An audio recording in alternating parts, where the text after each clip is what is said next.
My name is Cassie Brown. Online, I go by CB. My pronouns are she, her, and I'm an esports broadcaster. Hi, my name is Aramori. My pronouns are she, her, and I am a Overwatch content creator, coach, and a competitive player. My name is Avery. I go by any pronouns. I have been playing in Tier 3 since 2020. I've been playing in Collegiate with Bellevue since 2021. My name is Danny, also known as Grandma to a lot of the community because old.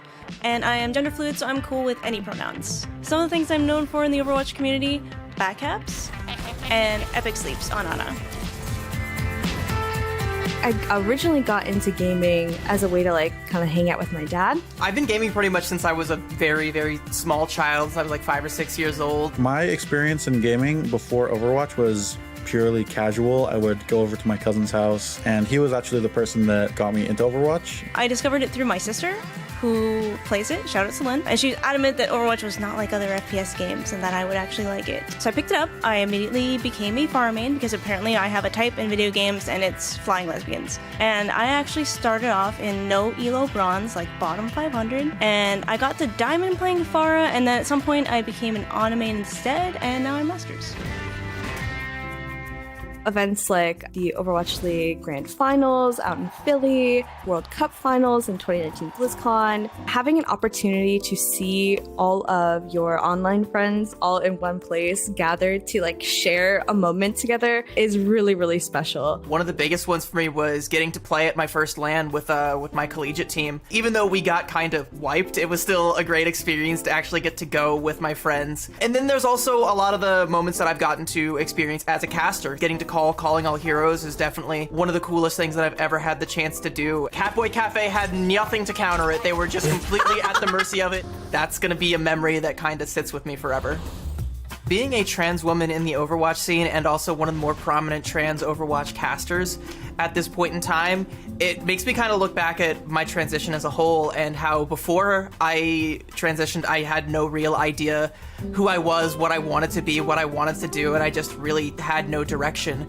Being able to find my identity and start to, lean more into the things that I just love to do, the way that I love to be seen, and the way that I like to interact with all of the people around me, helped me find some of these communities that uplifted me and helped me start to find my way to where I am now. For me, I think my identity has played a big part in who I associate with and who I surround myself with. A lot of people within the LGBT community, within, Calling All Heroes community. I've really made myself a good support system. Being a woman in esports or just gaming in general definitely made it harder to kind of start out my journey. Originally, I kind of struggled getting onto new teams for fear of being kind of ostracized, kind of in a similar way to maybe I was being ostracized in ranked. So I just feel like I have to fight twice as hard to be perceived anywhere close to the same skill level as other players. I'm pretty solid in that identity, so if I want to be a shield for other people, I want to be Reinhardt. I want to support all the people out there who have to deal with so much hatred and make sure they feel supported and cared for. I want people to know that there are people out there who won't tolerate so-called gamer words thrown at them, because it's not okay. At the end of the day, we're all here to compete and have fun. And it's just not fair to some people that they don't get to compete at the level they want to or have as much fun as they want because of all this willful ignorance and hate. In terms of a direct correlation from Calling All Heroes, I see a lot of my teammates or my friends or people from Calling All Heroes just grinding ranked. I feel like it's given a lot of marginalized gendered peoples a lot of drive to just get in there and work really hard because they know that they're going to be able to play in a tournament that actually cares and supports them.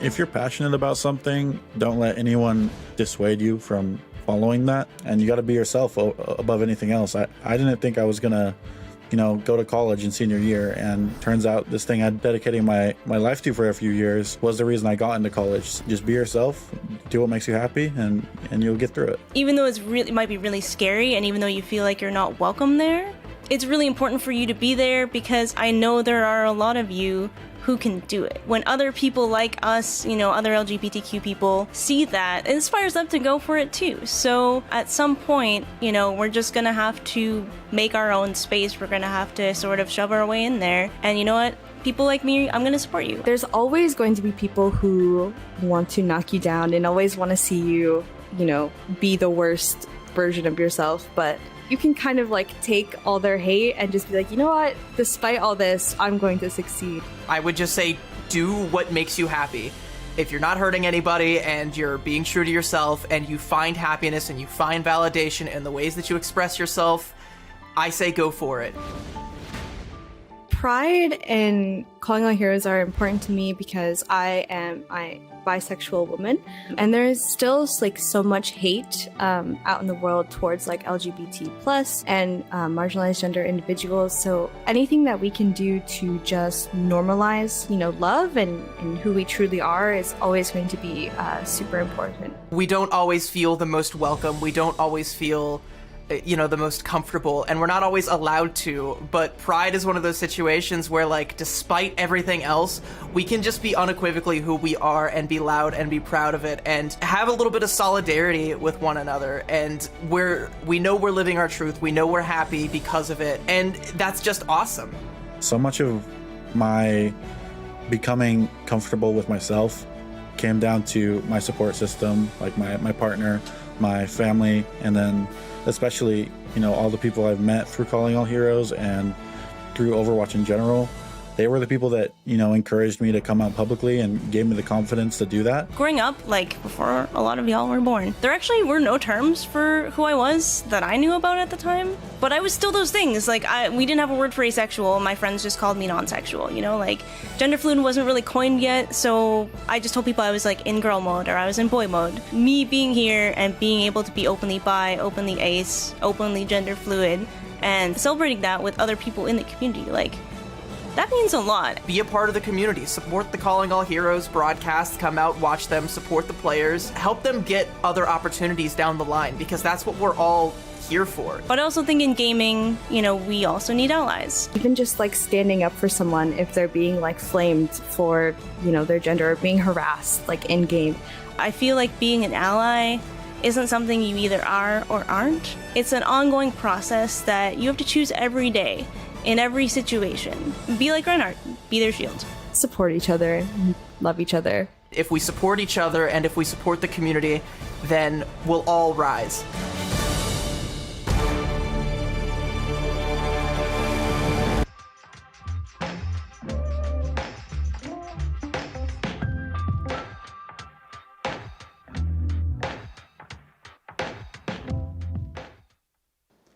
What's up, guys? What'd you do last night? I went to a wedding party. Oh, Everyone I should go to the gym. Yeah. Really, yeah. I am back! Whoa! Whoa! Show is back. The return. Where you been? I said boys, though. I swear I No, said you I did not. absolutely said That's a lie. boys. I can Super unnecessary. Nope. Neither confirm nor deny. Anyway. Where's my chair? We didn't plan. Good job, Danny. Good Yeah. job. Good hustle. What a guy. What a guy. Thank you, Danny. Thanks. Thank you.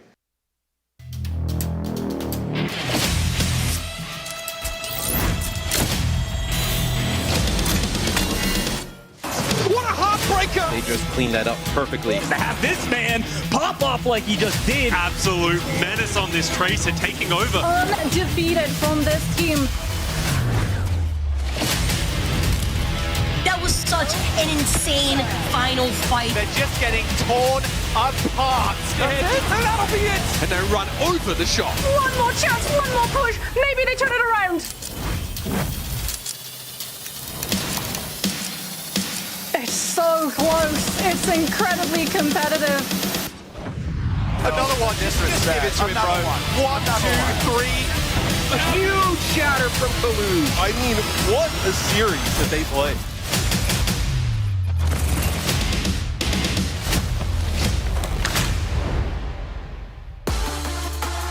Welcome to the Overwatch League. This is of week 2, and we are back in action. Also up for hire, in case you're looking for a bad actor. Me! I did a fantastic job. What do you mean? Full course, we're all here to break it down for you. Of course, we have right over there the Swedish Village Boy rebranded. Now he may be a potential King of the North. It is Johnny Snowden. Mr. Snow. Yeah. Mr. Snowden himself. We have Jake and Do It All Lion. And Danny Lim still single, by the way. Very much single, guys. So up, very please. single. Very sad and lonely. Okay, and on this note, I want to remind everyone that we're currently on a journey to crown an Overwatch League champion. That's right, we're going to award over $1 million in pricing. And with the grand finals on the horizon, of course, I want to remind everyone that you too can be there with us. That's right, the tickets are on pre-sale right now through July 28th, available on overwatchleague.com/2023/playoffs. Wow! So if you're in Toronto, I'm super excited because I love Canada and I love Toronto. I've had the pleasure of being there many years ago, so I'm excited to be back. This time, of course, with Overwatch in the mix, it's even better. Oh, no, we were there last season.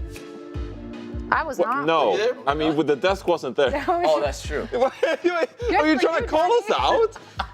All right, I'm gonna go. Me and Zoe, Costa wasn't there. We're not there. I was there. It was fun. It's a great city, really beautiful, tons of culture, amazing food. Be there, get your tickets. Yeah. That's right. So, And if you're in Toronto, you can also reach out to Danny. So Yeah. that's true. both Los Angeles and Toronto. Most likely he will still be single when we're in Toronto, so hit us up. 99.9% I will be single. Where's the low confidence? Like, believe in my man Danny. I don't believe in myself. I don't know what you're talking about. We need to find your duo. great. Your duo for you. Well, in our regard, you're always very high. Thank you know, you. so you deserve the best and more, and so do our teams. Let's take a look at our standings to see where they're currently at, because things are maybe getting a little more excited in the middle. However, on the top, Atlanta Reign, they're just not losing. They're just apparently not losing. Also, I've been gone for a week. Houston Outlaws now on 4th place. Oh, that it's been was a so dark good. week, Jake. That was a great They time dropped with a us. lot. Losing to Boston and Florida, I mean, those are the two teams that they had to stave off. And so taking those L's, you could say it's unlucky. They weren't warmed up at the start of this. Unlucky? Well, I mean, They lost hey, guys, I did. Let me finish. in a competition. Let me finish. All right, you just interrupt me. I was gonna say you Rude. could say it's unlucky, but ultimately these are the teams you need to beat. And to lose to them now, Houston, their fate's not in their hands anymore. The best they can do is, get a bunch of wins, but they play Atlanta today. Like, it's looking tough for Outlaws. They might be facing that play-in bracket. I think they're probably feeling confident there, but still, it's not. You would want to be in that top 3, punch your ticket straight to the finals. Fearless did say yesterday that they weren't warmed up last week and they didn't Oh, what a shame. win their match yesterday. So I mean, maybe they could take on the Atlanta Reign today. That is Also, unlucky. Valiant got the first W on the board. Yeah. W for the Valiant. Yeah. Boy, what have I missed? Liar A popped off. battle for LA. Reverse sweep battle for LA. Yeah. Insane. And also, Exciting things. And of course, more of that to come. Let's take a look at our schedule to know exactly what's coming your way today. We're going to kick things up with an absolute banger. Boston Uprising and the Florida Mayhem. They're battling it out for the current second seed in the standing. Of course, many more matches to go until the grand final, so everything is still up in the air. Now, London Spitfire and San Francisco Shock will battle it out for the second match of the day. And the last one is going to be fought out between the Atlanta Reign and the Houston Outlaws. A rematch from the mid-season madness, which is very, very exciting. And if we're looking at this particular matchup, I think it's fair to say that the backlines seem to be the real factor to consider here. We have Violet, who is he's just topping the all-time healing leaderboard. Shu, of course, hitting epic sleet darts left and right and front and center and wherever else you can hit them. And on the other side, we have, of course, the truly unkillable duo of Fielder and Chiyo. And you, Danny, got to talk to them. I actually did. I mean, yeah, Violet and Chiyo, they're a great duo, but right now it's looking like Chiyo and Fielder they are the best backline that we have, and they are from the Atlanta Reign. Here's a quick piece that I did with Chiyo and Fielder. Take a look.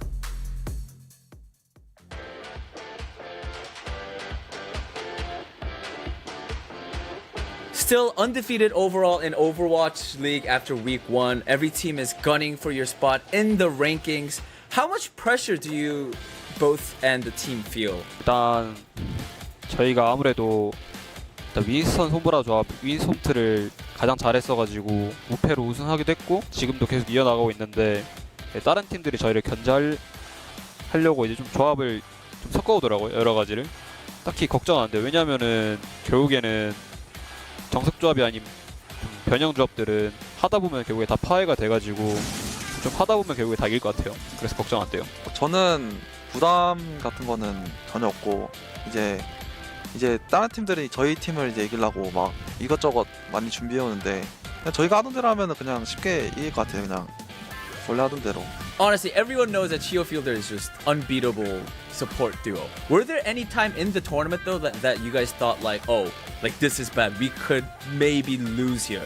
그 휴스턴이랑 이제 승자조 결승이었나? 그때 만났을 때 이제 제가 2세트 때 저희가 이긴 타이밍이었는데 그 펄스를 부착당하고 그 방미를 써가지고 이제 필더랑 같이 죽어서 완막당했던 판이 있거든요. 그때 제가 부착당하고 필더 죽였을 때 아 이건 좀 위험하다 딱 느꼈어요. You guys are definitely one of the best supports duo with this, that we have in the league. Do you guys do anything together outside the game to build that crazy support synergy? 아니요. 진짜 없습니다. 저희는 BGS 관계이기 때문에 근데 이제 좀 서로 성격이 워낙 좀 뒤끝이 없는 성격이라 해야 되나? 그래서 그냥 진짜 인게임적으로 자기 할 거 잘 하고 하다가 뭔가 불만이 있다던가 원하는 게 있으면은 그냥 좀 필터링 없이 서로 그냥 얘기하고 알겠다 하면 알겠다 하고 싫다 하면 싫다고 그냥 서로 눈치를 안 봐요 저희는. Alright guys, that is it for the questions. That's all I have. Thank you so much for your time. Before we go though, Chiyo and Fielder, if you have anything that you want to say to the Atlanta Reign fans or Overwatch fans in general, please go ahead. 늘 응원해 주셔서 정말 감사드리고 앞으로 응원해 주신 만큼 앞으로도 이기는 모습 많이 보여드릴 테니 계속 응원 부탁드립니다. 저희가 현재 무패 중인데 이제 이 기세를 타서 그랜드 파이널까지 우승해보겠습니다. 많은 응원 부탁드립니다. 감사합니다. Alright, Chiyo Fielder again, thank you so much. That was a great interview. I had so much fun. See you guys in matches. Thank you. Bye. Bye. 감사합니다. You know what I learned from this? What? You know, maybe in order for you to be the best, you know, you just don't have to be friends. You know, we shouldn't be friends. We should be like Chiyo and Fielder. Business. All business. Be co-workers. Yeah, know? Johnny knew all along that friendship just gets in the way of professional the heights. There is some truth to it though, right? Like in just. Okay. Well, into let him cook. Let him cook. No, I'm letting it cook. My point is that like in if you're too close to your teammates and like too close friends, you know, you're not gonna be able to criticize each other. And I think the best teams, the elite teams, there's a lot of criticism going on in those teams. It is not like a happy, friendly time. Like that is not how you win the game. That's not how you be the best. The way you be the best is you push each other. And if somebody's making mistakes, you calling them out and saying like, you need to fix this. And then like the other player's like, all right, yeah, I need this from you. Like it is a highly critical atmosphere. This is true to every top team. Like there's no. The best friends look out for each other, Jake. If Danny met the wrong woman, I would tell him. Well, That's what. That's what friends do. That's what friends do. All right? If you're a good friend and then you tell Exactly. people, Yeah. and you are able to take that. I mean, maybe you just have shitty friends. I'm sorry. No. I mean, because it's not about friendship. It's about winning the championship. Atlanta Reign's a team. They're not here to have fun. They're here to win everything. Like that's what we've But seen. it's about the friends you made along the way. All right, you guys. All right, I'm overruled here. I'm overruled. This is here. why we're not professional players. Anyway, let's talk a little bit more in depth about this very matchup because this is going to be a rematch. And Johnny, if you're looking back at the midseason madness where the Houston Outlaws and Atlanta Reign played it out in the finals, there was a particular play which stood out to you. I have no idea why you're grinning at me like that. He does that all the time these days. I don't know. It's very disconcerting. I do not like it at all, but I would love for you to get up and walk over there and tell us straight, Get away from us, like your life actually. depends on it. You know why I'm laughing? Because I didn't cook. Isaac cooked in the Observer team, also known as OBS Winston. Oh. Cooked. It cooked. And I'm just here to showcase it. So, what did Isaac found? Well, this is a match actually from the Mid-Season Madness Finals. And so, if we take a look here, Houston Outlaws, they're already playing Echo on the previous patch. So already, like, they're ahead of the meta. They're ahead of the meta. Echo wasn't really played in the spring stage, but they're already doing it here on Well. Obviously, a great map for it to do so.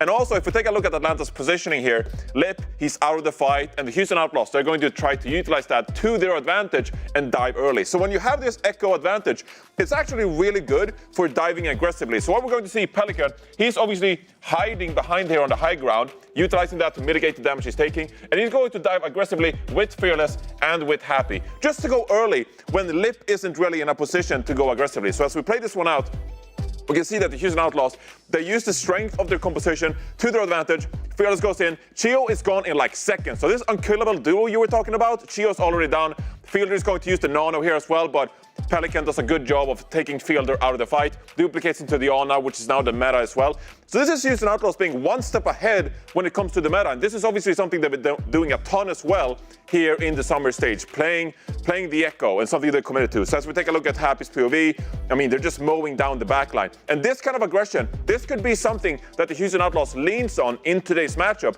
if they want to take down the Atlanta Reign that are 10-0. So just a quick little example there to showcase that Houston Outlaws, they were already ahead of the game playing the Echo, and now with that aggression, taking the opportunity when Lip is out of the fight, that could be a window for the Outlaws to take down the unstoppable giant that is the Reign so far. I like it. Isaac and Johnny, they're cooking, they're serving that dessert up for all the Houston Outlaws fans out there.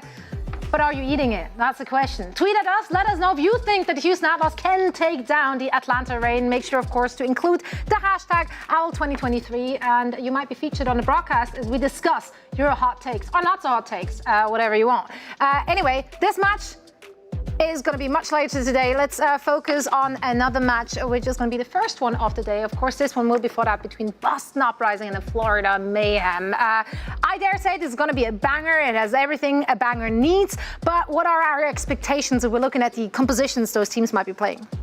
I mean, for Boston, we do know that they do like to run something that they're comfortable at, the Winsome T, as we saw from Winsome T, obviously, as we all call it. I mean, and even from like the interviews that I did, the players did say they know that they're good at that, and like, so why deviate from it? And we've seen that through and through from their matches as well. On the other side, I think Florida Mayhem, though, they've been running a lot of different comps, right, Jake?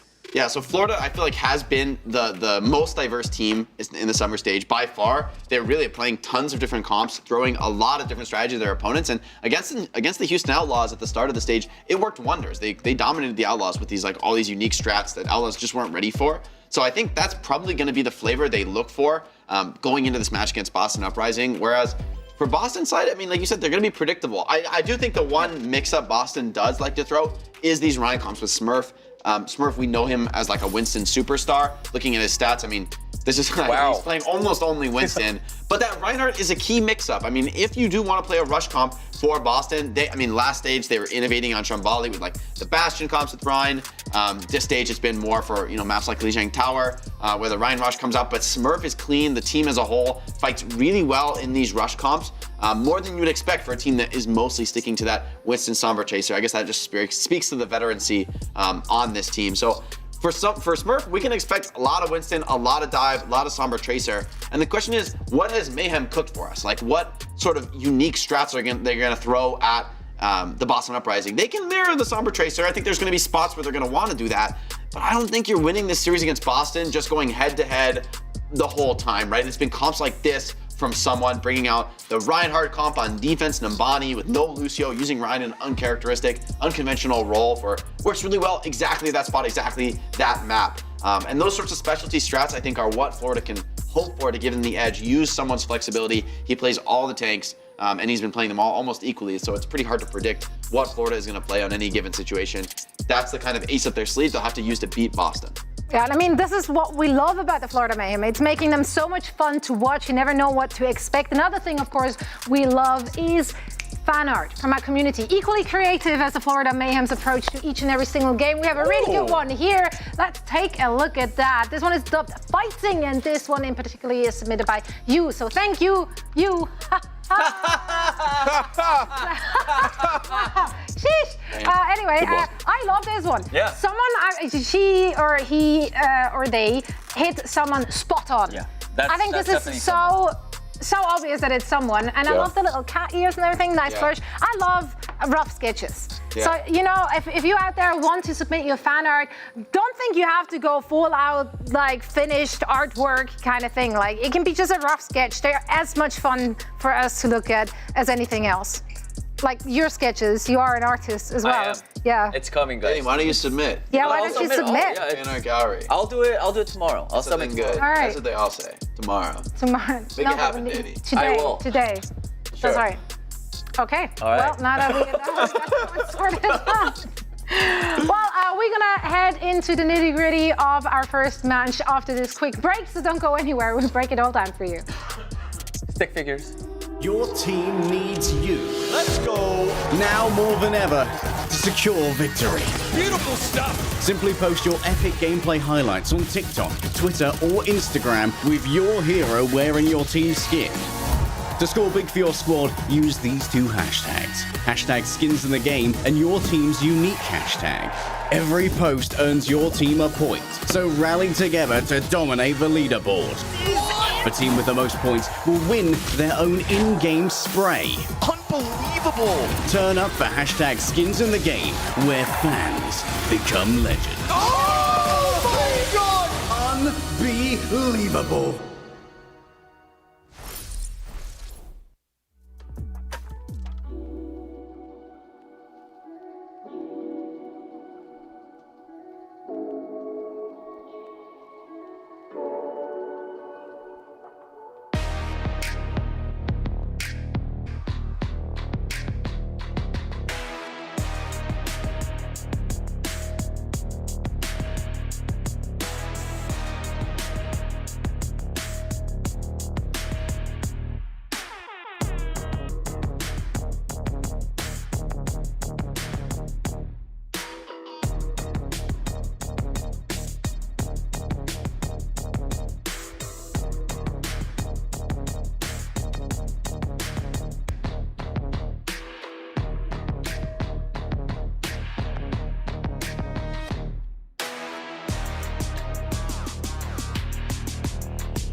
Hello and welcome back, everyone. I hope that was on. Yes, they are. They are 9-2. They are. I love Boston. I didn't say anything bad. Are they 7-2? No. Boston is I just said 9 and. I just said yes and amen. I don't know. I don't know. Numbers, what do we know? We know a lot about teams though, so let's talk about this first match. We can glance over that, no one will ever know. Anyway, let's take a look at the rosters for this one. Starting with the Boston Uprising, what can you guys tell me about these players? I mean, Decay and Birdring, these guys, there's a reason they're sticking to Summer Chaser. These are two best-in-class players on those heroes. Birdring as well was lights out on Widowmaker yesterday on Circuit Royale, having a disgusting performance, just absolutely dominating the server. So, I mean, these guys, they could play everything. You know, Twilight on his Ana, very much a signature hero, one of the all-time greats of the Overwatch League on this hero, and I haven't even mentioned Smurf. I mean, there's a reason these guys have like 4 best-in-class players on their roles, and Legion Khan is great on the break as well, like top tier. I don't think it's necessarily his best hero, but when you've got 4 players on their like absolute comfort hero, and that's the meta, you're not gonna stray.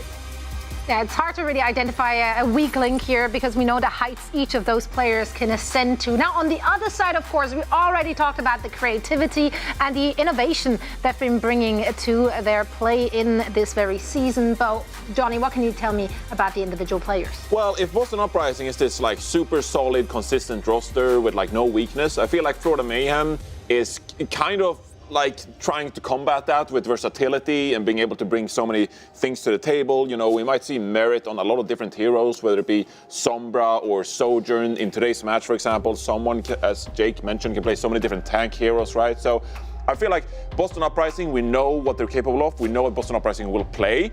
Florida Mayhem, the goal for them is like, how can we break apart the Boston Uprising? How can we find a strength for us that the Boston Uprising can't keep up with? So two teams that are about a different story, in my opinion. Do you guys feel like what's going to happen in this very match is a compositional mismatch? Will Florida Mayhem be able to play any kind of wonky thing, or do you think that Boston Uprising will actually be able to like kind of force them to play the same composition as they do? I just don't think Florida's winning the mirror. You know, maybe 80% of the time. I think they're losing it. Honestly, I think they're just not as strong in that locked-in mirror, mostly because I think Merit and Checkmate are insanely strong, flexible players. I just don't think they're like as comfortable forcing Sombra Tracer. They're great on those heroes. They have the flexibility to play them, but I don't think you want the mirror in another team's comfort zone. I think you want to leverage someone's flexibility. Checkmate, another extremely flexible player. Like, he's playing Tracer over the squad, but I don't think of Checkmate as like a Tracer player. I think of him as a flex player. You know, I think he's stronger when he's playing the Maze, the Genjis, the Echoes, and shaking things up. And likewise for Merit, yeah, he's fine on the Sombra, but like it's his long-range hit scan where this guy takes over the server and lights it up. So for the Florida Mayhem, I think they're going to try to keep things in their comfort zone. And anytime there's a position or even just 1 point on a map, I feel like Florida is going to have some sort of cheese cooked up. I think that's their road to victory this series, is just keep throwing innovative new styles at the Boston Uprising. Every time the capture point of the map gives you an opportunity, you got to seize that as the Mayhem. So let's take a look at our prediction for this one. I honestly think there is no wrong answers here. You can make a good case for either of those teams. I personally went with the Boston Uprising. I do think that even though Mayhem might be able to throw some cheese their way, Boston Uprising, they have such veteran players. They should be able to deal with whatever is coming their way. And now that we saw them coming together as a real entity towards that second half of the season, there's no reason to really doubt them. Danny? I agree. I also went with Boston Uprising. You know, Florida Mayhem could get creative, but I think at the end of the day, it's still like going for the meta pick. Meta composition is right now the key, and I think that's what's gonna get you the win. So I went with Boston Uprising. Yeah, I think I went with Boston Uprising as well. I think Florida, as much as they can throw some cheeses at the Boston Uprising, Boston has counters. They've got this Ryan comp that they're very, very strong at, and Birdwing was incredibly strong on the Widowmaker yesterday. So two heroes you can bring out that can answer certain cheeses. So Mayhem, they've got their work cut out for them. I'm actually going with the Mayhem in this one. Oh. I am. Look, I think sometimes we underestimate how smart this Florida Mayhem team is actually. I think they're a very smart team and that they can change up their play style and approach and actually take it to the other team, be aggressive when they need to and try to throw them for a loop. I think that Checkmate has been able to hang with some of the better Tracers in the league this year, so I don't think he will be like a weak point versus Decay, for example. So I'm confident in Florida Mayhem bring a lot of different compositions, and I'm also confident in Florida Mayhem, even if they're forced to play this mirror, I don't think we can count them out of that mirror because I think they're a very smart and well-coached team. So I'm having some faith in Mayhem today. All right, some faith in the Mayhem. Let's bring in our casters for this one because I want to know who they are going to lean in. But first, of course, also, chat has voted. Whoa! 56? So, Whoa! Okay. Let's go, chat! So Let's go! that's Chat and Johnny on the same page. What I'm talking about. Let's hear it from Joss and Costa. Are you surprised at that? That's lopsided. This has to be close to a 50-50 match. I don't know about that one. Joss, Costa, where you at? Come on! Well, Jaws, we know where Jaws stands. I know where Boston. Let's go. I'm with Johnny. I agree. Yes. And Chat. I actually believe in Florida Mayhem. They have so many different looks, and Boston are very rigid the way they play the game. Boston are better in the Winston Tracer Sombra, but I think Florida's going to throw curveballs that Boston aren't going to be able to answer. Sleeper, bro. Oh my. Boston have been slept on this entire season, man. How? This How entire are they slept season. on, Jack? Well, everybody was like, this team, they're too good, so they're going to suck. Well, and it turns out they were too good, and they are 9-2. Well, now we all agree they don't suck anymore. But are they better than the Florida Mayhem? That's the question that we're really trying to ask. That's crazy. You're still hating. I am still hating. You're still hating. Forever That's hating, insane. you're forever loving. Look, at the end of the day, Mayhem, and like Jake said, I agree, they do need to come up with something a little bit wacky, potentially. Yeah. Something innovative, and I think they're one of the more innovative. Oh my god. Innovative. Yeah. Innovative. No, innovative. What's the other one? No, that's the same word. Oh, is that why do I say it that way? Because you're British. Oh. innovative then, because it's easier to say. Well, they are one of the... Okay, I'm not even going to say it. Look, they do come up with more wacky stuff than like a lot of the top table teams, right? And especially the Boston Uprising, who we saw a little bit of like Kalios on Circuit Royale, but it's mainly just Summer style. Like that's about it. Like that's their warehouse, but they are so strong with it. I mean, the Florida Mayhem, I think their flexibility in what they can play is just ridiculous. And I think they're one of the better teams and the more exciting teams to watch too, especially halfway through the season when you're thinking, well, the meta is pretty solid. The meta is pretty standard here. We've seen a little bit of like Echo, for example, over the last couple of weeks with Johnny's segment, obviously, with the Houston Outlaws. But with the Mayhem, if they are going to come out with something crazy, are the Boston Uprising really going to fold? Because they've also shown like their May play is also pretty damn decent. It was fine against the Toronto Defiant, and they were able to edge it out playing that Reinhardt style. My concern here for the Uprising is that Florida Mayhem aren't going to let the Uprising get away with the things that they have been so far in this stage. I'm not using that to discredit the Uprising. I just think that Mayhem and someone in particular really understand how to adapt when something different is thrown at them. As we're going to see both teams come out here, Uprising aren't going to play the Reinhardt. We're going to have the Ramat Ramirez. Yeah, Ramat Ramirez. Birdering on the Hanzo. Okay. Okay. Pretty similar for the most part. The Hanzo versus the Sojourn, pretty consistent in the same types of picks. Both walls go down. Nemesis forms pop, trying to find any value they can. Yeah, just waiting for that one pick. Bit easier on the Hanzo sometimes. Ooh, checkmate super low. Ends up falling first. Not great. Just need that one pick now. And this is the big problem here, especially with May falling. You haven't got that wall to rely on. Speaking of which, uh-oh. Yeah, I don't think you get out of that one. If Merrick can find an exit kill here, that would be perfect. But I think he's 1 HP in the back line. Twilight takes him out, and that will be the point cap for Boston. Yeah, checkmate just getting caught. Getting really low. We didn't really see it on our screens, but you can see Uprising, they want to play aggressively. They don't want to give the Mayhem the opportunity to just walk to this point for free. And with Twilight having this amplification matrix, wherever the Mayhem try to enter from, the Uprising is going to drop a May wall behind them and then pop that amplification matrix. Just so much damage, and the ability to get a one-shot is just so easy. There's the window. Yeah, one-shot body shots with the Hanzo through window. Pretty slow and steady. That was great Mayhem right now. They bait out that window and then disengage, recognizing that as a threat. Yeah, still got to watch out for the logs. There's a window of their own. If you charge out that railgun, that's a nice little one-shot on the body, but charging up, that's the problem right now is Boston Uprising are also playing all the way back. There's a sound barrier. Only hit 3, but Smurf is still in trouble. He's basically standing in front of the window right now. Yeah, someone's just going to take him down with the Annihilation. Stall for the Boston Uprising. TK throughout Blizzard, by the way, Scott. Not really sure where that ended up going. Boston Uprising just not making use of that ultimate whatsoever. Florida have now Blizzard advantage. Birdering getting chased and caught. And that loop-de-doop there from the Mayhem allowed them to get more value from the amplification matrix that allowed someone to play more aggressively because there was enough healing, and Smurf was the one who ended up falling. Great play, but as you said, Jack, Decay using that Blizzard, that's such an important tool that the Uprising needed to retake this point, so pretty major mistake, but now Smurf with the Annihilation, he has that tool that we just saw someone utilize so well. Oh, overclock available for Mera as well. I mean, they've got such a massive ult advantage right now due to Florida Mayhem. Sound barrier as someone went to almost 1 HP. Mera just shooting Smurf at the front line, already used the Nemesis form. That Annihilation is going to get thrown in regardless. Oh, no. Yeah, just another own overextension from Boston Uprising. This time, Smurf overextending with his ult. I mean, he'd already went pretty low.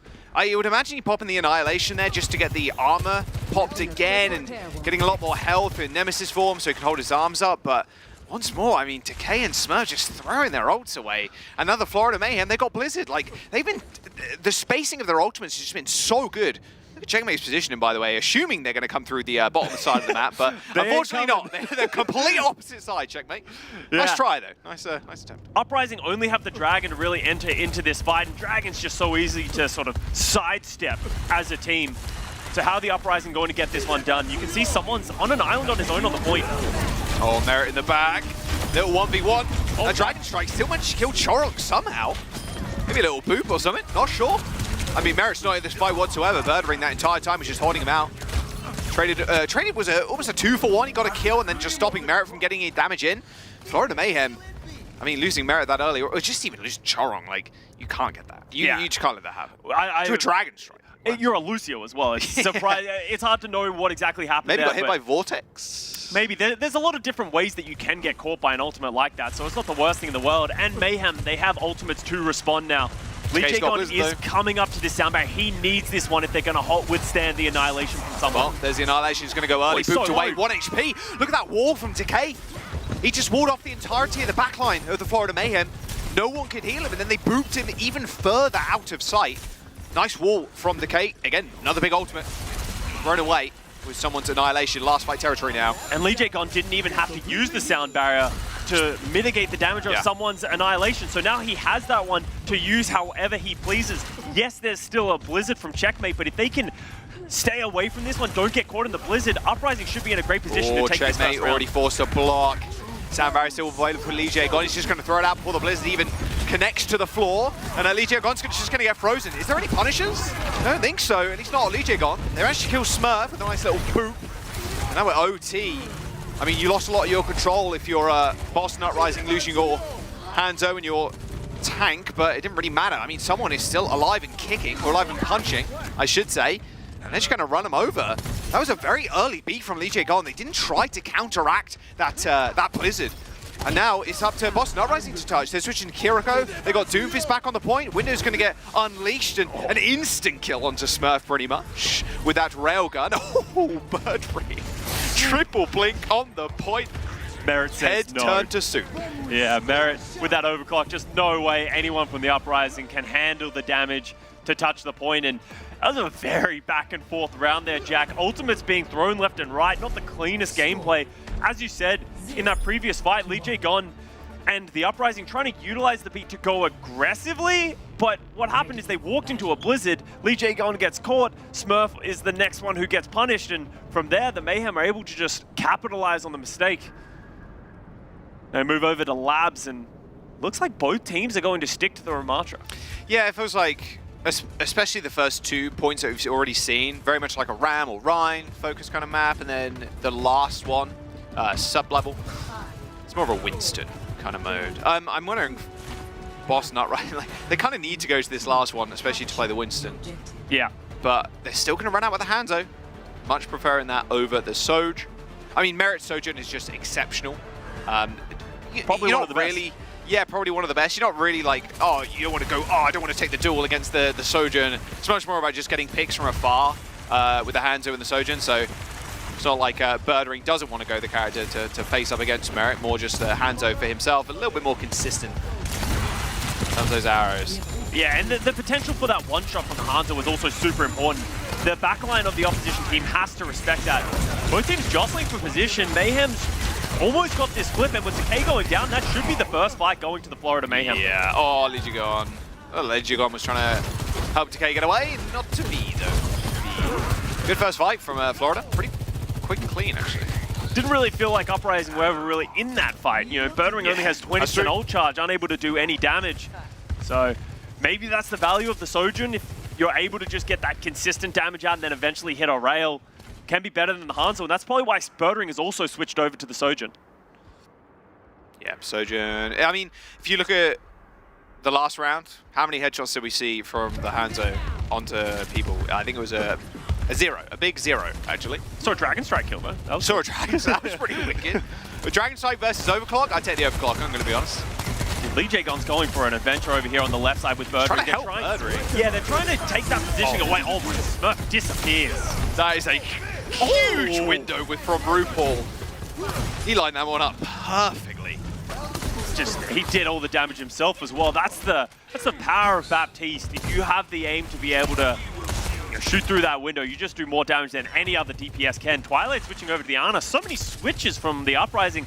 They're not even compositional switches, just sort of personal preference switches of like the way that you want to play this style. Obviously, Twilight didn't have the amplification matrix. He used it as he was falling, so it's going to mean a nice sleep might stop someone's Annihilation.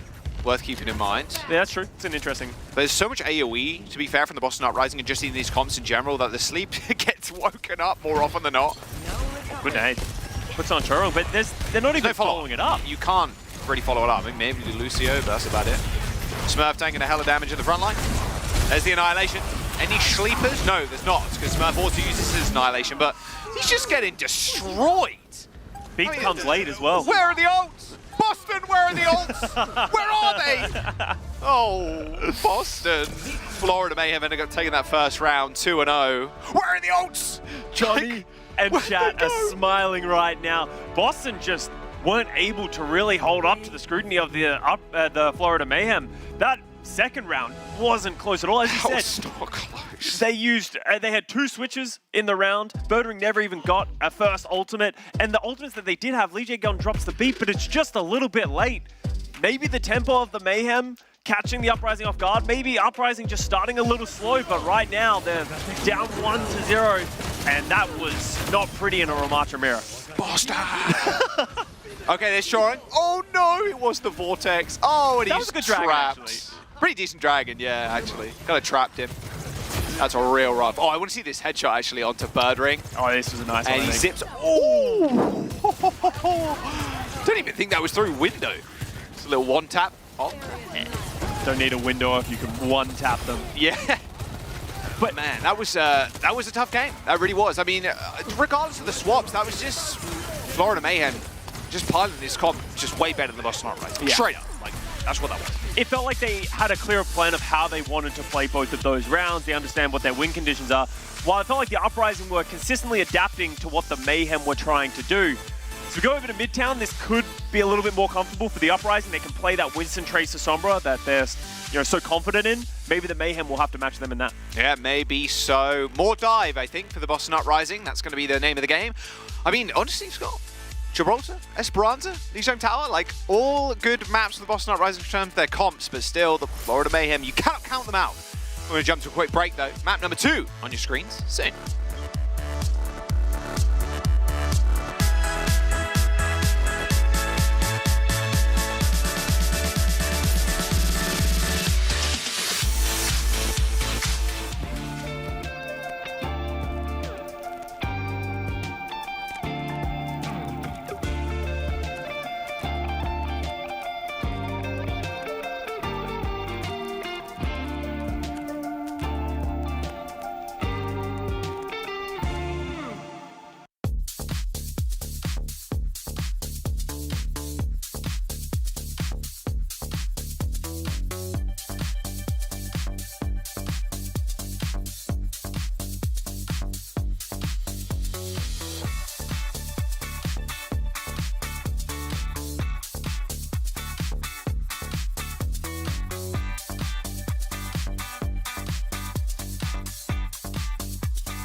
Welcome back. Florida Mayhem with a very strong start. 2-0 on Antarctic Peninsula. Yeah, the Boston boys not looking so bright right now, unfortunately. Just kind of got run over by the Ram comps. Just threw a few ults thrown out here and there, and it was just kind of like, meh. The first round was quite competitive. I think both teams really going blow for blow, but in the second round, it didn't feel like Uprising had any idea of how they were going to approach that, really relying on Birdring on that Hanzo to just hit a shot that never came. Yeah. I don't think he got any kills, like headshot kills, to start off fights on the Hanzo, which is kind of frustrating. We're going Midtown, though. Yeah. Man number 2 for Hybrid. And Dive is the order of the day here. It was good, actually. I think one of the big things with going into this part of the season, too, is that with the map pool changes, is that it just benefits some teams just so much, and Boston is definitely one of those teams. I mean, Florida Mayhem, they just feel strong regardless. Just like Jay was saying, and I think like the Florida Mayhem have kind of proven, they've got so much flexibility in their squad. It's hard to really think of a meta that they won't do well in, or they don't have bases covered. Yeah. And that's like both of these teams. They're very secure in just the depth of roster, the flexibility of all those individual players. You actually want to know a funny fact? It sort of piqued my interest, and I want to look at the stats from the last map. They had 9 final blows, and Twilight was leading that with 4 for their team. So Twilight was the primary DPS of that round. That was on BAP too. Honestly, he almost wow, he did a lot of damage. He almost outdamaged Birdring as well. So, and that sort of goes to show, I think the DPS really struggled to find the value in that round. Obviously, these are rush comps, and there's a lot of other things that come regardless of the stats. But right now, as we talked about, they're able to play this Winston, Tracer, Sombra. This is where they've found all of their success in this stage. That's why we're hyping this team up so much. Show me that lineup. Twilight. Oh, there it is. The Ana God does it again. It's crazy. What can't he do? What can't he do? All right, Florida Mayhem running the rush. May Tracer. No Hanzo, no Soj. Out on Tracer, but you trust him on that. Just to check Decay, I'd imagine, just forcing him out. Speaking about forcing him out, even someone's doing a little bit of chip damage to him.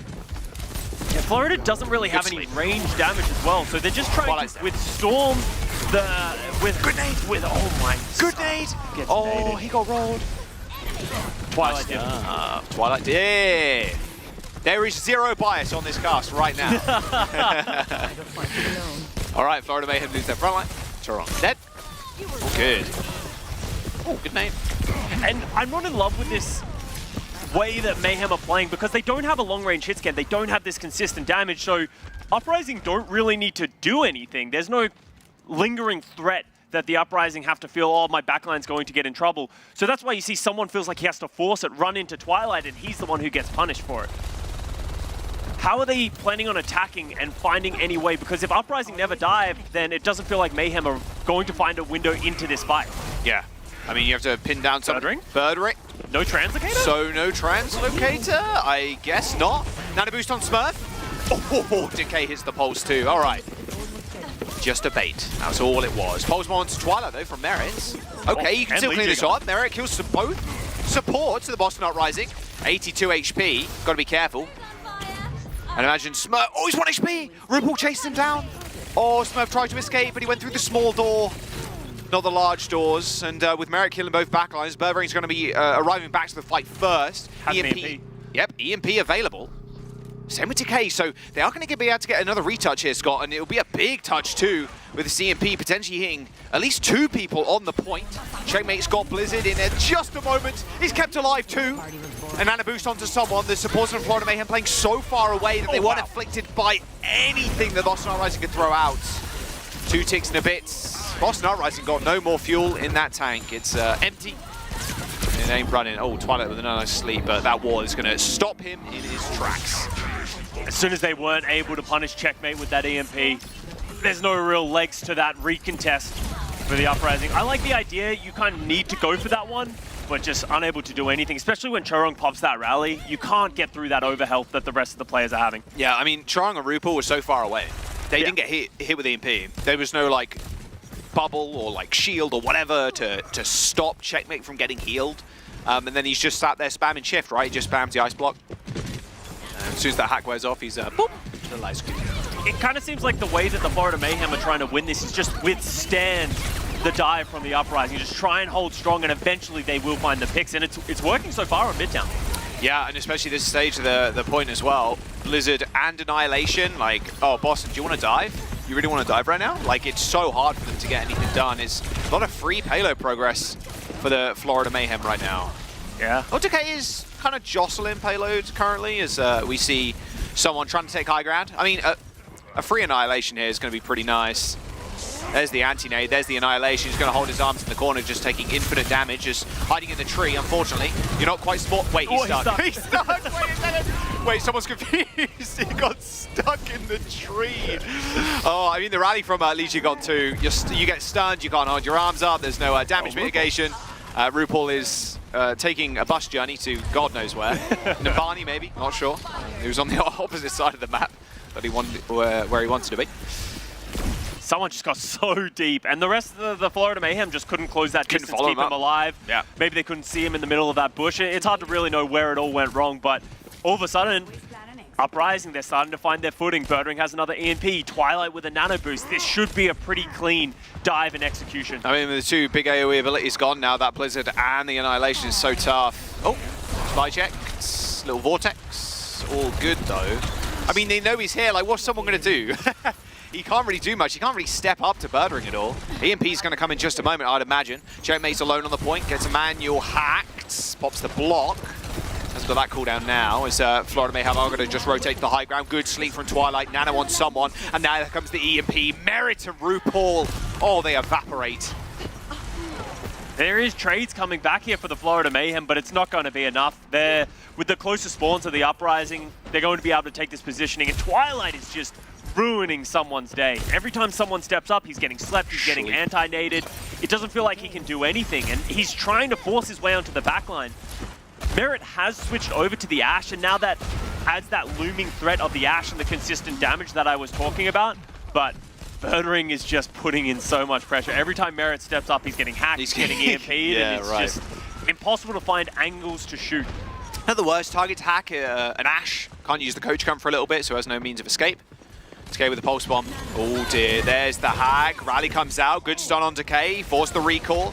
Smurf is up there, but he's up there alone. Has got Nano at least, but I mean, look at all the overhealth. At least he's chewing through it, but that's really about it. And now Florida Mayhem are going to make the rotation, but Checkmate already goes down. He was trying to stay out of the Blizzard, but he's already dead. I mean, we've got 45 seconds to go in the Florida Mayhem. I mean, it's just pick after pick after pick. They just overextend or get naded or get slapped. Like, there's so many answers from the Boston Uprising right now. It's tough for Mayhem to really do anything. Anti-nade onto Smurf, has got Primal Rage, instantly pops it as soon as he goes low. A single kill would be good for a big stagger. He's going to focus RuPaul, who's super low. He received a couple of packs, so he's going to be alive for the time being and even naded himself. But look at that. In amongst the chaos and RuPaul being juggled in the air. Decay managed to land a nice pulse on Chorong, and here comes OT. And that's 10 seconds, so they're not going to be able to wait for Chorong to come back. Nano onto Merit, a desperation Nano to try and keep him in this fight. I mean, there's a Bob available, Scott, but this is going to be an upwards hill fight. They're just throwing in ultimates, but to survive, but that's about it. And Birdring's got another EMP. Here comes the bomb. It's going to be launched at the bus stop, but the EMP's good for 4. Checkmate, RuPaul, Chorong in trouble. RuPaul's already dead, and Chorong is anti-naded in 1 HP. Decay and Smurf to clear out the backline, but the Blizzard's enough, and they're going to C9 if they're not careful. Legion's pop the rally. Decay triple blinks onto the point, and Chorong, they don't need the backline, they don't need RuPaul either. They've got someone to Merit in the front line. That Blizzard from Checkmate was so good. A parting gift onto Smurf so he couldn't touch. Florida Mayhem in OT capped that second point. I think Twilight saw the cart getting to the second checkpoint, so he tried to run to contest, and the mob was between him and the cart. Took him down. Now they lose the healing from the Ana, and somehow, some way, the Mayhem able to close that one out. Only a minute remaining though, Jack. Merit is still in the Ashe. Someone switched over to the Winston. That was struggle streak, quite literally. Someone onto the Winston. All right, just dive, dive, dive now. Rally versus Nano, 50 seconds to go. Yeah, the rally is going to be so important for Chorong. It gives them that overhealth. It pretty much mitigates any of the damage that Nano, especially if it goes on the Winston, will do. Oh, what nice a nade! I think that felt like a body shot with the nade. All right, well, there's the looming threat of that Ashe gone now, Scott.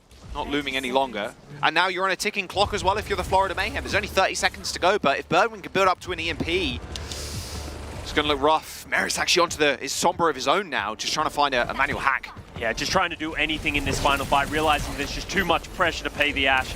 Decay does have a pulse bomb. If he hits Chorong, that would be huge for the Uprising. It's all over if it's Chorong, you'd imagine. 50% towards the EMP. Birdering so close. Manual hack onto Decay, but the bubble's actually going to help him. Birdering is dead. Chorong gets the kill as the rally goes off. Nice shielding actually onto Smurf. Has got Primal Rage still. Is going to boot RuPaul onto the opposite high ground, but can he actually take him out? I think he's still in sideline as Chorong because he's up in the corner. A stick onto Smurf. Sub 100 HP. Still takes him out. They trade it 1-for-1, and now Chorong's in trouble. Decay throws out the pulse bomb, but Chorong got the mini pack and was able to dash away from it so he doesn't end up falling. Using the cover of the bubble from someone, they push onto the final point. Final corner's good for the Florida Mayhem, but the spawn positions are so close. Nano onto Lee J Gon, earns himself a rally. EMP available from Merit in 8%, but can they actually get it off? No, he goes down. Same with Merit, same with Chorong, same with Checkmate.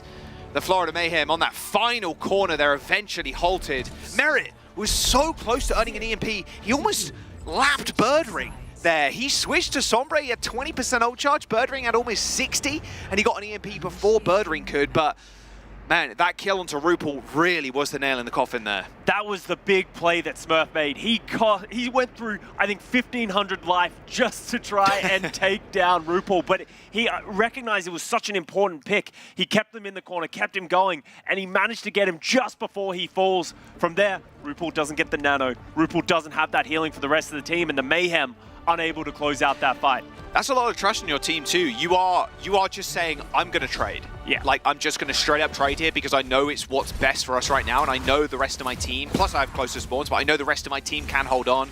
We have Nano, we have Rally.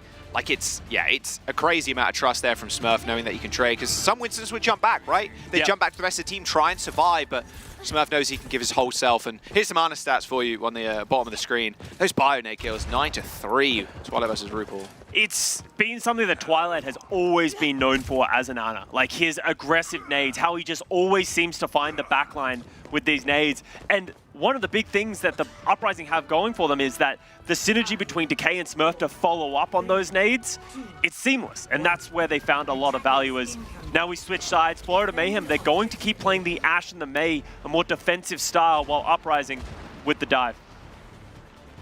Dive. Wait for Birdring to set up. I like Checkmate's positioning, by the way, just up on this laundromat. He's just got to be careful that he doesn't get isolated. If he gets hacked and he gets run down by Birdring and Decay, it can be dangerous. That forces him out of the window. Yeah, straight away. Very fast. Get him out of there. But there were 3 people chasing him, Decay, Birdring, and Lee J Gon. So not too much of a surprise. I mean, if you're only facing the Tracer, you're not too worried because you can get healed. Plus, you're always threatening the Tracer with a one-shot headshot. Yeah. Same with the Ashe, right? Like, this Trace has to be so careful at any moment he can't get taken down. Merrick gets hacked, but not much of a follow-up. And with Smurf falling asleep, someone's asleep in the front line as well. Does get hacked. Really low. Anti-naded too. Anti-naded is huge. Can they go for the re-engage? Not sure. I think Smurf's too low to go in. He just get dynamited again, pushed away. Has to go back. That's really unfortunate that they can follow up on that nade. Good nade, though. Will start coming up. Twilight's getting close to the nano boost. Birdering's only at 40% to an EMP, though. Slow. Real slow. All right, there's Smurf making another entrance. Nade on to hit just him. Nano up. Here comes an own. Oh, Sleep misses. Oh, before he even touched the ground. Just fried Merit and Chorong. Wow, Smurf with a quick and easy 4K and a cheeky little grin to follow that too. It's easy when you do it as Smurf. He gets that nano boost and he just lands on the backline, and the backline can't hold up to that. And that's a pretty clean push there for the Uprising. And now Birdering, he's been able to sort of speed up his EMP, closing out that fight, so he should have it for the next one. Florida Mayhem in a nice spot though when it comes to ults. This is really where the Mayhem composition should be at its strongest, where Merit can sit on a defensive high ground, Checkmate can hold the corners. So Uprising, they're going to need to be the ones to find an approach. How do they route around the right side? You can see Decay trying to fight for it, but they have to dislodge someone first, because otherwise they're going to have to go through him to get to the backline. She got pretty low. There's the nano boost onto someone. EMP. Any follow-up though? The backline's hacked. Merit does go down. Yeah, someone trying to hold off Boston Uprising backline right now. There's the Primal Rage. Very much a trade of backlines here, but someone not finding anything. I mean, he's popped the Annihilation. I can hear it going off. I can see it going off. But I mean, Smurf is just soloing the rest of the Florida Mayhem, and someone's going to die. The rally from Chorong as well.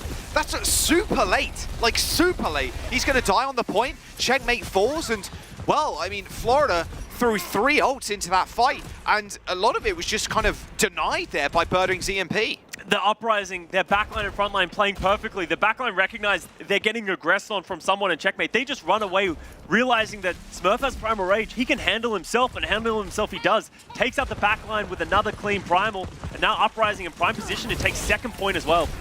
Pulse in the hands, everybody's grouped up. Perfect time to get it. There's the stick and the recall. Chorong's already dead, and now Checkmate in trouble too. Bob's going to join the fights. Florida Mayhem now up to a solid 5 people on the battlefield. As the Nemesis form takes care of Lee Jae-gon. Bob's holding down the point for now, but Decay's on the other side of it, so not getting shot at.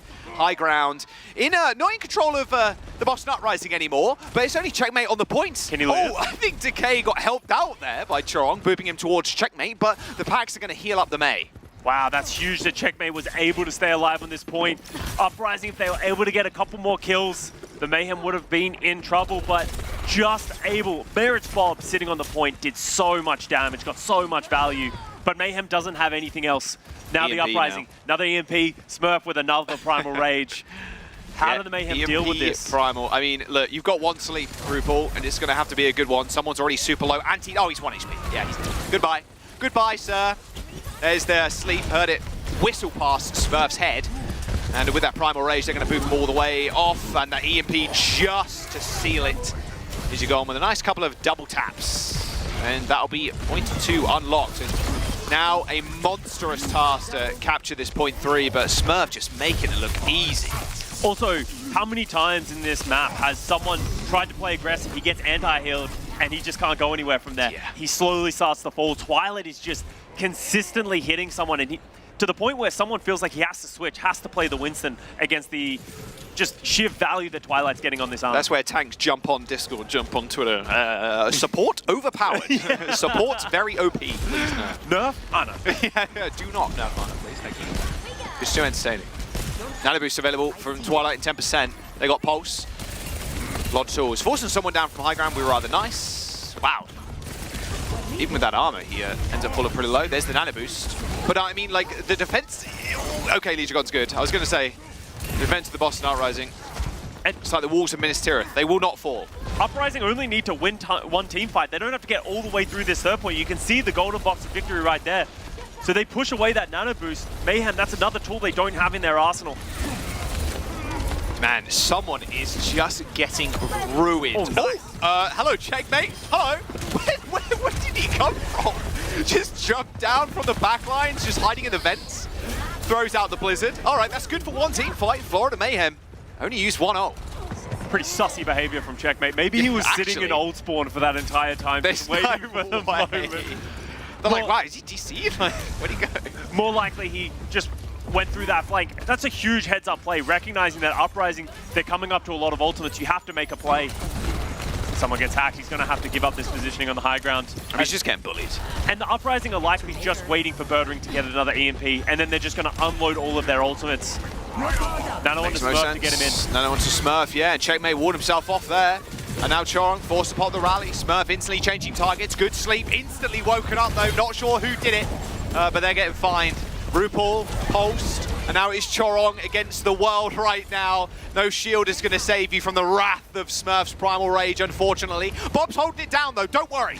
Bob's on the point, he is stalling. Someone, no Primal anymore, receives a pack, but that's about it.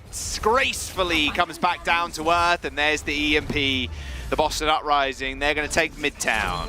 You can see just so much more comfortable on Midtown than they were on Antarctic Peninsula.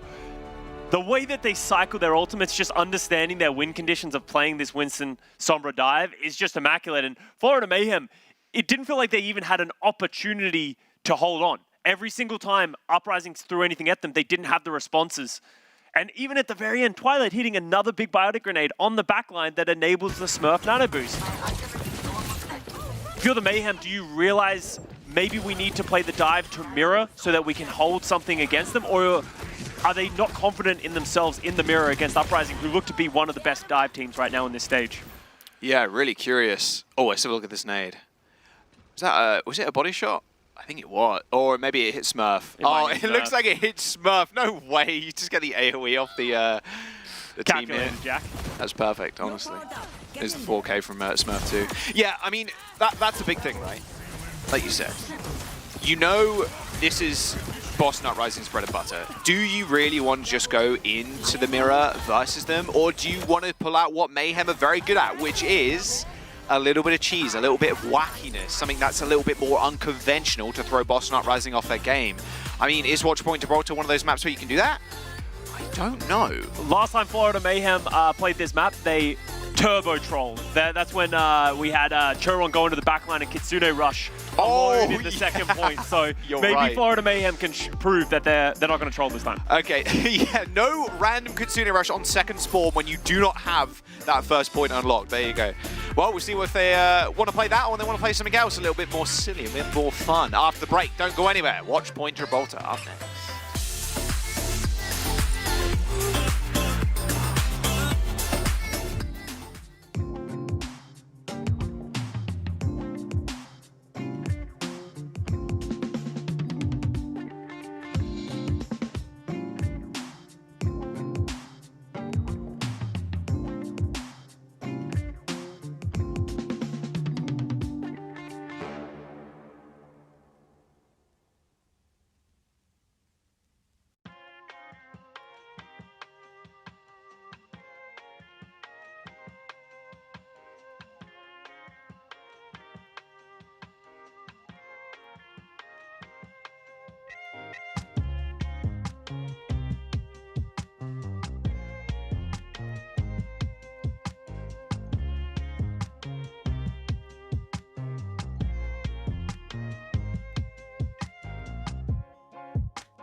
All right, one apiece now for that Midtown. Pretty decisive victory there from the Boston Uprising. Yeah, clean.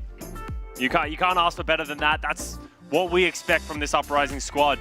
But we're moving forward onto Numbani, and this is a very unique map where you can play the Sombra. We've seen some teams opting to play the Widowmaker to mix success. Like, obviously you can find the angles, But with the nerf Widowmaker losing a little bit of value from extreme long ranges like you have on Gibraltar, other teams have just decided keep playing Tracer Sombra, keep enabling a dive. Yeah, that Widow nerf is very sad. Very sad. Sounds like a true Widowmaker player. Yeah, actually, though. I mean, we saw some crazy stuff from Kai, actually. From the Glads, from that Valiant and Glads game, the Battle for LA. That was some really entertaining stuff. Him and Seeker, very, very good cracked hit scan players. And we've got 2 very good hit scan players on either team here as well. So maybe a little bit of that, but it really does feel like Boston, if you want, you can run the Widow with like the Tracer and the Winston. It's not unheard of, but Sombra's just so good. And it's just something that they're so used to doing. I mean, the Florida Mayhem, like you said, last time we did see them on this map, they were playing a little bit silly with it.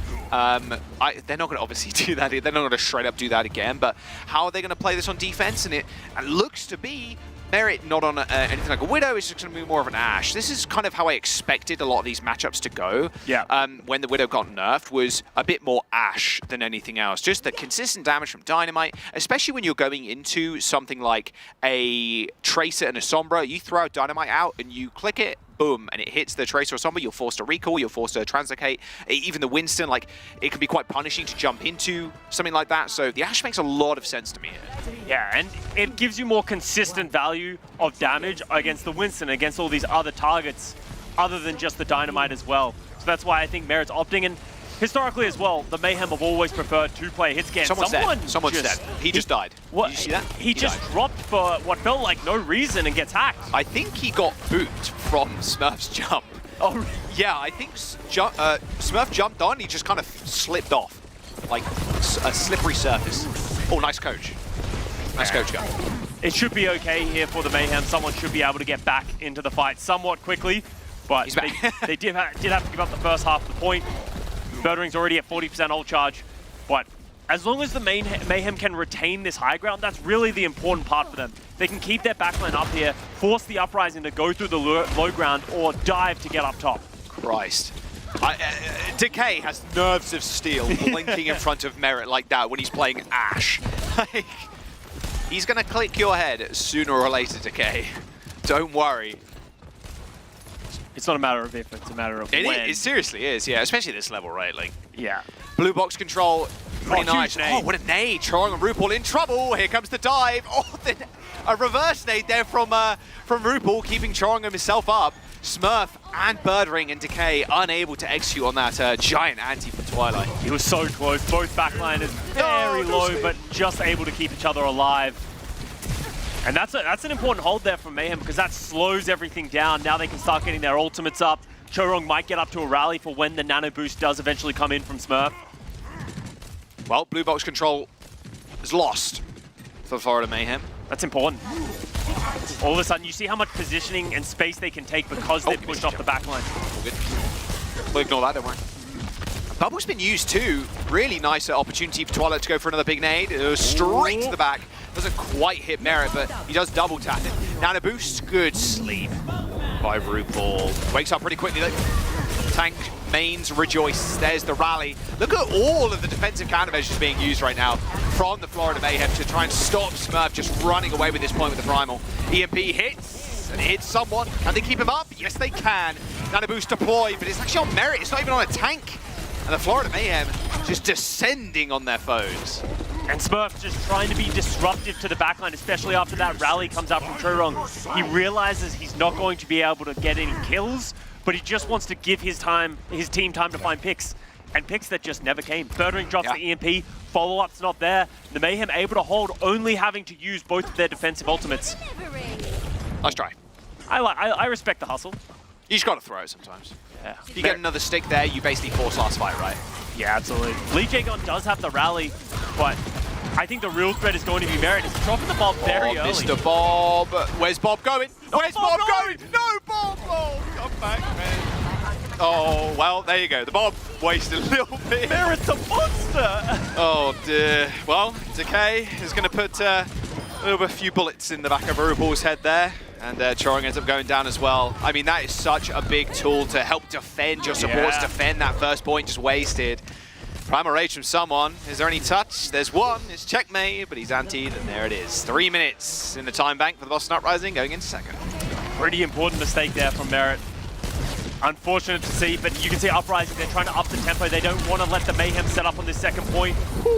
But with the ability to teleport back to your previous spawn, it's a lot harder to get those stagger kills like we used to see it here on Watchpoint Gibraltar. Oh, thank God. A lovely change we're all very excited about. Yeah. Well, honestly, one of the best changes to like any game mode, especially Escort. Yeah. Is being able to teleport spawns. And a boost. It's on to Smurf. He's in the back. Yep, and he's got the rally. He's got the Primal Rage. Chong's got the rally, but he's so low already. Yeah, there is just no backup. They're just utilizing so many of their ultimates. I mean, the Smurf's Winston is just ridiculous. It's so easy to forget how good he is at Winston. We just take it for granted at how he's gone toe-to-toe with the best consistently. Yes, maybe he hasn't had the best results as of late, but he's just one of the best in the world. Mayhem trying to touch. Someone gets there at the last second. He gets there, and he gets Nano. Sustainability is good. Bubble goes down for Smurf, so someone is going to get healed here. Just waiting for the rally, I think, with the Boston Uprising. They've just got it. EMP hits. Twilight in trouble. Maybe not. Good sleep again. Somehow hits it around the bubble. A stun onto someone who's sub 100 HP. Retreats the rest of his team. Is Lee J gone? Oh, he's swinging. He in there. Bo Trace is picking up the bricks. And now it's up to the Arnis to try and keep the teams alive. But it's Bird Ring and Decay. And it was 0.3 meters. Anybody from the Florida Mayhem stepping off the point. And yeah, it's going to get capped. Wow. Record pacing there going through point B. Point 3 is unlocked. And now Merit, obviously on the Sombra now, Scott. Matching Bird Ring. Did we want to see them in the mirror? Maybe they can face up to them, but right now, I mean, Boston just kind of playing this one to perfection.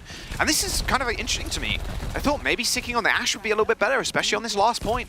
A lot of long sight lines, nice ball placements. You went through him off the edge. I just think he's had too much pressure on him when he was playing the Ashe. And let's remember, Florida Mayhem aren't a bad dive team. They're very solid at this Tracer Sombra. The question that we had was, can they go toe-to-toe with Boston? And right now, once again, Boston really getting more value out of their ultimates.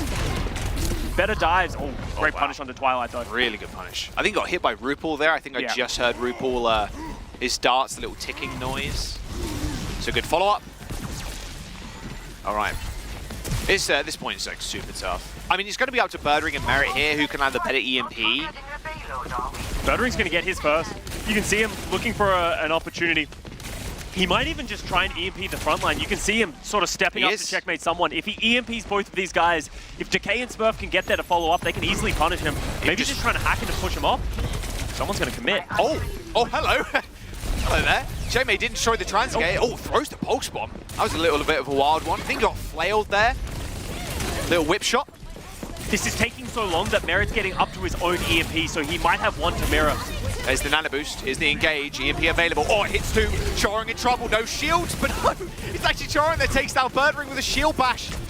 A nano boost onto the brig.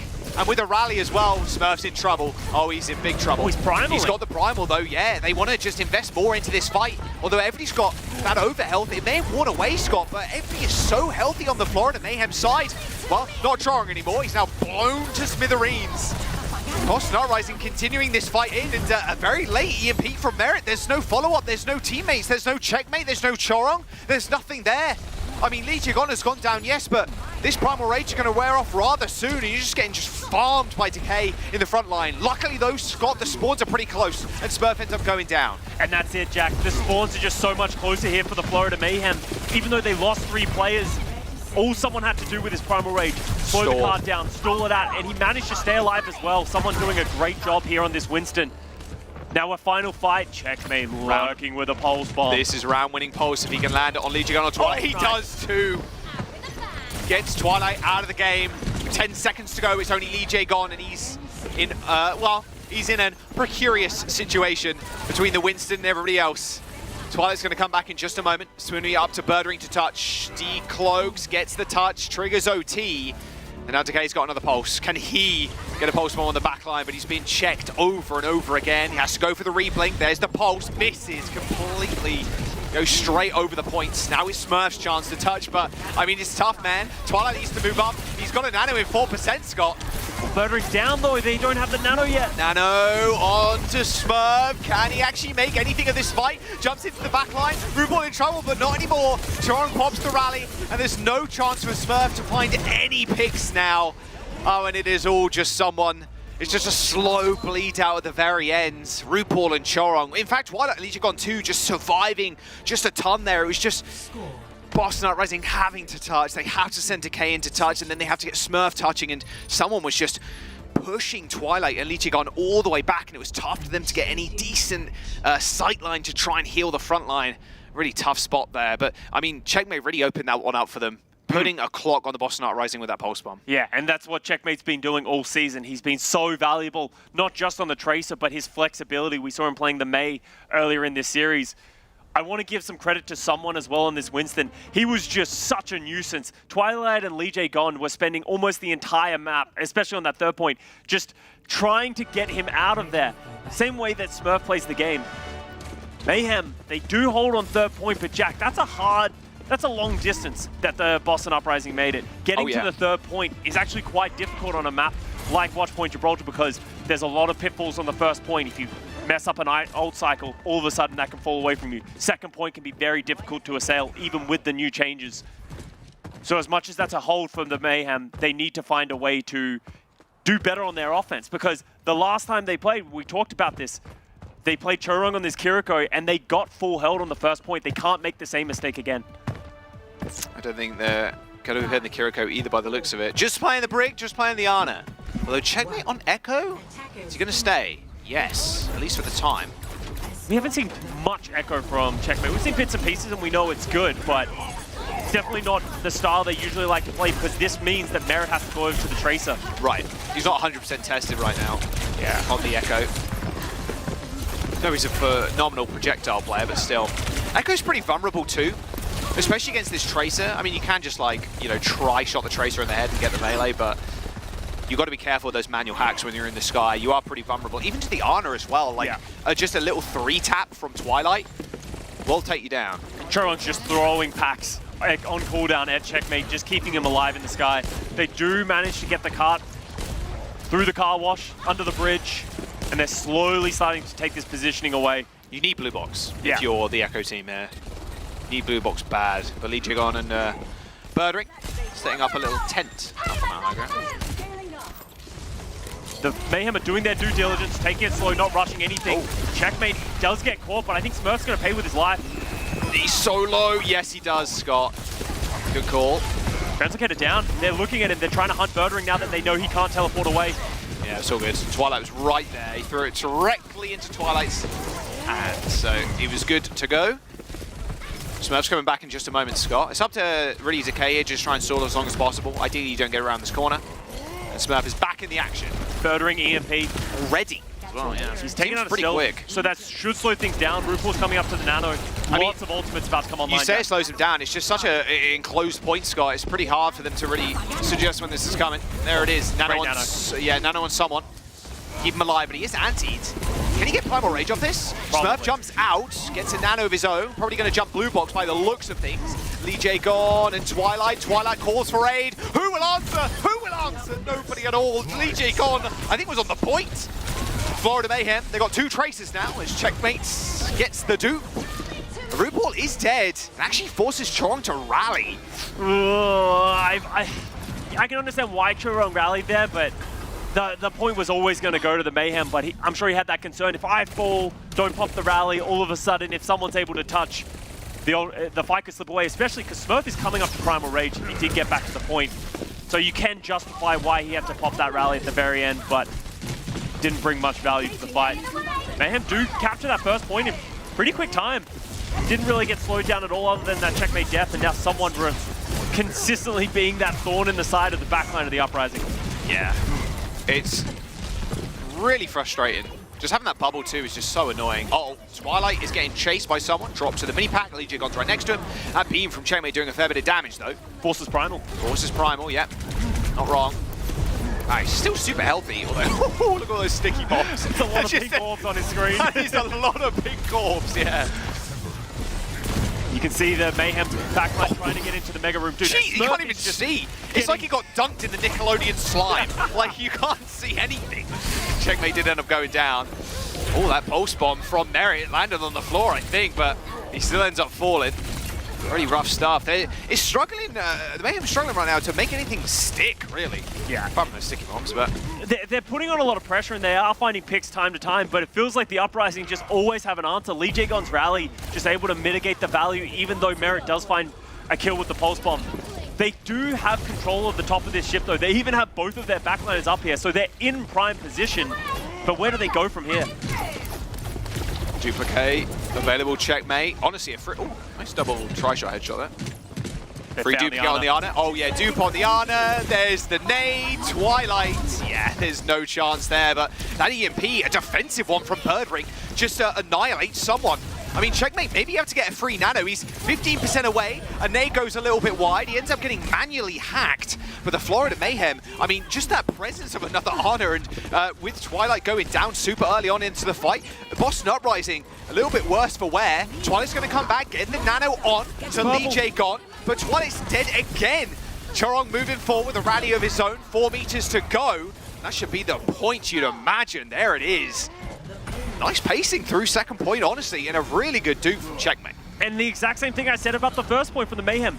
Doing their due diligence, taking it slow. They're not just throwing ultimates, trying to use that to get an advantage. They're moving their players into the right positioning. So even though they're trading back and forth, they have the inherent advantage in a long-form fight.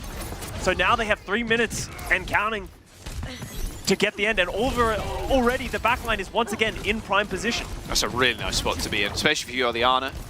Any kind of long-range hit scan, pretty nice. All right, Birdring needs a CMP and stat. Even just like a solid dive onto the back here. But the problem is, diving into the back, Scott, if the supports are quick enough, they can drop to Mega. Yeah. So they can get the Mega pack for extra backup. And it's going to be super tough to take them down. Because there's no like instant damage, right? You're just kind of tickling them down and then hoping your Tracer can follow up too. And Uprising is just conceding this positioning. They recognize they can't deal with the Mayhem backline, so they're just like, we'll leave them up there and put our own backline in an incredibly safe space. So that's why you're seeing so much brawling just happening in the middle here. They're just waiting for ults too. Checkmate's got dupe in 5%. Good damage from Twilight. There's the bubble, swap sides. Shoot at RuPaul again, Primal Rage from Smurf, but like I said, this point is so... Okay, Merit got squished. There's the rally forced out. Smurf jumps back. Not sure how Merit insta-died there, was potentially waiting for a pack from somebody. 2 minutes to go. Florida Mayhem still sitting on ults though. Yeah, Strong provides overhelp to the front line. There's the nano onto checkmate. Still dupe available. Someone has got to get something done with the help of checkmate to try and even this one up because Chorong's already dead. Merit's forced all the way back to spawn. Now RuPaul on his own. This dives is so good for the Boston Uprising. Just couldn't trade quick enough. And great patience from the Uprising. They just waited and waited. Even when they had that player advantage with Merit, all of a sudden, as soon as the backline from RuPaul and Chorong, as soon as they drop down onto the low ground, Smurf's there with a nano boost. They're just not able to hold up. And now Birdring's got an EMP. There are responses here from the Mayhem. They do have both DPS ultimates. They have a problem with this. I mean, this EMP is going to be huge. Oh yeah, Chorong and RuPaul in trouble. Nice nade though from RuPaul, keeping Chorong alive. 1 minute to go. We're almost in OT. If you're not careful, and Smurf's already dead. He tried to follow up, and an EMP of maybe a free one from checkmate. He's trying to farm. All they need to do is touch point. Remember how far that pink box of victory is. Only a couple millimeters to go. Checkmate a free EMP on the table. He sends it out, hits Birdring. An anti-day from RuPaul sends Twilight and Decay all the way back to spawn. There's too many Florida Mayhem members on the point, and Decay can't even touch to trigger OT again. Watch point Gibraltar on a dive-heavy map is taken by the Florida Mayhem. And match point now. And Mayhem looked good. That was clinical in how that they were playing those rounds, and that's really the advantage that the Mayhem have, is the flexibility. Not in just dramatic changes of their compositions, but Merit's willing to play the Ashe, then he goes over to the Sombra, then he goes over to the Echo, or at least Checkmate went over to the Echo. They have the ability to throw different looks at the Uprising that forces the Uprising to feel like they're the ones that have to change their style. And even though Boston and Smurf were getting so much value on their own offensive line, it feels like as soon as Florida got in control and they were able to dictate the flow of the fights, they were just able to drag them out, get their own advantages, and inch by inch close out Gibraltar to give themselves a lead in this series. Yeah, I mean, this map pool, well, like we said just before that we went into this game, it very much feels like it favors Boston Uprising. Yeah. Just being able to play Sombra, Tracer, Winston Dive, and Twilight. Okay. Speaking of Twilight, just doing a cartwheel in midair. So they can play some of their best heroes. And the Florida Mayhem just kind of besting them on a map that should have been the Boston Uprising. It felt like we're going to Esperanza. I would imagine it's going to be the same thing. We're going to see the mirror, unless Florida Mayhem want to bring out the Ram again. I mean, we'll have to wait and see. That was a tough game. And on Boston Uprising's attack, Scott, it was Checkmate that was setting them up. Yeah. These dupes have been really good. Dives to the backline, dupes the Ana, nades Twilight to capture second point. They hold it because he lands a pulse onto Twilight. They know who the targets are. They know how to execute on them. It's a very close series right now, Scott. Yeah, we wouldn't have it any other way. Both fighting for the #2 in the West right now. Yeah, Esperanza up next. Lijiang Tower potentially. Let's go. We're going to go to a break. We'll be right back.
Welcome back. Boston Uprising and the Florida Mayhem at loggerheads right now. Esperanza is going to be the next map.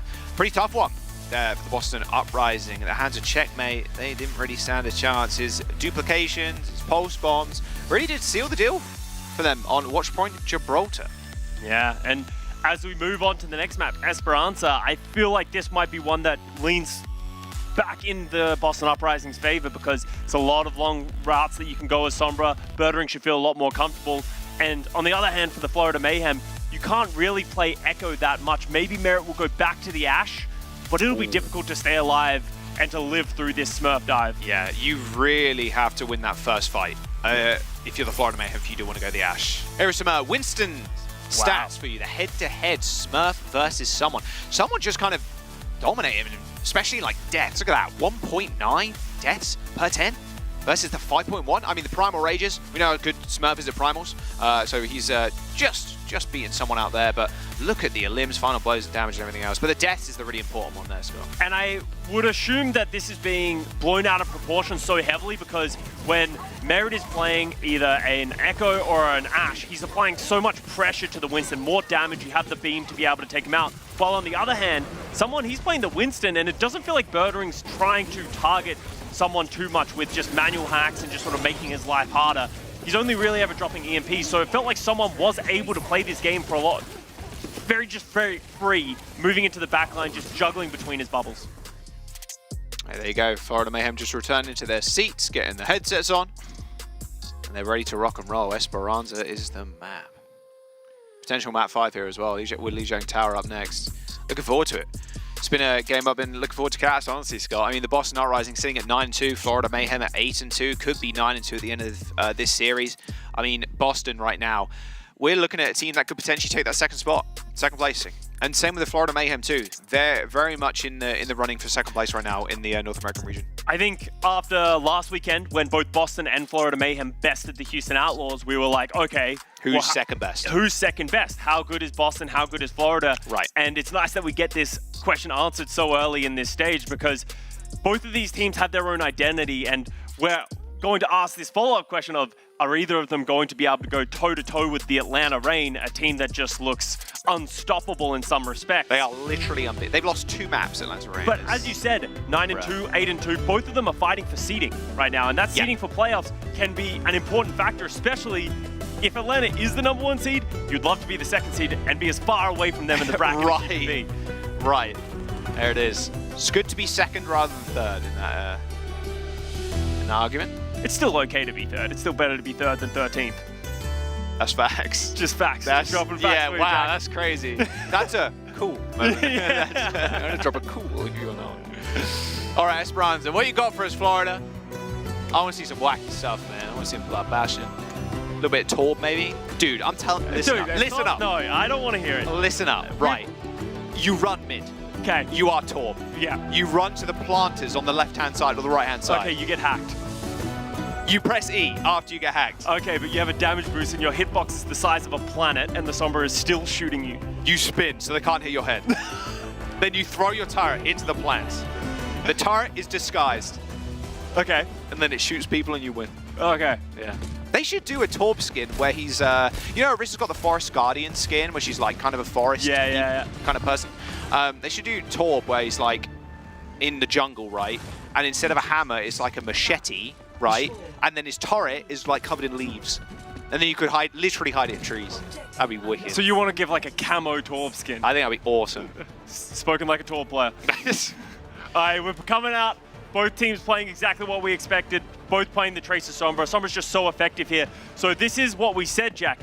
Florida Mayhem going to have to play exactly Boston Uprising's game. Yes, sir. Complete mirror. Love to see it. And so it begins. 2 Arnas looking at each other from across the way, hoping they land nades. Oh, Lee gone. In trouble. No, all good. Chomei forced a recall. Someone was pretty low too, so couldn't follow up.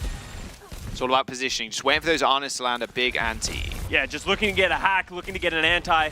Just anything that will give your team the ability to dive. You can see Smurf is just waiting in the wings as Twilight on a diff. A little diff there. Who's surprised? There you go. I mean, especially if you're RuPaul there, use your nade pretty early. And if you're the other Ana, you know they can't heal themselves like instantly. And sometimes the Brig, obviously, maybe they don't have packs, maybe they're packing someone else at that time, like boom.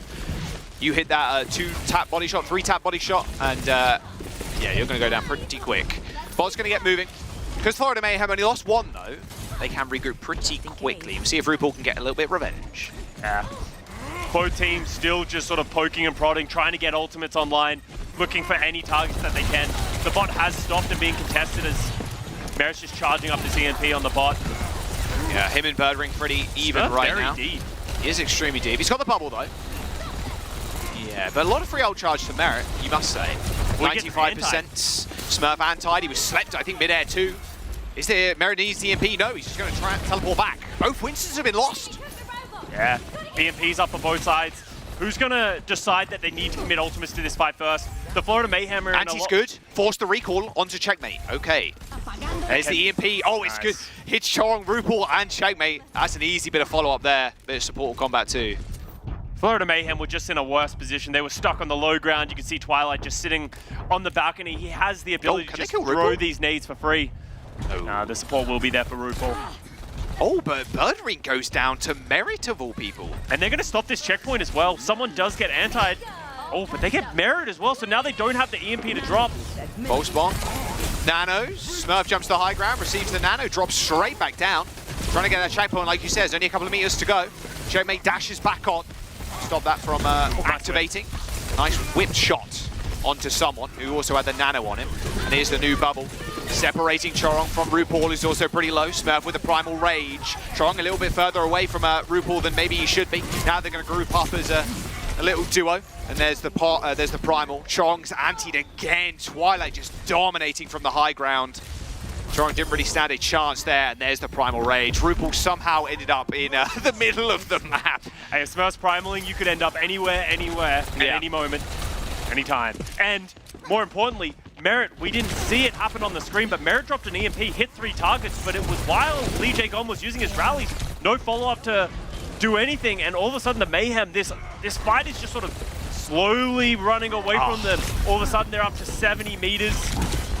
And someone's got a primal rage. He does manage to isolate Smurf. Oh, well, if he gets up, he could primal. There's no sleep. Oh, Twilight's dead. Okay. Nice. No primal necessary.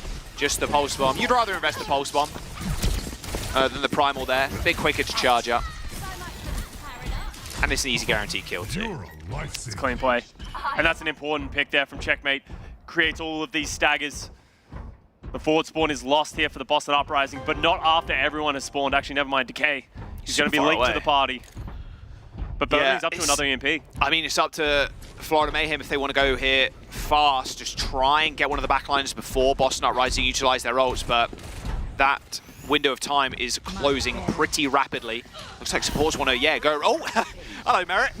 Just bashed into him. I think it looked like a little bit of accident there.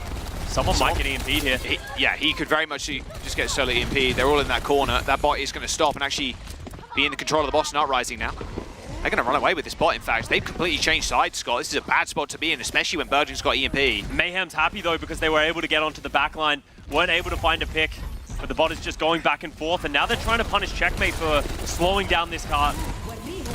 Oh, nano boost on someone. Transcater available from Birdring. Doesn't want to throw it up. Well, it has been placed down. He'd have to destroy it first, of course. They're just throwing ultimates in, but Boston Uprising, they're more than happy with them burning Nano. This EMP is going to be devastating if it hits the backline with no Nano.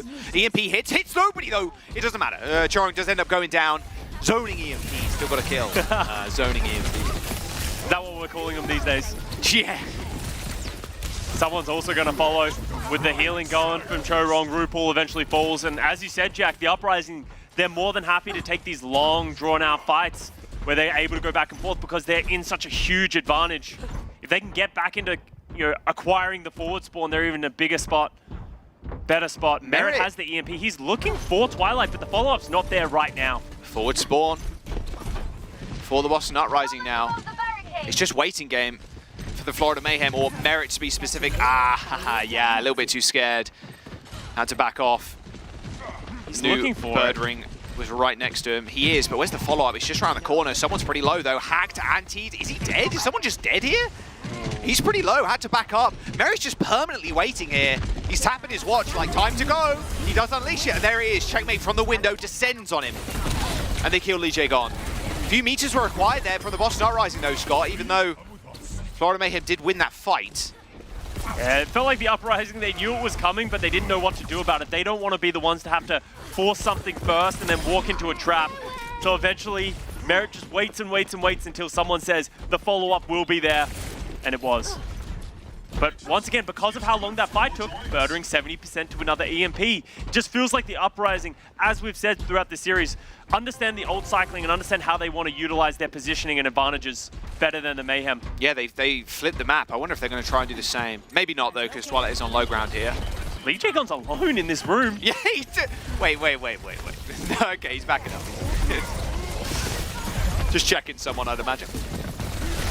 Both applying pressure, just trying to get positioning of this high ground. They both have a lot of ultimates, but no one wants to go first. No. Oh, Translocator dead. Yeah, Birdering down. There's the nano boost. Both support ultimates used from the Florida Mayhem. It's got to be a fight win here. You cannot let Boston Uprising get out of here alive. If you find another pick is perfect. Maybe you get checkpoint. They antied Smurf. He just got primal. Even a pulse bomb thrown out to try and get that pick. As you said, Jack, that wasn't enough for the number of ultimates committed by the Mayhem. Yeah. Uprising, they bend back just for a moment, and now Birdering's coming back. He has another EMP. Mayhem used a lot of ultimates and didn't get a lot of value. They are masters of this push and pull game, Scott. They really are. EMP available from Birdering. Translocate's back. Is going to throw his Translocator forward straight towards someone who's used that Primal Rage. They can't get this checkpoint, Scott. It is feeling impossible right now. Rally used by Lee Jae-gon, stopping anybody from going down. 2 minutes to go, 40 meters ahead of the Boston Uprising. Look at how far away RuPaul is playing on this Ana. Yeah. He doesn't want to play further forward, knowing that Birdering has the EMP. But for that reason, Mayhem aren't getting advantages. They're playing so defensively, trying to avoid this EMP. Oh, this EMP could be big. There it is. It hits two. Lee Jae-gon and Twilight already dead before they even touch the ground. The Florida Mayhem, they finally find the executant. You spoke about how Birdering was building up to another EMP so quickly because that fight took so long. Merit charged 80% of an EMP. It is just a waiting game right now for both of them. It's about who blinks first. Really? Birdering was trying to find an EMP for the longest time. We saw him running around trying to find anything. But that was, I guess, the value that RuPaul was providing by not playing aggressively. Birdering just doesn't have a target. They do still have ultimates. Uprising are still in a fine position, but Mayhem had the checkpoint. Look at them in that window, Scott. It's going to be so hard to EMP. Oh, Primal Rage. Oh, sled. And Anti too. EMP hits. Only hits someone. There's no follow-up though, really. Oh, my Anti-ed onto the backline. Trong and RuPaul. Yeah, they're in big trouble. RuPaul's got the nano. Doesn't want to just throw it out. And remember, Boston Uprising, Scott, they're still in the lead. Yeah, and Twilight comes up with magic once again, somehow hitting both backliners from the Mayhem with the Biotic Grenade, and that gives Smurf the ability to execute them. So now the Boston Uprising pushing the bot back. All of a sudden, the front spawns are lost. Yeah, there it is. For the Florida Mayhem. Make me wait on that one. But they're only 30 meters behind the Uprising, so as much as Uprising are in the lead, it's not the worst. It's not the worst thing if you're Twilight Florida Mayhem. Yeah. Pulse bomb, Smurf alive, not for long. Twilight in trouble, Lee Jae-gon with no packs, no healing. But they're still trading. And trading right now, Scott, is way better for the Boston Uprising. There's no forward spawns for the Florida Mayhem. Maybe Lee Jae-gon gets rallied. Has to do it. I mean, 20 seconds to go. Lee Jae-gon does survive, forces someone out, and him and Takei are going to hold this high ground. That was expensive. I like the rally by Lee Jae-gon. It had to come through because if he staggered himself, that's a huge advantage that Mayhem get. But now they don't have that defensive ultimate. And look at the Florida Mayhem. Yeah, Chorong and RuPaul both have their defensive ultimates. It's going to give them so much sustainability. They need to push their agenda. Yep, they need to push the advantage right here, right now. This is it, OT, Florida Mayhem. They don't want to go to a map 5. They want to end it here and now. Oh, nice nade. Forces Birdering all the way back. Nano being flung out, but the nano needed to be applied to Chorong. Another fantastic nade by Twilight. He trades through it with his life, but there's no healers now for the Mayhem. There's no ultimates either. The Boston Uprising have Lee Jae-gon. They got the hacks and the damage. The forward spawns have been initiated though, Scott, and the bot is pushing in their favor. Yeah, but they have no ultimates really. Merit's the one who's on the cart, and he's the only one with an ultimate. Translocate's away, who's going to touch? Maybe checkmate, maybe someone's going to have to get there. It's actually Chorong on Lucio. Those forward spawns were good, but are they good enough? Checkmate, double blink, straight onto the points. Triggers overtime again. Someone in the bot's being led away from him. However, Checkmate's back, but he has 1 HP, and Smurf just clears them.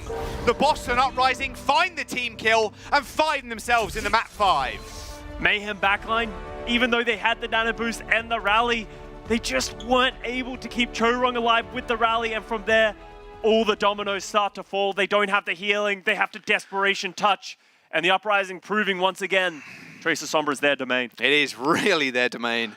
Wow, just another fantastic nade from Twilight. If Chorong doesn't get naded there, self-heal. He's in rally. He's getting that over armor. He's getting that over armor as well. Like, he's swinging.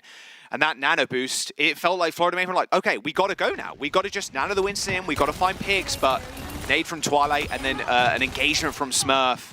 Like you said, Scott, very much their domain. Although, Watchpoint of Gibraltar, you'd think it would be theirs too. So you're seeing how close this game is right now. No one wants to make a mistake. And that's why we're seeing a slowdown in the tempo here from Birdring and Merit trying to set up these perfect DMPs. And funnily enough, we talked about who is really going to come out on top. Who are we going to consider the second seed right now in the West? But I honestly think these guys are neck and neck. They both have their styles and their advantages depending on the map and depending on the team that they're playing against. So regardless of which team wins this series, I think both are going to have great cases going into the playoffs that they could accomplish anything at any time. Playoffs, yeah, I mean, playoffs is right around the corner, man. Right around the corner.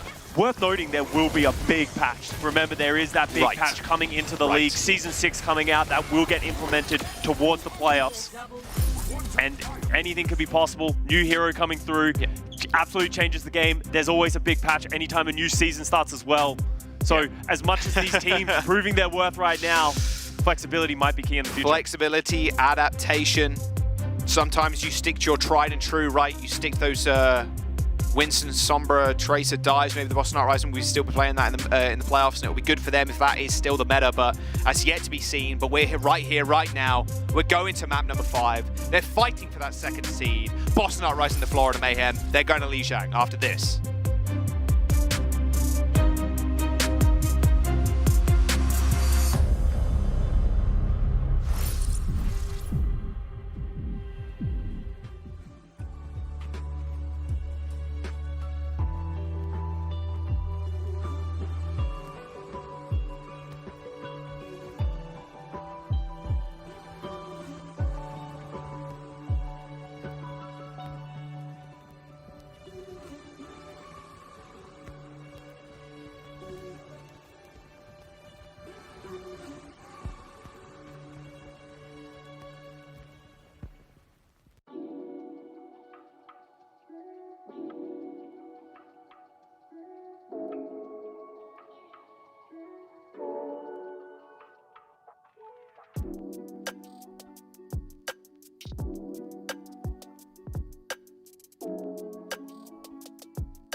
the battle for second.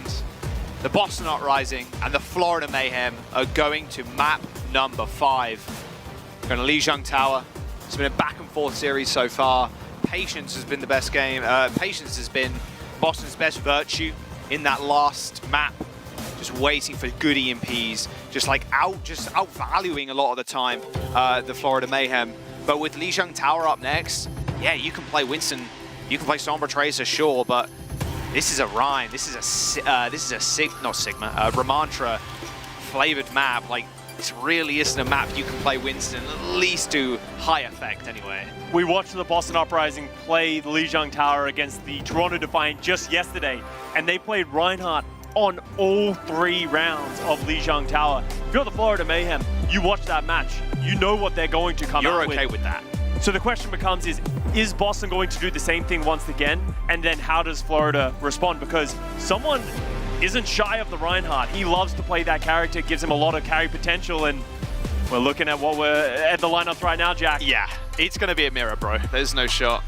Sim maybe just the TP out, or maybe just keeping the Sim. We're on a control center, so I'd imagine they're going to keep the Sim. Smurf hit some enormous Earth Shatters against the Defiant yesterday. Yes. Just finding those off angles. But in general, it felt like the Uprising just had the better end of the stick against the Defiant. Let's see if they can do the same thing against the Mayhem. All right, here we go. Map number 5. They're TPing out. Just Sim May. Complete mirror on control center. Both Rhines just cascading over the walls. Oh, holy damage. Okay. All right, well, that's the first fight done. It felt like both Reinhardts just ignored the other 8 players in the server, and they're like, you, me, over here. Over here, okay, square up, bump his chest. Yeah. Boom. And unfortunately for Smurf, the rest of his team got absolutely decimated in the 4v4, but I respect the 1v1 as Florida Mayhem take control of the point first. Quick fight, though. Means Boston Uprising are going to get back ASAP. Pretty even ults across the boards, kinda, apart from the DPS difference there. TP, it's a high ground, dropping down. Just the turrets on the point. Going to help with a little bit of a supplemental damage, but Rupul's in the best position possible if you're the map in these kind of comps. Don't want to get icicled to the head, but Merit, zero fear. Just burn him alive. A nice little teleport to escape, but teleport to the backline, a little cheeky shatter from someone maybe. And Matrix is up. You can see Rupul drops his first. Twilight has his. How's he going to use this one? Uh-oh. Lijiang? Lijiang's in trouble. There's no way he survives. Twilight's on a decent angle, but look, he's just getting blown up. Yeah, 7 HP, he's dead. Even behind the window. That was just a miscommunication by Lijiang and Twilight. Lijiang going aggressive for what felt like no reason. Kind of glimpses of Lijiang a little bit. Twilight tries to turn it around as well on the other side of the point. So they use the ultimate, lose the players, and now Mayhem up to 50%. Do they go fast? Fast Blizzard, fast Shatter, just go in, run it down, make it last fight maybe. So they're going to play up in server. Boston do have the advantage. They have their Symmetra wall because Merit used his in the last fight. All right, yeah, there you go. Perfectly cool, Scott. TP to the back line. There's the charge, pins in onto Smurf. Shatter still available. Someone lifted up to the sky, but already, I mean, the fight's good as over. They just threw the Blizzard out on point in this last fight now. That almost felt so easy. Staggers Twilight as well, that's a big deal. Uprising just feels like not able to press any of their ultimates. Don't you do it to someone.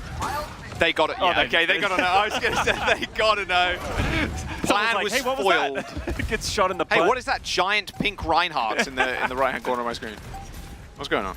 Okay, someone has the Earth Shatter still Cho-Rong with the sound barrier. There's the Shatter. Blizzard's good. Does hit one, but the Blizzard is good. Cho-Rong though doesn't get frozen, hits the beats, and someone finds the charge kill onto Bird Ring, so that's a whole lot less damage available now.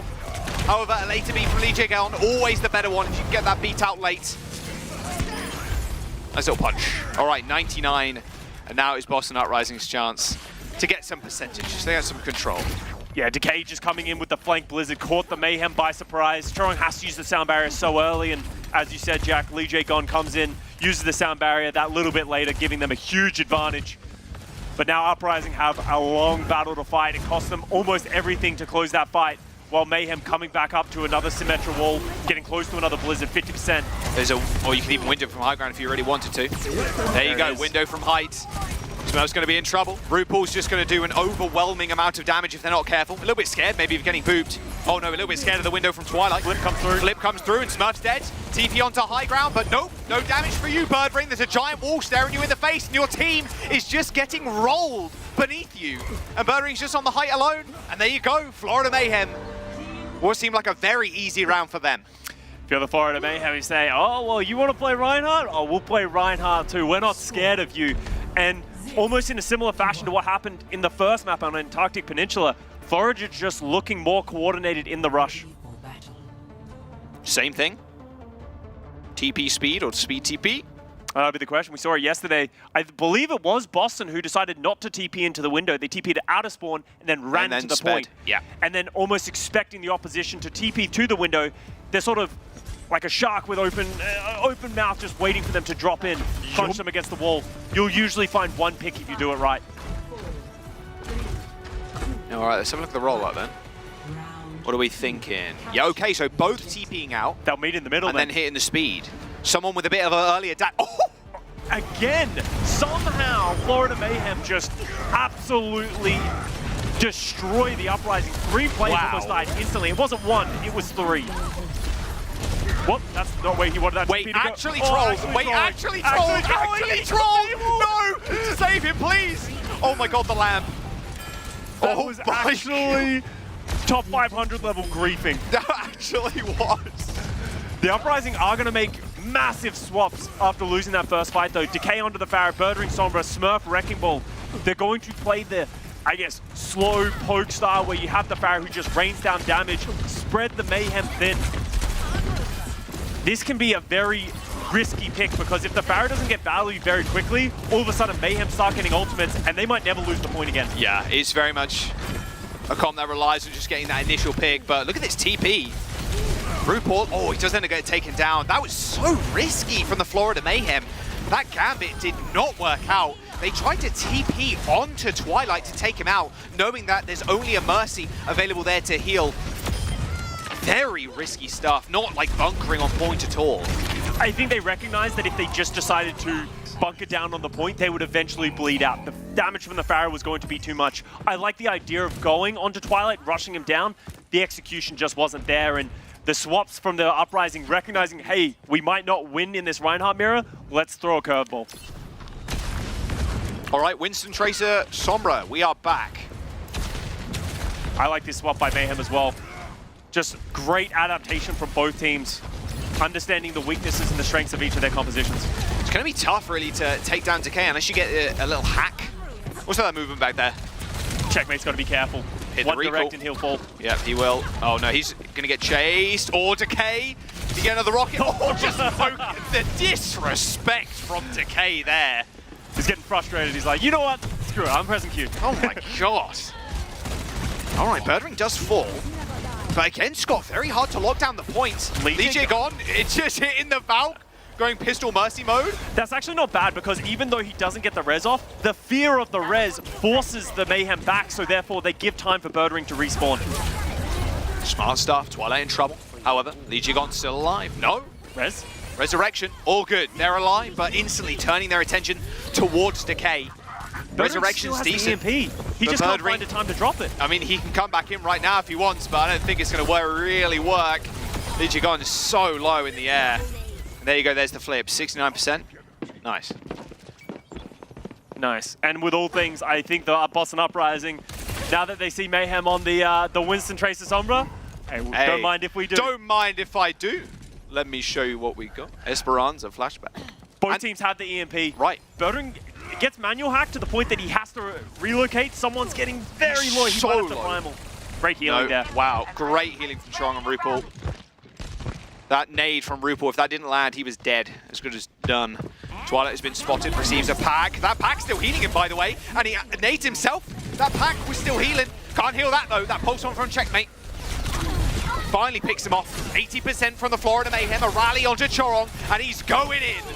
Birdring does find the kill onto Checkmate, but that might just be it, Scott. They've got to be careful. Twilight's got a nano. They should be able to get a touch, but this is looking dicey. Yeah, Twilight does have the nano to get Smurf in, but he has the Primal Rage. I wouldn't be surprised to see someone go very early, very aggressive. Be that gatekeeper. Don't allow the backline to come into this fight. Oh, he going in. He spotted the backline. Lijiagon's almost got the rally too. There it is. There's the Primal. Trying to split up the supports from the rest of the team. Lijiagon slips under him and, well, there's the sleep dart too, but Smurf's already dead. He had to go for the touch. Pulse bomb lands. Chorong dead. Smurf and Chorong trading. 4v4 on the point. There's the rally. There's the nano. Boston Uprising forcing their way in. They are going to be able to get their flip, you'd imagine, because someone and Checkmate don't really have a lot of backup now, especially with the Brick dying. Boston Uprising with 70%, Scott. Yeah. But it was a costly fight. That was costly. Uprising had to use both of their support ultimates. Mayhem smartly recognized we're not winning against that. They're going to fall back, give themselves a little bit more time. No manual hack, Bird Ring, still doing a fair bit of damage to Chorong. Pretty low health members on the Florida Mayhem right now. They're going to have to get topped up to 100% before they make another re-engage. 80% and Smurf's got Primal, Scott. Mayhem don't really have ultimates to fight this. They need to take a drawn-out fight. Give Merit the opportunity to get the EMP. Someone's already antied. Merit does kill the Trans-Decay, but Birdring's right next to him, and they kill Merit. A Decay for a Merit trade, and Smurf with the Primal Rage. He's more than happy playing in the front line right now, and if this Primal goes off, this could be a round number 3. A good sleep, and Twilight's dead. Someone is anti, but the support is there. Lijiagon's gone. EMP is good for 4, and here is Smurf. Smurf and Birdring now have to chew through this overhealth, this armor, and a nano onto the Tracer. I just think they're too tanky, Scott. Smurf's Primal didn't get anything. The EMP was so good. That pulse bomb from Decay going wide, but the Florida Mayhem are going to be able to lock down this point. It is OT, and they are in control. Smurf manages to get back in time as Lijiagon switches over to the Moira, but Decay ends up falling to a blink smack. Florida Mayhem do end up losing for Paul and Sharon, but Smurf and Twilight and Lijiagon are somehow keeping this alive. Only supports left, Birdring and Twilight. Checkmate has got the pulse bomb, but he is so low. He's got a recall in his back, but Lijiagon finds yet another kill. Somehow, Twilight and Lijiagon are still surviving. They are still holding on. Smurf is going to get back just in time. Is that rally? No, sorry, the Erode's going to come out in just in 10%. Even the Coalescence too. Their both supports are coming up to ultimates if they can hold on. 15% and only 10% before the supports come back up. Suzu to save Twilight's life, but Birdring and Decay are already dead. 1% away, and Twilight goes down. Lijiagon gets caught just as he is slain, and somehow the Florida Mayhem hold on. 99% flip, and Florida take the series. Boston Uprising were so close. The fact that they even managed to get back into that final fight, switching over to the Kiriko Moira, they turned the fight in their favor, but eventually Florida Mayhem, they come back. The Boston Uprising not able to get up to those support ultimates. And Florida Mayhem getting the win, taking that number 2 seed in a lot of people's power rankings. Number 2 seed was on the board, and Florida Mayhem snipe it away from the Boston Uprising. Boston now 9-3, but Florida Mayhem 9-2. So Florida still needs to play an extra match here, but you gotta say that's probably one of the more difficult opponents out of the way. The Boston Uprising, what a stand they made, but Florida, they always managed to come out with something a little bit cheeky. That mirror matchup was very, very close, but their Rhyme play is just outclassing Boston, and it really just netted them the victory here. And this is what a lot of us spoke about heading into this match. You know, the desk was highlighting it as well. Boston, they are the superior team when they played that Winston Tracer Sombra. You think of the maps that they won. They won that Midtown. They won, I believe it was the Esperanza. Those are the maps where Sombra gets the value, while on the other hand, Florida Mayhem, anytime they could throw a curveball at them, anytime they could put their players on more comfort heroes, they had the edge. So Florida Mayhem really showing diversity is such a virtue in this meta. Oh man, 3-2. What a banger of a series. Player of the match though for this one. Who's it going to be? I think it's going to be someone. Yeah, absolutely. The Rhyme play, the Winston play. You can really just do it all. And like you said, versatility is the strong suit of the Florida Mayhem. And at the helm of this guy. Yeah. And he really is the person that a lot of the coaches and everyone credits for the Florida Mayhem and their ability to adapt on the fly. Yeah. One of the things that really just was such an important thing in this series. But the thing about him as well, he can play all the heroes. He can play the Winston to be a comparable level of Smurf. He can play the Reinhardt, he can play the Ramacha. He can really do absolutely everything. And that's why he's just such a valuable player and a role star on the tank for a lot of people. Oh yeah, I mean this fight was so quick. Their rollout's just like superior on the Rhine. Yeah. Like both rounds back to back on Lijiang Tower. Those fights were instantly done. Yep. Like the Florida Mayhem just know how to fight those neutrals so well. I don't know if Smurf's just not putting up his shield, trying to play a little bit greedy. The team's getting out of position, but as you said, that's passion right there. That's passion. Do a dance, someone. Come on. Oh, he's such a legend, honestly. And look at those stats in this match on Winston, just such low deaths. Primal Rages, not his strong suit compared to Smurf. Yeah. But you're looking low deaths, high damage, higher limbs. Feels pretty good if you're someone right now. I mean, what an asset to the Florida Mayhem. Really, a rockstar tank. He really is this season. And if he continues this stride, maybe in the conversation for MVP too. Yeah, absolutely. If Florida Mayhem continue this level of success, they keep finding value and they make a run at the very end, he absolutely deserves to be in that conversation. Absolutely. Man, what a series. I mean, the Florida Mayhem, and I think a lot of people were expecting it in the chat, or were they? Oh, wait, no. I think all the Desperate was not rising. I think Johnny, though, with a smug look on his face. Right now. Johnny's looking really smug. The rest of the devs pretty unhappy with that one. But Florida Mayhem fans, they do take home the win. And with a 3-2, it's up to either one of the teams, honestly, now to take on the Atlanta Reign and take them down to dethrone them. Will it happen? We'll have to wait and see. I'm sure one of those matches will come up in the next couple of weeks. We're going to jump to a quick break, though. Don't go anywhere. Jessica's going to break down this one and set us up for the next two. See you in a bit.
뭐라?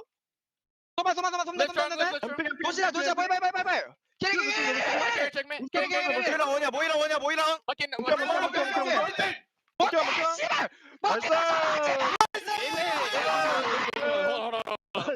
나이스 체크맨 나이스 승훈이 Wow, emotions running high there, Danny. I guess Florida Mayhem really wanted to kill the monkey. Yeah. Family friendly. Focus up on that monkey. True, unless you understand what they said, then maybe not. Either way, of course, very emotional moment there at the very end of the match, as it was a 5-map banger, exactly what we wanted to see from those two teams, but turns out that the chat, as well as Costa, were right. Yeah. And me. I was right too, Zoe. Took a few seconds to take the take. Yeah. Nice.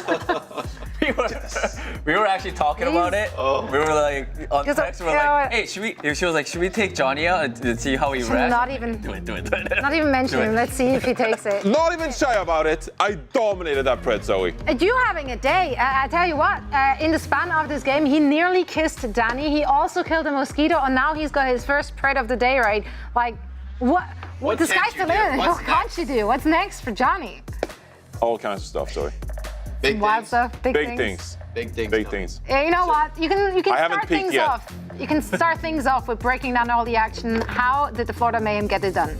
So we highlighted, there's the preds, by the way, 3-1. Yeah, okay. That one goes out to all of you. You weren't Mayhem that fans. mean. You got Mayhem fans. It was 3-2. It's us. You were still Us. wrong, technically. Technically, you weren't spot on correct. Technically, you were. Okay, now we care about map preds. Oh, so important. Oh, you need to get the map preds right. We were both one map off. Who cares? Who cares? I predicted the man. Who cares? Look, someone got player of the match, but I actually think the backline did a really good job from the Florida Mayhem throughout this entire series because they knew what was coming. Everyone knew that the Boston Uprising, apart from maybe Antarctic Peninsula and Lijiang Tower, would play the dive composition. Here we're seeing the Ramatra mirror, of course, and Florida Mayhem, they love playing this stuff. But when it came to the dive compositions, I think that Florida Mayhem, they knew that the aggression was coming. They knew that Boston were always looking for aggressive biotic grenades to ambush on. They were looking for hacks, they were looking for EMPs, they were always looking for these plays. And I think that Churong and RuPaul did a really good job of peeling backwards, as well as the echo for the Florida Mayhem as well. Always being aware that, hey, Boston Uprising, they're always going to look for an opportunity to jump. So we're very aware of that. We're peeling backwards. We're trying to take care of our backline. We're playing Ash, for example, here, which we haven't seen a ton of, to peel backwards. So the Florida Mayhem, I think they had a great understanding of Boston Uprising we're trying to do, and I think they played really well around it. So I gotta give a shout out to the backline. Yeah, for me, I think this comes down to Gibraltar. That's the map that Boston Uprising need to win in this series. I mean, I think both Koths, it's a little bit of an unlucky roll for Boston that both Koth maps are like very rush favored. Even though I don't think Boston's weak on the Rhine comp, on Lijiang, I do think Rush is definitely Florida's wheelhouse. That's their chance to have an advantage in the series. So when they won with this dive comp, choosing to go with Checkmate's Echo and Merit even getting some mileage out of the Ash on first point defense, eventually switching to Sombra, but for the most part, they're staying away from the Sombra Tracer Mirror this map, and I think it really was impressively well executed to beat Boston Uprising. Like, that's the map that Boston is relying on winning. Were there any players in particular that stood out to you here, Danny?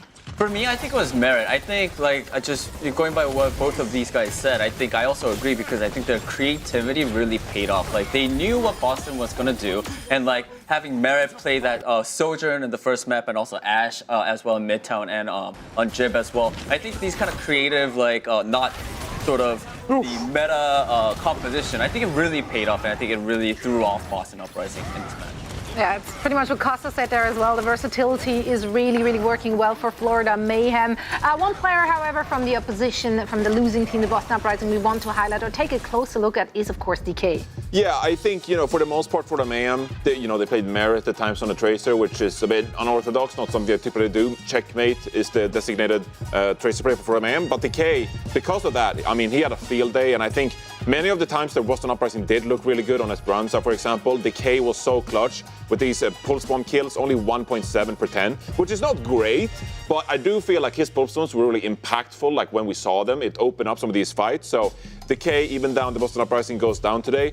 I don't think you can question DK's performance, and I think he had a really good performance. Had Boston won today, I feel like DK would have been a player of the match candidate, at least on his team. Yeah, and it was a very close game. I mean, up to the very end there, until those last few fights, or the very last fight, which went on for forever, to be fair, it could have gone either way. So, credit where credit is due. Two top teams we have here, but it is now time to talk to the winners, Danny.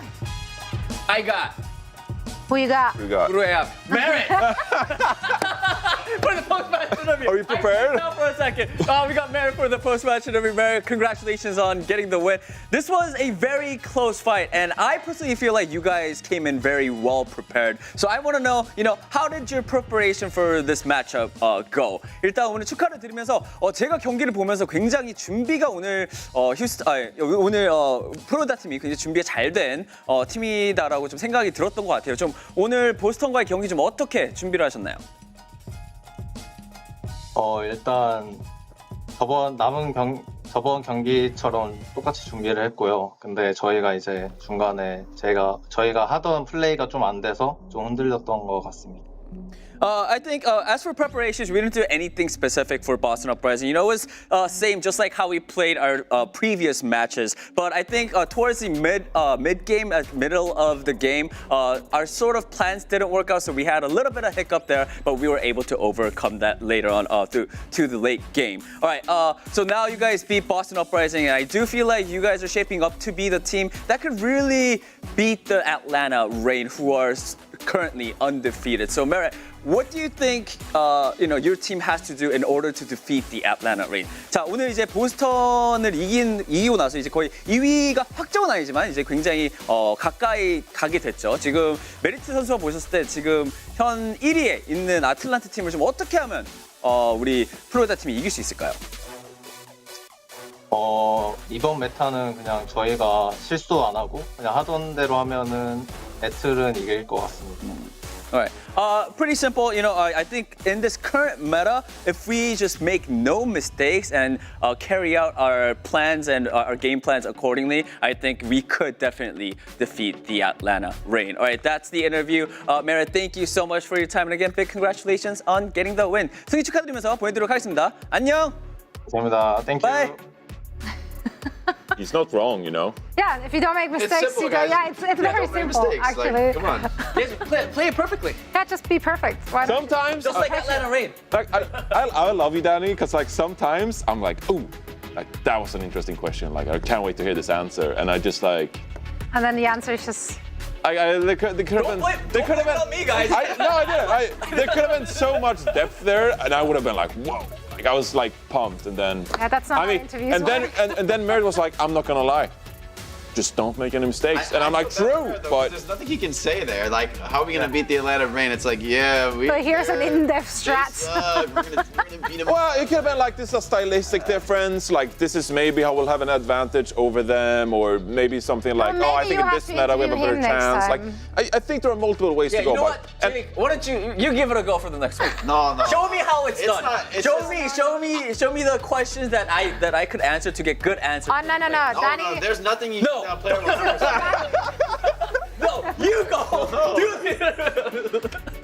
By the way, I'll hold you back. It's not worth it, man. It's not worth it.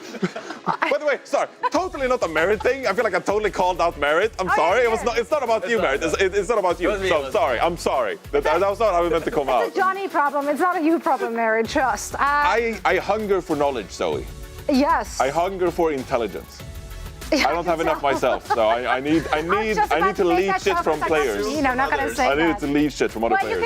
You can share some of your knowledge too, though, because I do feel like you accumulated enough to actually share it with the world. Also, of course, you can share your passion and your love, your undying love, in fact, for all our teams by buying a jersey. That's right. They are currently on sale on the Overwatch League shop. Shop.overwatchleague.com. Grab yours now.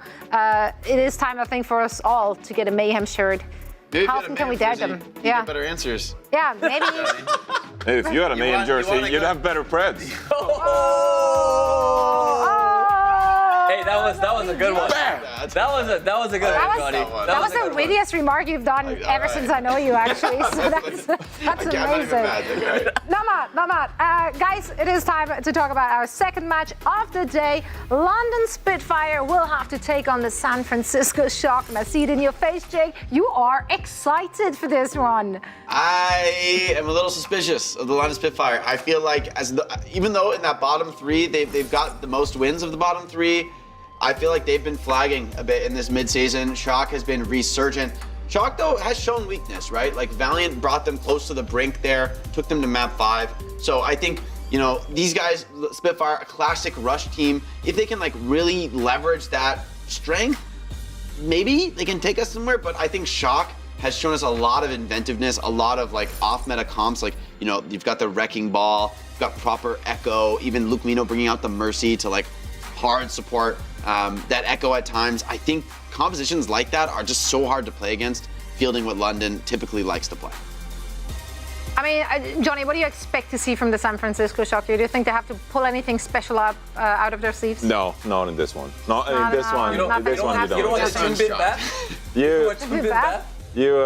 Junbin Baptiste, we saw that why yesterday, let's bring that out. No, sorry, London Spitfire, you know, they're struggling. I think we had some hopes in the spring stage. You're trying so hard to be nice right now. I like that. Good guy, Johnny. No, but you know, I'm just trying to tell it how it is. Like, this is a London Spitfire team that last year found success, and they were good in that regard. And I think in spring stage, we're like, okay, let's have patience with this team because they were successful last year, even in the playoffs last year. But now we're at the point where like they're arguably at a low point, and people are starting to question some of their members, like Hadi, for example. Like, how can Hadi be your sole tank player in a 5 versus 5 meta? So I think people are looking at London Spitfire with some skepticism and want them to show us something, some signs of life. Whereas the Shock, I don't think they need to do anything too special today. They can just utilize this as a match to really just keep improving their synergy with multiple new members on their team. Right on. Well, let's see if that's what's going to happen. I do feel like all our Preds may or may not be going the same way. Don't think anyone is going to go off the goop with this one. I picked the San Francisco Shock for all the obvious reason. Danny, did you not? You did? Huh? No. Me? Nah. So if you missed it, it's a very likable Shock team. 3-0. It's a very likable I'm expecting more Junbin on BAP and him typing BAP gap. Bap gap. That's what I want. Say that 3 times.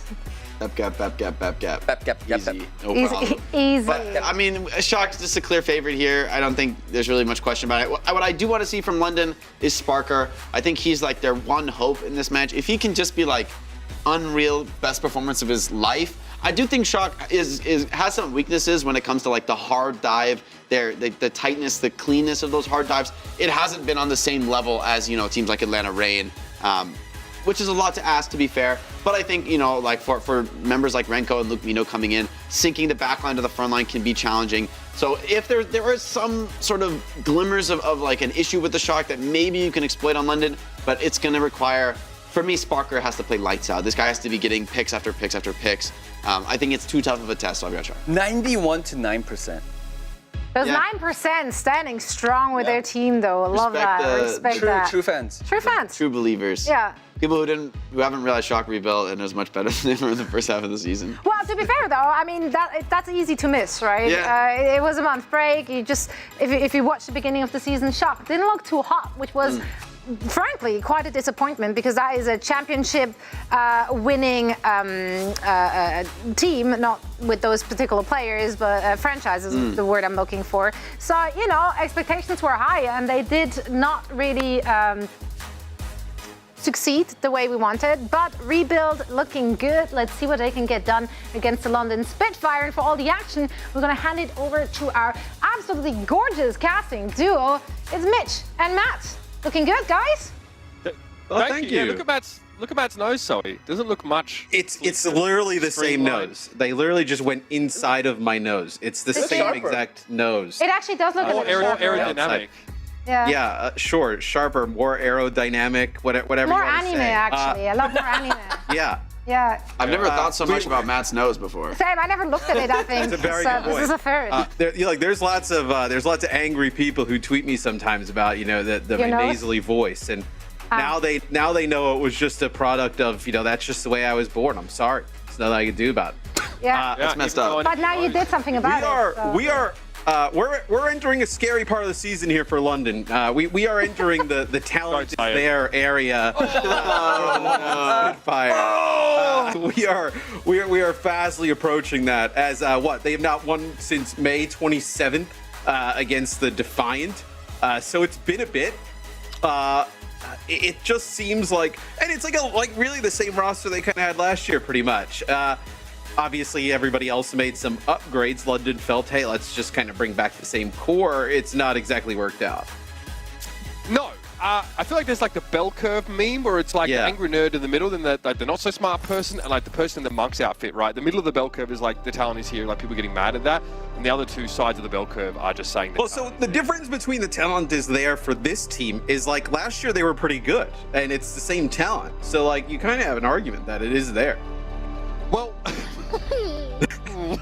well, I want to point out something important. Backbone is back in the lineup. We actually saw London, trying to give Sauna a bit of a crack at it here.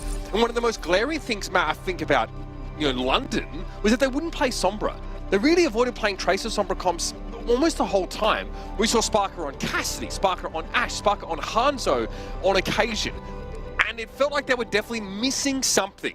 So maybe seeing Backbone come back in here might indicate, a concession to the constraints that the meta has put in this team, or it could be something completely different. But there may be more possibilities for London here. But when was the last time they won, Matt? It's been a hot I mean, the 27th, right, of May, so it's been a bit. That was a 3-1 victory over the Toronto Defiant at that time. Okay. Where the Shock are heading in the complete opposite direction, it seems, right? Some obviously some changes mid-seasons, like some pretty big ones, right? Lucamino, Renko, Probe come in, and they've looked fantastic thus far. So it'll be London actually coming out with a Reinhardt-based comp. No surprise there, going up against the Ramatra of the Shock. Okay, so this is London's take on the rush style.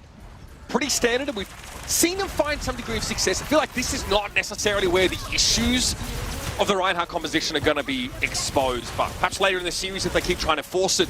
Still, London attempt to try and take this high ground, but Junbin presents himself. Maybe as a tasty morsel there. His Backbone is almost able to bring him to 0. Looks like London will opt to just sit Hardy on the corner of the point as a warm prop. Out of this position. I mean, the Mei can just kind of play around this pillar as well. It just has such great survivability. You ask him nicely. Yeah, well, you ask him nicely. You lose Landon, which is massive, right? I mean, that's your immortality field. It's your largest source of healing, so you have to back up as soon as you lose the Baptiste. That allows the Shock to take the point first. I mean, really kind of like nothing outside of that pick. Proper force to ice block here early under a lot of pressure. Both DPS of the Spitfire looking straight at him. And here come the London Spitfire very quickly back to the point. They want to play around Hardy as much as possible. You can see on the periphery Sparker and Backbone trying to exploit anybody who doesn't get behind the large V-shaped bulk of Ramatra. Great taper, by the way. Love that form. Keep me updated with picture progress. Here comes the Amp Matrix on the back line, though. Wall going to break it off for the time being. Landon's forced back as Junbin starts swinging. He's low, and that is going to keep him standing, but it's not going to be enough. Renko not able to pump enough heals into him, but the Shock have converted into 40% and counting as London have the advantage.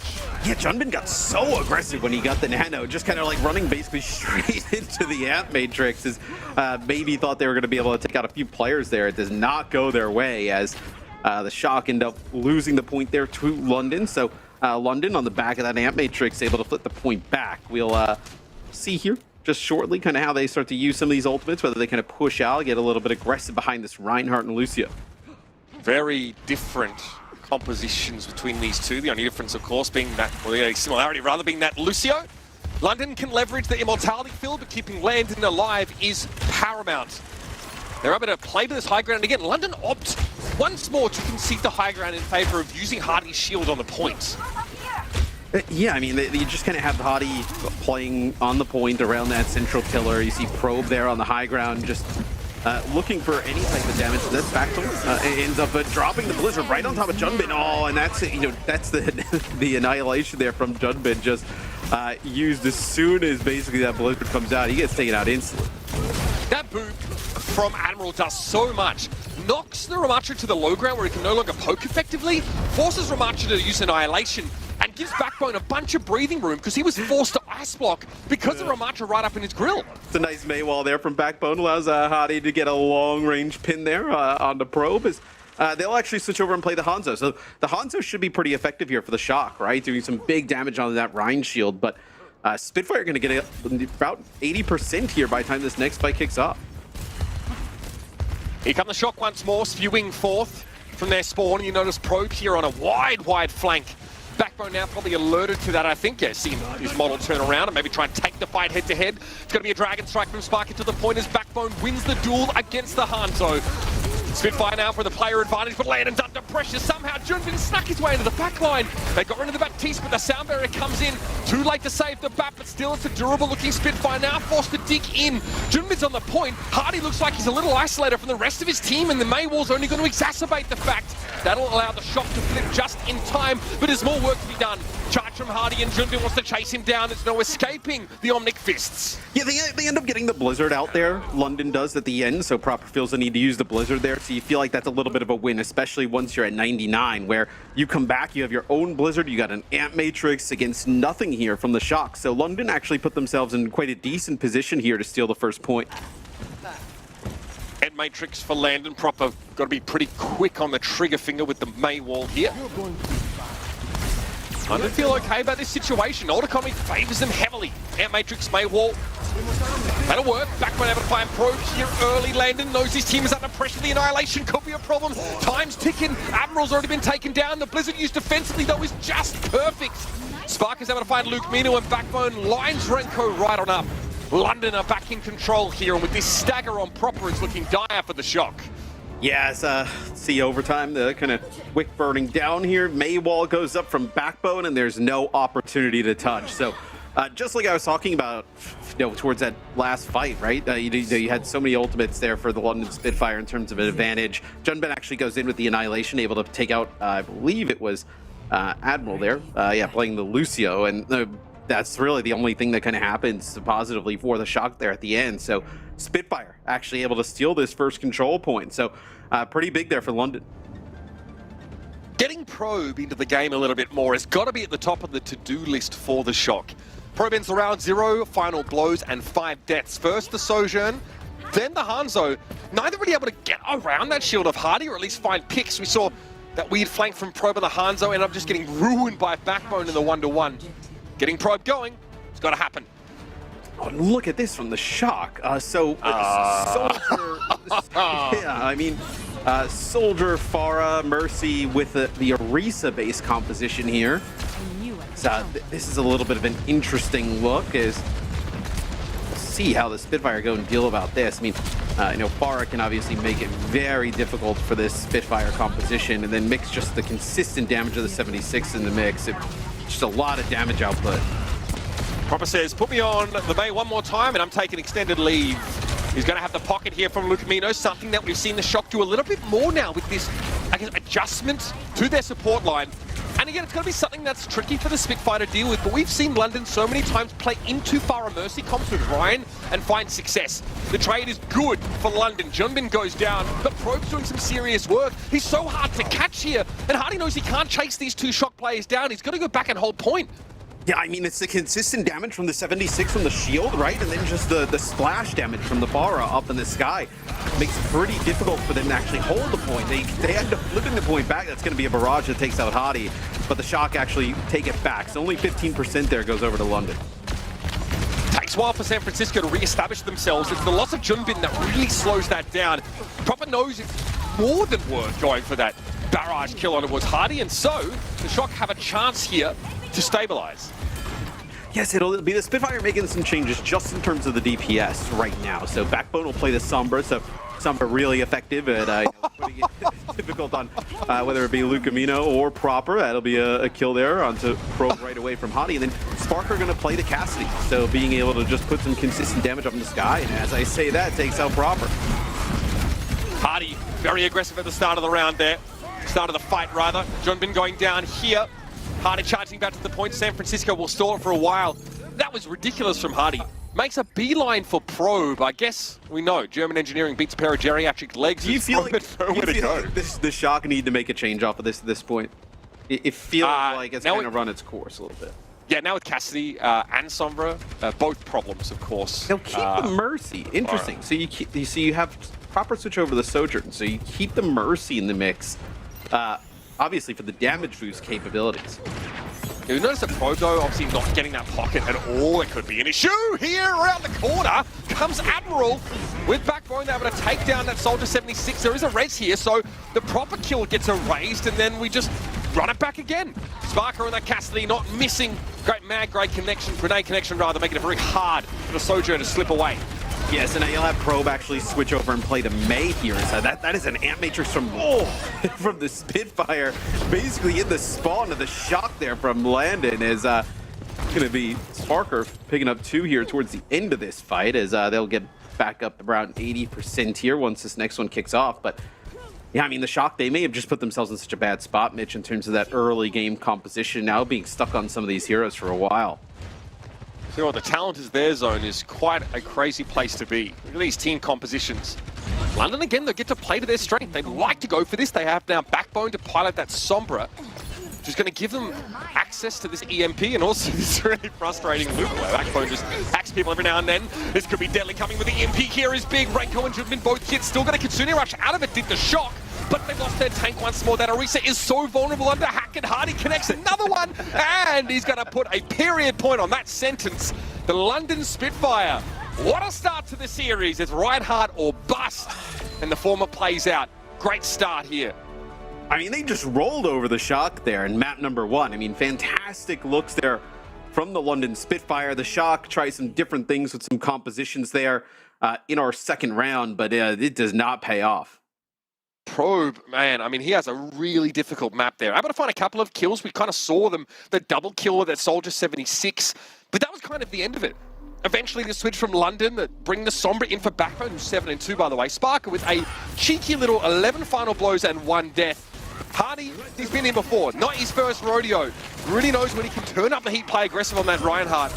A great display from a team that still want to cleave to their strengths. Yeah, as we take a look at some of the highlights here from map number 1. The first round was pretty close, and it was something where I think the Shock played a composition that's pretty tried and true against kind of that Reinhardt-based composition. But the second round, once it was London who got basically a full team wipe and then controlled the point, it was just no turning back from that point. I mean, they were just dominant. Yeah, we saw the Shock obviously attempt this Farah look, switching to the Sojourn a little bit later. Did they ever get used to the Orisa? I don't. Nah, it doesn't feel like it. Yeah. No, it doesn't feel like it. Yeah, very, very hard for Jumba. They're getting picked off frequently at the start of those fights. Eichenwalder up next on the docket here. It's the London Spitfire. Look to try and steady themselves after a rough season. So far, signs look good.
Quite the opening for the London Spitfire here, up against the San Francisco Shock. This is a 2-8 team in this Overwatch League season, but right now they're looking far closer to 500, if not better. San Francisco have had a great start to this second stage of the season, but London have stopped them in their tracks early. Oh man, I mean, Eco Point Antarctica was an absolute bloodbath. And Jake mentioned that he thought that Sparker would have to have the game of his life. Had a pretty good one there in map number 1, right? This is just stats from Hanzo in map number 1, but just that one death, and nice damage being put down, some final blows there. So pretty good game from Sparker in map number 1. It's just can they extend this for the rest of the series as we move on to Eichenwald? Yeah, I called it Eco Point Antarctica because it felt like it was deathmatch there, pretty much all the way through. Sparker was 6-0 on the Cassidy, so 11-1 in total. What a banger of a map for that. We did sort of mention that, London's reluctance to switch off at that Ryan-based composition probably wouldn't be exposed on that control map, especially because we didn't see, sub-level, rather. Eichenwald, though, maybe a slightly different story. Now, this is not to say, Matt, of course, that Hardy does not play Winston. We do see it from him often enough. And now with Backbone in to play that Sombra, there's no reason why the Spitfire can't mirror the go-to composition if they need to. Who even knows what the Shock are going to do, right? I mean, it looks like they've been cooking it up a little bit. They've been cooking. They've been cooking. Too much cooking. Yeah, the meals may be a little bit overdone. They should have just stopped cooking a little bit ago. But this looks something like pretty standard, right? Junbin on the Winston here. You're going to have Proper playing that Echo up in the sky. Maybe, we've seen teams do this without the Mercy, right? You don't exactly need the Mercy pocket because there's so much area to hide behind this central pillar. And then Probe on the Sojourn, which typically sometimes we see this comboed with a Tracer, right? A Tracer or Sombra to be able to kind of go in there, dive a little bit more with the Winston. You're waiting to see a little bit more about what Probe's hero pool really entails. Part of that sort of triumvirate, I think, of between Knife, Spectre, Probe, these sort of crazy young guns coming out of South Korea here, just sort of putting up great results in the second half of the season. So Probe, still much more to be told in that story. Early peak there, of course, with the Widow from Backbone sees very little, so it's going to be Cassidy May with the Reinhardt. I mean, this comp is like a throwback, right?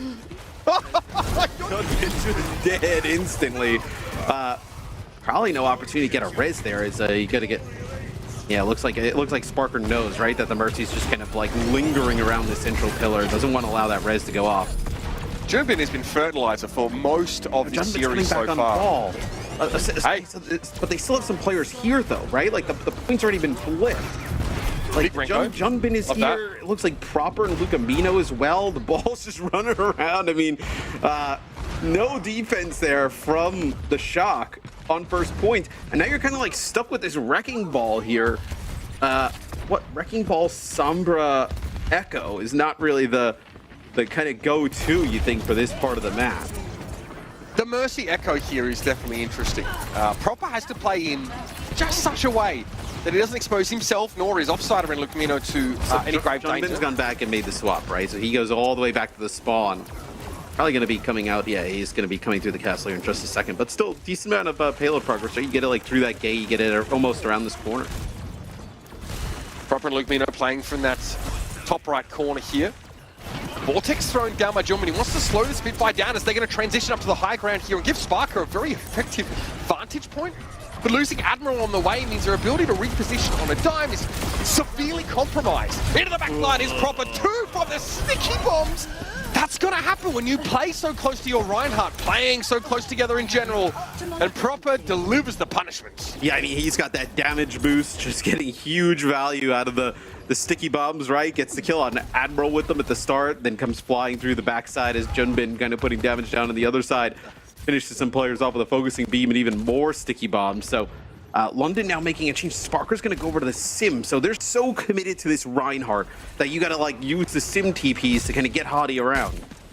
I mean, this represents a monumental doubling down. Against an airborne target in this Echo, you actually switch off the Cassidy. I beggars belief, honestly. Landed there, mildly stuck on the bridge, shatter on the low ground, big EMP catching 4, and there's no way for London to follow up on that Reinhardt ultimate. They are stuck in the mud. Yeah, Junbin, it's shoves forward. It's Valkyrie used there. from the shock. It's the nano that goes onto Junbin when he's on the floor. Damage coming down from Proper on the other side, with a focusing beam to finish players off. I mean, even though Hadi lands a shatter there onto Junbin, there's just no shot of finishing him off. But that's not all that was used there. That's I guess what's kind of scary here. London, look at their ultimate economy. Yeah, it's not great. No, they use an amp matrix on the backside, right? They try and maybe like get a TP and then an amp matrix on the backside to put damage on. They just don't have enough. Who is using the amp matrix here? There's no candidate to make value out of it. Like, are you shooting like sim alternate fires through the amp matrix? Like, no, you're using a solo. You just need the drone for Ryan. You just need to keep him up there with their mortality field. Proper though takes care of that easily enough. It's got to be a sound barrier here, but Hardy still going to burn down onto that focusing beam. Very quickly, that overshield got stripped away, and now we have a duplication of the May. Something Proper very familiar with, having just played it in the previous map here, but it's far from done. Focusing beam can't catch Admiral, and Backbone skeets a shot in Proper's direction. San Francisco crumble.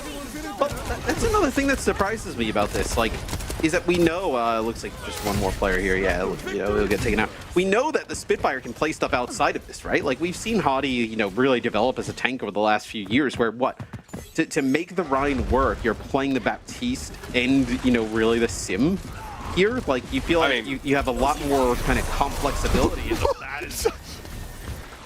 Where's it? Oh, it's. I'm looking to see. I want to see if it'll go for. Okay, just lobbed it up. I couldn't tell if it was like. Yeah, I thought he was like through the window or something. I was like, wait, what? Yeah. We've seen some stuff. I think we've seen like a grav unit through there before. Either way, Hardy, a little low here. Vortex thrown down. EMP. Hardy not able to break line of sight there. That comes through the card, affects him. That traded kills though. Probe goes down after setting the EMP up. And Landon has a pretty effective amplification matrix comfortably from the back line. I actually, that Blizzard usage looked really weird there at the start, but I actually kind of liked it, right? Backbone throws it up in the sky. The Shock know it's coming as the payload is moving there towards the door.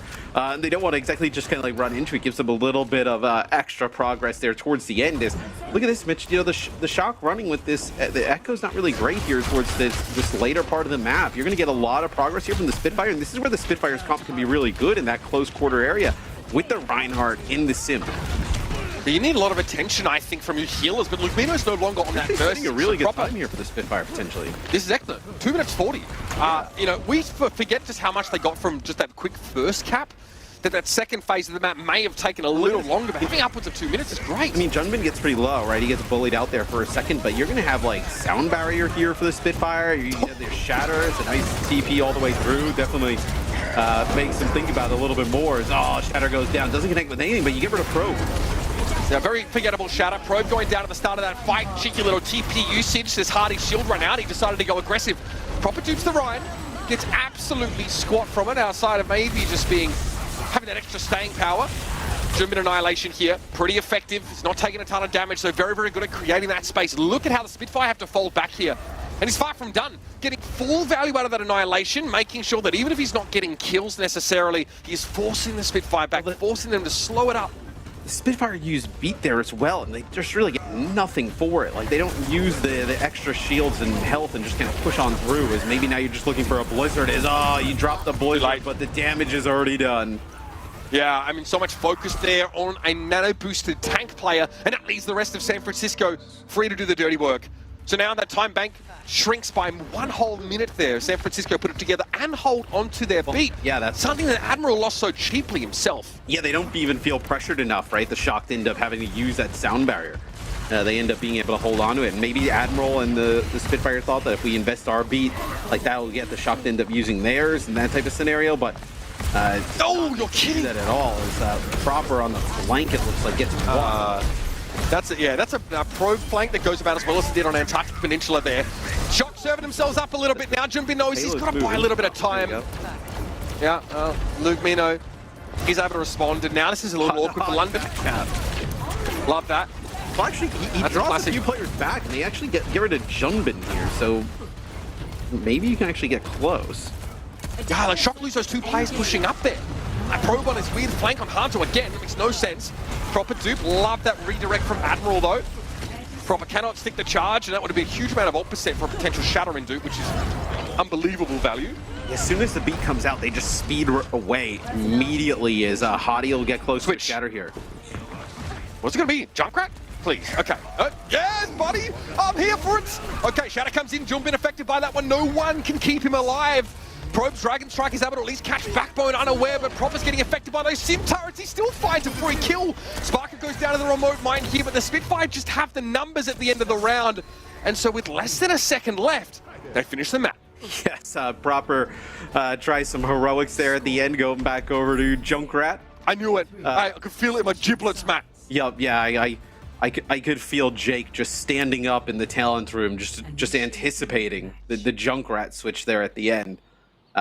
It doesn't really pay off that well. I think he got one, right? But still, honestly, pretty good offense there from the London Spitfire. Like the point A take was like flawless, right? They got stuck a little bit towards B, like getting control of the castle, like trying to play the Reinhardt, but that's just inherently tough in that type of position. It maybe had an opportunity to cap it with a little bit more time there towards point C, but regardless, they finished with some time in the bank. Yeah, I think we can't overstate that. The fact that London, may get themselves an extension of some description, another crack, another bite of the apple if San Francisco finish the map is huge. So no Echo here on defense here for the Spitfire. Like the Echo has been something we've seen a lot of other teams run here on defense. Looks like they'll just kind of... It's a very this is so classic. Old school, like, Cassidy, May, Reinhardt type of comp. Seems maybe a little bit dated in terms of like where the game is and potentially where we think the game goes, but honestly making it work, right? Playing it at a very high level. Hanzo may be an issue, even a Sojourn to some degree. Probe has yet, I think, to turn up and have a big Sojourn showing for us today. Junbin on the Ramatra. Out we go, trotting away through the door. Very, very brisk stroll for Junbin now as he heads to the front. Feels like a lot invested in Proper though, right? If he's going to play the Echo and have the Mercy pocket, I know for some damage boost and obviously be able to play a little bit aggressive, like he's got to get value. And Maywall there just allowing Junbin to slip through and back to safety. Marco again here. It's a pretty scary situation for the Echo. There's not a lot of great routes for Proper unless he wraps all of the way around. Spiker needs to keep eyes on him at all times. Sticky bombs there, decent connect, but always plenty of healing available to the Cassidy. I like it. I like the Cassidy against us. It reminds me a little bit of the Zenyatta against the Ramatra style comps. It's a little bit slower.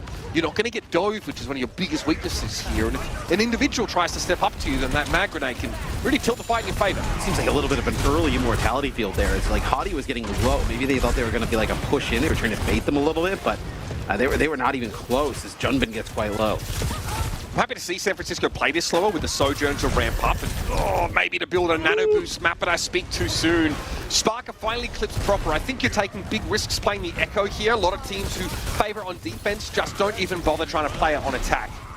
Yeah, like the attack, right, doesn't have the same just inherent built-in advantage of like this central pillar that you can play around, right? Like you have to play over the roofs of those houses, or you have to push in far enough, right, to get use of this pillar, but still the defense has such a large advantage. London really have a lot of time here. San Francisco are relatively telegraphed outside of insta-kill potential that Proper and Probe can provide. You kind of know what you're getting from them here. So you have the ability to reposition on a dime, especially with that Lucio speed that the Shock don't have access to. London should be able to ease into this here with 2 minutes left in the round. We have Deadeye up.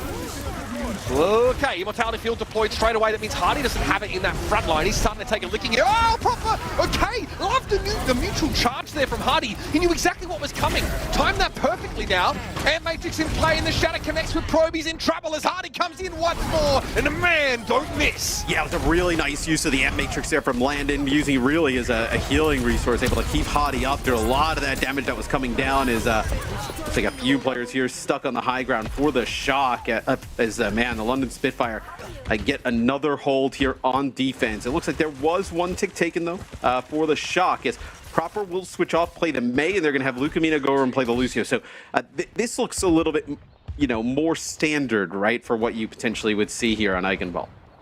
Yeah, I can't shake the feeling that San Francisco are playing right into London's hands with these slower setups. Now they go a little bit more up tempo, right? May to catch players out, the Lucio here to try and get the drop on your opponents, but we've lost much time in this round already. San Francisco under 1 minute remaining. bear in mind, London finished the map, so there's a lot of walking to do, and you've lost Probe already. Sparker comes through again with the first pick. Johanzo's out of the picture. Now there's a lot more room to play, and if you are that Cassidy, and here come the Spitfire once more. San Francisco shell-shocked and reeling. And they're in a brutal spot here for potentially the final fight, right? 30 seconds, as people kind of get off of spawn, but you're going to be walking directly into an Ant Matrix, Blizzard, Deadeye, and London doesn't need to be the aggressive team here, right? The Shock need to be the one that forced the issue on the points. So they're going to be able to walk into some of these huge ultimates. It's going to be tough. One more chance here for San Francisco. Not a lot to work with as London have hatched this egg of ultimates. And this might be the answer here. Blizzard, coming in, of course, against this Annihilation. That's going to slow Junbin down. He's still alive somehow, though, as Proper's able to find one. Hardy's out of the picture, two. That's two for Proper. Backbone's low. Gets regenerative burst for just a moment here from Landon, and it keeps him in the fight. Spark is Deadeye. He's got no space to make right now, and Proper is surging ahead. Happy to sit on the cart for the time being, as Sparker can only peer in from the periphery. His Backbone again coming forward. Admiral coming back off spawn. Now a turn of speed for the Spitfire, and finally Backbone strikes gold. It's Probe out of the fight early once more, but the beat is built by San Francisco, and here they come. Junbin shattered by Hardy. He cleans him up with a charge, and London have got all the options here. It's three for Proper in the fight, but it's just not going to be enough. And the May will emerge to a hellscape as the London Spitfire claim the second map in this series. Man, London's defense was so strong there towards the end, as it looked like Proper picked up, I think it was 2 kills, through the Ant Matrix, then another one after that. But it is not enough, as the Shock have to be incredibly surprised that London is putting up this good of a fight today, as London has looked fantastic through 2 maps. Junbin should have called a tech pause there, because clearly Winston was disabled in his client. San Francisco, there's actually a lot of tape about dive compositions on this map against this Spitfire team, picking them apart. Go back and watch the Houston-London game, the last one. We had Eichenwalder there, where we sort of see them really start to break them down. Might even have seen, we might even see Doomfist there as well, but there are a lot of teams that can sort of play the dive to pick London apart, but Shock refused to do so, though, and London are like, beauty. This is just perfect for us. Yeah, as London is able to play the compositions they like, to great effect.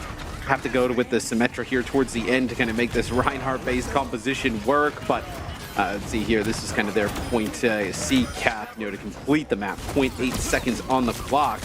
But man, the defense, Sparker on the Cassidy, able to feel like pick up a few kills every single fight. They did such a great job just playing around their ultimates, playing around this central pillar, never overextending. And of course, having to show a bit of an MTD at the end of that map. It's the London Spitfire on a hot streak. San Francisco probably pleased to see a map like Gibraltar come up if they're inclined to go for the Winston. We'll have to see changes from London. They're going to have to adapt to the topography. Stick around. This one might be all over after the third.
Well, Shock fans, what if I told you that the floor is Winston and your team are performing some extreme aerial acrobatics right now? They are not touching it. Not with a 10-foot bloody pole. Welcome back. It's 2-0. Favouring the London Spitfire here, who've leveraged their Ryan mastery to great success so far in this series. The next map may prove challenging for that particular stratagem, but Matthew, San Francisco do not see... Like, I am not doubting the London Spitfire. If they want to play Reinhardt on Gibraltar, go ahead. No. Figure it out. I don't think that would be the best way to go about things, but we saw them play it all through Eichenwald, right? Which is typically a Winston map, where they end up utilizing the Symmetra and TPs and all different types of stuff like that. I think you just need to see the Shock like wake up a little bit, right? I mean, playing some different compositions than what we've seen, but you kind of have an idea what London's going to come out and do. You should be, pretty well trained, pretty well game plan for this. Think back to 2021, Hardy had to play a lot of dive, a lot of it, and showed that he improved drastically over the course of the year on the Winston. Yeah. It was definitely something that his coaching staff had to say explicitly about him in that season. So we're required, and we've seen it already so far in 2023, London can go to those Winston-based setups, and Hardy looks quite up to snuff. The question is here is, like, do we get Tracer Sombra paired with that? Does that sound like a Sparker Backbone combo? Maybe Hanzo Sombra? That's an interesting one here. There are options for London. The question is, to what degree do they feel comfortable going away from what's given them such success in this series? Because you feel like they kind of have to. Yeah, I mean, you feel like you're forced to here on this one. Is when we were on the break, you were like, what are some of the maps coming up, right? Like Esperanza, Lijiang Tower, like those feel like some decent Reinhardt maps, right? So maybe London, you got a little bit of a map to play with. See how you fare here on this dive, and the Shock looks like they will come out and play Proper on the Tracer and Probe on the Sombra. I feel like this is probably what a lot of their fans wanted to see throughout this series. Yeah, I mean, this has me sitting up, and it's crazy to say that about the most commonly seen composition in the league right now, right? This Sombra Tracer dive. But I want to see how London look on it, especially up against a team like San Francisco, who by rights should be very solid at this look. So San Francisco, again, have like the defensive tweak on that, having Lukmino on the Brigitte, but here's where we get to see if London can hang in the composition. Yeah, and I think there's something about momentum here, as maybe we won't get a chance to see if they hang on the composition. Maybe we'll see that. Matt, they're doing it! Yeah, just do it. They're going with Ryan! They can't get through the gap, though. That's all that Backbone sets up to him to try and catch someone is, well... It feels like, in the NFL, right, it's all about throwing the ball down the field, and then, like, the London Spitfire is stuck in the Stone Ages of, like, no, let's just run the ball right up the middle 1,000 times a game, right? It just feels like they're just like, we're just going to brute force Reinhardt no matter what. We're going to figure out a way to make it work. Hey, I mean, they got Hardy, so they got a running quarterback. You know what I mean? You just get down there, no worries. Ain't passing to nobody. Okay, so we're in the car watch here. And London Spitfire trade. They lose Emerald. You don't want to play Reinhardt down here, right? You don't want to like run into the Reinhardt Sim May down here in this part of the map, right? No, you were joking about this, I feel. In the break, talking about like running the Sim on this map, play Reinhardt on this map. You said, well, this is, I guess, the way you enable that. Just give Hardy that extra bit of mobility. If you are committed to this Reinhardt like playstyle, where if you're going to run the sim, on Eichenwald point B, right, to keep the Reinhardt in the mix, you feel like if you're that dedicated, you're going to do it here too, right? It's going to be an EMP. I'm ecstatic. I'm ecstatic seeing this. They still get the Immortality field out, do the Spitfire despite the EMP coming in. And London's still pretty healthy. Landon's got a great perch up here around this May wall. TP to the high ground. All of a sudden, Hardy's going to be coming in from the top rope, and Probe has to pull on out. Prober. Okay, yeah, back to spawn with him. And here come the London Spitfire now to deal with Junbin. Able to find Admiral Lewis hit with a Biter Grenade prior to the fact. Probe drops down. I think Renko's up there somewhere. Yeah, very out of position. Oh my goodness. San Francisco, they are not sure what to do about this. No, and in this sim, right, you're just getting such great value about, like, you see Hardy TP'd everywhere, up on the high ground, getting back to teammates, now getting up here on top of the ship. Who needs a Winston leap, right, when you got a sim TP? Just get Hardy in the mix, let him swing. It's a return of the Chad Ryan. He's back. Never really left, but now he's showing up some of these cops. They're getting a good amount of payload progress right now. He just forced Primal. For what? For like no reason. I mean, I want me to stay alive, obviously, that's the reason. That's I don't think Jumbi got stunned by that. It doesn't seem, maybe a little bit too high up. Ryan can do some weird stuff like that with the cart and some sort of angled surfaces. There's no way you hit the Genji there. I think Backbone trolls Hardy, who was attempting a pin on proper Nano Genji. The Shock are investing so much in this. That's the Nano, the Rally, Primal, and I mean, yeah, that is like just about everything. As look at this, I mean, poor Renko's stuck behind enemy lines again. He's going to fall as that is the second checkpoint taken. 5 minutes in the time bank. I mean, this is dominant here. That is the third turret kill for Sparker in that fight. Pro walks up at like 1 HP, unstealth, and a turret just goes zap and kills him on the San Francisco up. Oh, man. Having a tough time. London here set up around the Cassidy Sombra, so obviously... Hey, you shouldn't be laughing. I've seen you just kind of walk into chokes aimlessly, die to turrets as well. No, it's just so out of place though, because obviously I don't claim to be professional, but there's less ability for Hardy here to get in people's face all of a sudden. This is going to be his biggest challenge, right? Getting value for the ride pick here, I think is going to be a strong. Well, I mean, look, there is lots of high ground here for the Shock to use. A large area of the map that you kind of have to traverse here for the Spitfire to get back towards the payload. And I mean, look at Reinhardt, right? You just have this shield that can face one way. There are 2 high ground opportunities here on either side of the Reinhardt shield that you can do big damage from. Yeah, you really have to play this very carefully as London. They can absolutely make it work, but losing Landon there to a random kunai, it's not great. Probe, yep, was able to pull out there, no dramas. Lukmino surged forward here and it's just poking for the time being. So stabilization for San Francisco, still 345, so plenty of time for London to come up with an answer, or maybe even just Backbone gets EMP and everything falls over from there. Something to keep an eye on, I think, is there. Right, like, well, that's the thing. What are you playing for here if you're London, right? Is it like a map completion with a ton of time, or is it just a map completion overall? Like, if you're just looking for map completion, right? You play around this EMP and then you get another EMP and you're kind of in a good spot to make that happen. That looks like a Shatter that did not connect with anybody, at least, just kind of looking at the top of the screen. Nobody knocked down, so Shatter goes for naught. Yeah, Primal here from Junbin there is London Spitfire at least. Able to keep Sparker back around that corner, right? Junbin gets exposed! I mean, Sparker playing out of line of sight of that high ground there. Proper, though, comes in. He's nanoed, but thinks the blade probably unnecessary right now, and I think experts will agree with you, sir. Yeah, but so the nano's gone, so you're going to have a blade, but they're going to end up having a soundbar on the other side. It's just Admiral's probably a little bit cautious, right, with that EMP that he knows is available from Probe. Yeah, both teams. It's a very volatile fight coming up here. So a nanoless blade, EMP potential there. Probe and Proper can definitely combine those two. Backbone goes for the EMP in the high ground. Renko not able to do too much there. Gets caught out completely. And Proper felled by a Fire Strike of all things. It's a very late EMP. And it allows Lukmino at least to snap up Landon, but Probe falls after the fact here, and Junbin's not going to fare much better. He just gets dumpstered on the cart. And the hack here doesn't quite complete. Proper now hit by it, so he's forced to stand and look as the cart gets home. Bro, make no mistake. They're just dunking on him. I mean, this is not normal. This is very, very strange. It is a 2 minute, 10-second time bank with Ryan only, mono Ryan from Hardy. See it as well. Like I love how we have the player cams. Like Renko's been awesome to watch. He's been so like happy, and he's there just kind of like had his hands on his head, like what in the world is going on? I mean.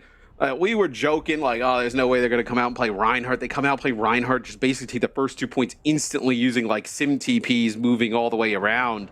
And then there at the end, it is the Shock. They hold for, about, like, what, 2 minutes, 50 seconds there at the end, right? So they put together a little bit of something, but it's not significant. I mean, 2 minutes and 10 is a good amount of time. So Sparker is, 11 of 18 of his team's final blows on that Cassidy. Feels like London are taking fights in positions where he can't really be threatened by the Shock's DPS, and Junbin gets just left out in the open. He's 1 in 6 right now. Granted, we know it's not easy to play Winston into these Reinhardt setups, right? It's very challenging. You don't want to get caught in the front line at all. You need to be very careful about where you choose to fight. I'm curious what we see from play on offense now, the Shock. Like, it feels like you don't need to kind of get in your head here and kind of play anything crazy. No, that's London's job. They are aware. They will bully him off the high ground with Junbin. Proper on the Junkrat, Probe on the Bastion. Very based team composition, I'm not going to lie to you. They're going to go with this. Oh man, I'm getting everything I could have asked for from this series, Matt. I mean, the Junk Bastion is like, we need to just do tons of damage to get this Reinhardt out of the way. Force him off Reinhardt in any way. Those pesky sim turrets, though, in the way. See Proper almost fall to one there. Probably getting... that is a pin directly out of Junkrat. He's going to get him. He's going to get him. He's not. Okay. All right. Proper, though, down eventually to Admiral. But San Francisco's a very unconventional composition succeeds here, I guess, in their objective. Deal with this Reinhardt. So absolute discord in the ranks. Proper staying on the Junkrat here, so... do more damage. I guess this is like the pirate ship, but without Orisa having a static shield. No Baptiste here. No Bap, yeah, I mean, it's you know, it's just got kind of like the same, some of the same heroes, but it's nowhere close. Junbin gets caught a little bit there by the Mei wall, but okay. Oh my! That looked like it would be very scary, but the Immortality Film got thrown down. Hardy charges out of that side alcove and connects with Proper. Landon deals with Probe. Now Junbin's gonna have to go for it. There is the Terror Surge available here. I don't think you just go for it, right? Wait for maybe the sound barrier to dissipate somewhat, but Probe's back in the fight. Maybe, I mean, look at this. Hardy's like off to the side playing off his health pack. It's not hacked or anything. I mean, he's in a terrible spot. Yeah, you'll get him out of the way. It seems like London just kind of throwing their bodies at fights. Just take as many fights as they can. That's kind of the goal here, where with so much of this damage and then obviously the ability for a res, it's pretty difficult. This shield should be pretty impactful, though. Look, the Terror Surge still caught. Oh, Sparker, okay, going down to the remote mine. The booth just beforehand by Admiral looked very effective. So Junbin with no one really in that ultimate. Hardy, Fire Strike upstairs, takes down Proper's Tire, okay. Seen everything now. Luke Mino going to go for the Valkyrie here as Proper finds another remote mine connection. This time it's Lantern to fall. Playing safe, playing from the periphery is Luke Mino. Proper's very low, still giving a good account of himself. It's Backbone eventually to find that kill, but Junbin is so hard to move right now. The Javelin claims Sparker, and the San Francisco shot continue to bully through. Let's talk about this comp now. Let's take a moment to discuss why this is finding success against a Reinhardt rush. Well, look, I mean, you just have so much damage output, right? Between the Junkrat and the Bastion, decent survivability there. With the Orisa, right? So it can fortify, spin to win on the payload. Makes it very difficult to kind of get that Orisa out of the way. And it also makes it difficult for the Reinhardt to get in and make big impact because there's so much damage being put on that shield. London up to drop down now. Seems like a scary prospect, but what choice do they really have with this composition? They need Simp in the fight. They need Mei close enough to find impact as well.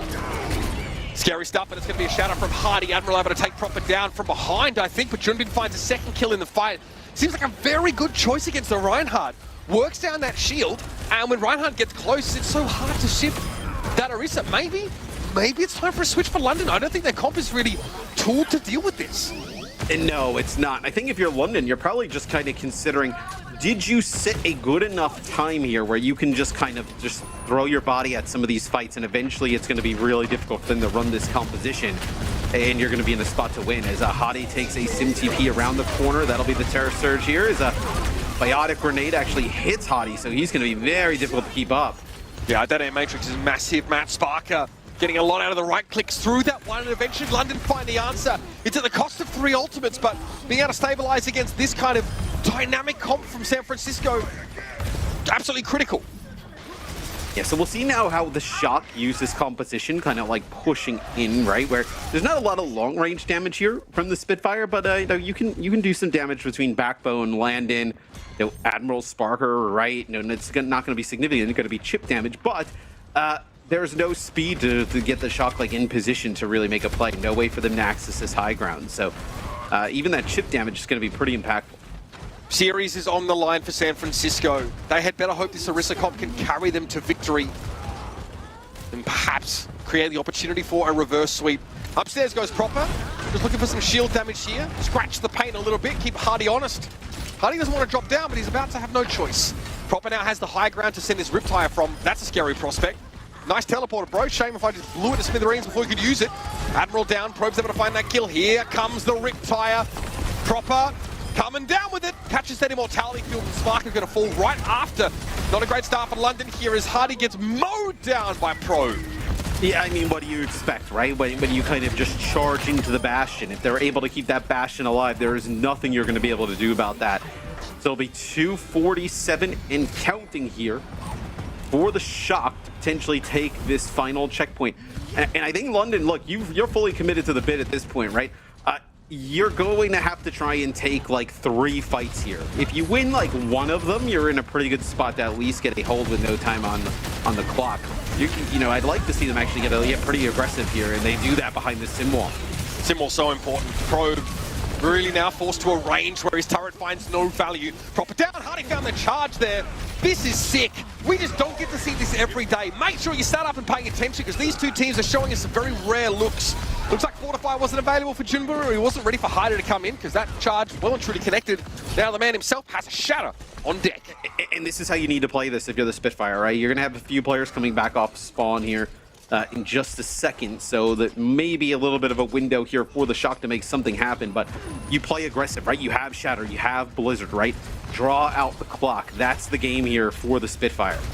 Okay, trying to isolate Junbin here. That scary prospect when Terror Surge is afoot. And that's Javelin catching Sparker. Nice Shatter, I've got to say it. Prop knocked to the ground, but able to pick himself back up. And Proper is nanoed right now. The Blizzard follow-up is basically essential. I think there's no way to get rid of Probe if they don't let that one go there. London are spending these ultimates hand over fist, but I think it's worthwhile. And going to the next fight with a sound barrier, it's got to feel pretty good. It's fine if you're London, right? I mean, you have such an advantage in terms of the time bank. The goal here is to play aggressive, right? You know, force them to use some ultimates here, get the cart moving, and get into OT. This is a not an awesome spot to potentially be in. It looks like though. I mean, Hadi just gonna play off this mega? Is that kind of the plan here? Yeah. They can speed boost him back into the fight. Abril gets caught out. Okay, so that plan is scuttled. Hardy now, shield eventually going to break down. He'll be broken through. Matrix here. Yep, they're going to try and use the window. Sparker's able to find 2 kills. One of them, turret kill, by the way. Chalk another one up. Backbone very low, evidently without... so fortunate there. I mean, yeah, I guess you make your own luck in some senses, though. Like, they get 2 kills, I think, immediately after that air matrix comes down. I think 1 because of that damage amp. And they know they're going to be back in time here. 30 seconds, so they bleed a lot from the clock. There won't be a nano for Proper's blade here either. And you're not super worried about this Bastion ultimate, right? I mean, you're more worried about this, blade that's going to come through here from Proper, but you have that sound barrier. Just be aggressive, push through it. Admiral, maybe unaware that Proper is perched up on that high ground. That Bastion ultimate, not much from that, but it's going to be Proper getting rid of Hardy, so that very volatile threat already taken out of the picture here to the high ground goes Proper. That's 1, that's 2 with the blade and make it 3. Proper is all over this one. Now needs to deal with Sparker, and that is going to be a matter of course here. San Francisco run out of time, sure enough, but the Terror Surge will herald their arrival at the end of the map. It's Hardy flattened. San Francisco get themselves a minute to play with, but London get that extension. And they never got a use of their sound barrier, right? I mean, I know you're saving it for that blade, but maybe the sound barrier to just keep Hadi alive with where you are in terms of the clock, state of the game, is an opportunity to potentially win that one there for the London Spitfire. So they let the Shock linger around, hang in this game. I'm loving it. I mean, it took San Francisco quite some time to adapt to what London were throwing at them. And you have to wonder, like, to what degree the coaches are in their ears. Like, I guess they can't really be sort of during a round. So someone in San Francisco was like, guys, stop. Pick this comp. We're going to play Orisa, Junk, Bastion. We're going to beat these guys, or we can handle these guys at least. Give ourselves a chance, because they're obviously not going to mirror this Ryan style. But what a here, like the Shock on offense, right? What are you gonna? Are you gonna play the Junkrat again? It looks like Proper maybe hovering over the Genji here. Had some, I know, pretty big impact. I like the Genji from Proper, because if London choose a comp that leaves a loose end of theirs on the high ground to punish the fact that the Shock are playing a brawl style, Proper can go upstairs and probably just 1v1 whoever that might be. So having that Genji there, for that degree of flexibility, like Tracer won't give that to you because she lacks that verticality, so I wouldn't mind it. Junkrat, less of a duelist perhaps. Definitely a threat. Don't be fooled, but yeah, and look, you feel like having the Pharah here as well. Yeah, I mean, why not? it's just big splash damage, right? So, oh, you lose your Mercy, and you lose your Bastion. I mean, that is tough. So, looks like Proper going to be forced back into spawn. So, you're going to do a change here? Like, in theory, I like the Farah Mercy because it's not like in Nepal Village where London have amazing places to play from with this composition, right? They have to challenge the car, and the car doesn't have any intrinsic cover for them like that Village point does. So really, you should stick with this, I think, and it looks like they're going to do that, but someone needs to finish these kills from Proper. Proper both are good at chipping down and wearing away at health pools, but at completing the kills, sometimes it can be an issue. Yeah, I mean, Hottie was so low, and they actually just get him right up towards the spawn door there. 7 seconds on the clock. The payload is moving here. Oh! Pretty much a full team wipe from Proper himself.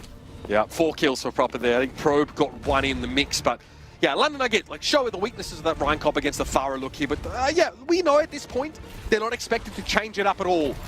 Nope. So, overtime, TP's available for London. They need to make use of those. Impactful here. Too late for Admiral to be kept alive, and at 3 players down to the barrage from Proper. 4 kills, the Nano gives him 5, and Proper makes it 9 kills in the last 2 fights to send San Francisco on a rendezvous with this first checkpoint, and they're still alive in this attack. So it looks like he was maybe going back to the spawn. I wonder if you're going to pull out the Genji here. It's going to be Reaper. I mean, we're just playing everything here for the Shock. So they'll get a Reaper in the mix to brawl a little bit on that point, just provide some help for Junbin. Contesting that high ground as well. Up there, you saw his face. Yeah, he got a little bit more than he bargained for there, suffice to say. Okay, landed down, or rather downing Pro. There is a symbol in play here, but it's not enough to keep Sparker alive. Junbin just wants to stay here. The Blizzard, they might make this problematic. He didn't have a Fortify to walk out of this, but he's being pocketed. It's not enough. Backbone's able to take him down, and the sound barrier here for the London Spit. They alight from the high ground, more like the top rope, and they take San Francisco to task. So volatile, so back and forth, but San Francisco set a decent pace, a decent length here in this overtime. Is it enough? I think that's kind of the. I mean, it is a pretty good push there from the Shock, especially considering they only had a minute on the clock. But it definitely seems like they figured out a little bit of something here, having this Bash in the mix, like a rotating door of some other damage dealers. We'll see if they play that on D. We saw London get value with the Reinhardt composition, using those Symmetra TPs at just the right times. Really taking San Francisco by surprise. The Shock genuinely have to be prepared for anything, and playing around the Symmetra is a difficult thing to do. You don't have a lot of warning, you don't have a lot of time. So yeah, Junbin here, no Fortify. So Backbone gets this Blizzard for free. Eating headshots. Oh my goodness, that Mercy kill. Yeah. Oh my goodness. He is back in a big way. London rotating Backbone back into the lineup after giving Sauna a run. Man, looking like a whole different beast, this team. Some Reinhardt play here from the Shock on defense. So it's going to be the Rein here with the Bash in the mix. So the Bastion seems like it's definitely made an impact, made it very difficult for them to get Hottie into position with enough health pool to do some big damage. What do you make of this? The Widow? How long do you stay on this pick for? Maybe just 1 pick? Against the Mei, I like it a lot. It feels like it's just, it feels like, yeah, maybe just to try and get a pick, get the payload moving there, yeah. So leave Backbone over to the Mei, so. It does create a bit of space for you, I guess, as your team wants to get off the start. Oh, okay, TP high ground. San Francisco forced to play from low. These teams have switched places, Matt. But do you mind this, though, if you're the Shock, right? As long as you still create this distance, that they have to kind of run towards you with that Bash, and you kind of feel okay with it. Yeah, Junbin can just kind of contest the car from here. Just burn the clock away. That's going to be Pro picking up a kill on the backfoot. Sparker wants to try and make use of the charge he's built here. TP's into the backline, but losing Backbone, that hurts. He'll be off spawn soon. Renko gets the immortality field for him. Great timing to let that one go, but Probe is down, and now that shield pressure war in the front line is going to be immensely more difficult to win. Which, what, Mei? Renko, I guess, can help out there, but San Francisco lose the key piece of the puzzle. Yeah, and it's for the Shock. Can you get everybody, out here, right? You're trying to just escort everybody out. Hottie and co are just pushing on through. So you're probably looking at, what, another fight or two here, potentially, depending on what happens now. They've isolated him. He's on his own. Oh, yeah. The Mei wall there to keep Junbin in place. The Bastion is here. Hardy trying to keep a respectful distance. The Immortality Field just blinking out of existence as soon as it was deployed by both teams. And Renko gets caught out of position. When it comes to the brawl, London Spitfire are a cut above. Hardy will cancel that charge and deal with the May. And it'll be London knocking on the door of the shuttle phase. Yeah, so they're going to get really close to checkpoint A here. I think the Shock are going to have another opportunity to contest. I think it's just what kind of happens here, right? Like, if you're the Shock, like, do you just throw everything at this fight potentially? As looks like they're going to try and come out of this right smolder, but they got to make... Oh, the May wall is going to prevent them from touching? No, They can touch. They're going to barely get there. And they come out with a flourish, Matt. Probe gets rid of Admiral straight away. Air Matrix hastily deployed, and it's a difference maker for San Francisco here. London are going to be sub 1 minute to try and at least get this checkpoint, let alone equal the Shock's distance. For a second there, it didn't look like they were going to be able to get a touch. I mean, Hardy just still on the flank. There's all Renko could do is laugh. As no, the Shock, they only have to invest the Air Matrix there, Mitch, so you're able to hold on to a lot of these key ultimates going into this next fight. It's going to be a tale of two Earth Shatters in this next engagement. I think Hardy really needs to stun Probe with that ult. Otherwise, his shield will just cease to exist. Backbone plays the corner here. Maywall could be big, and look at that one.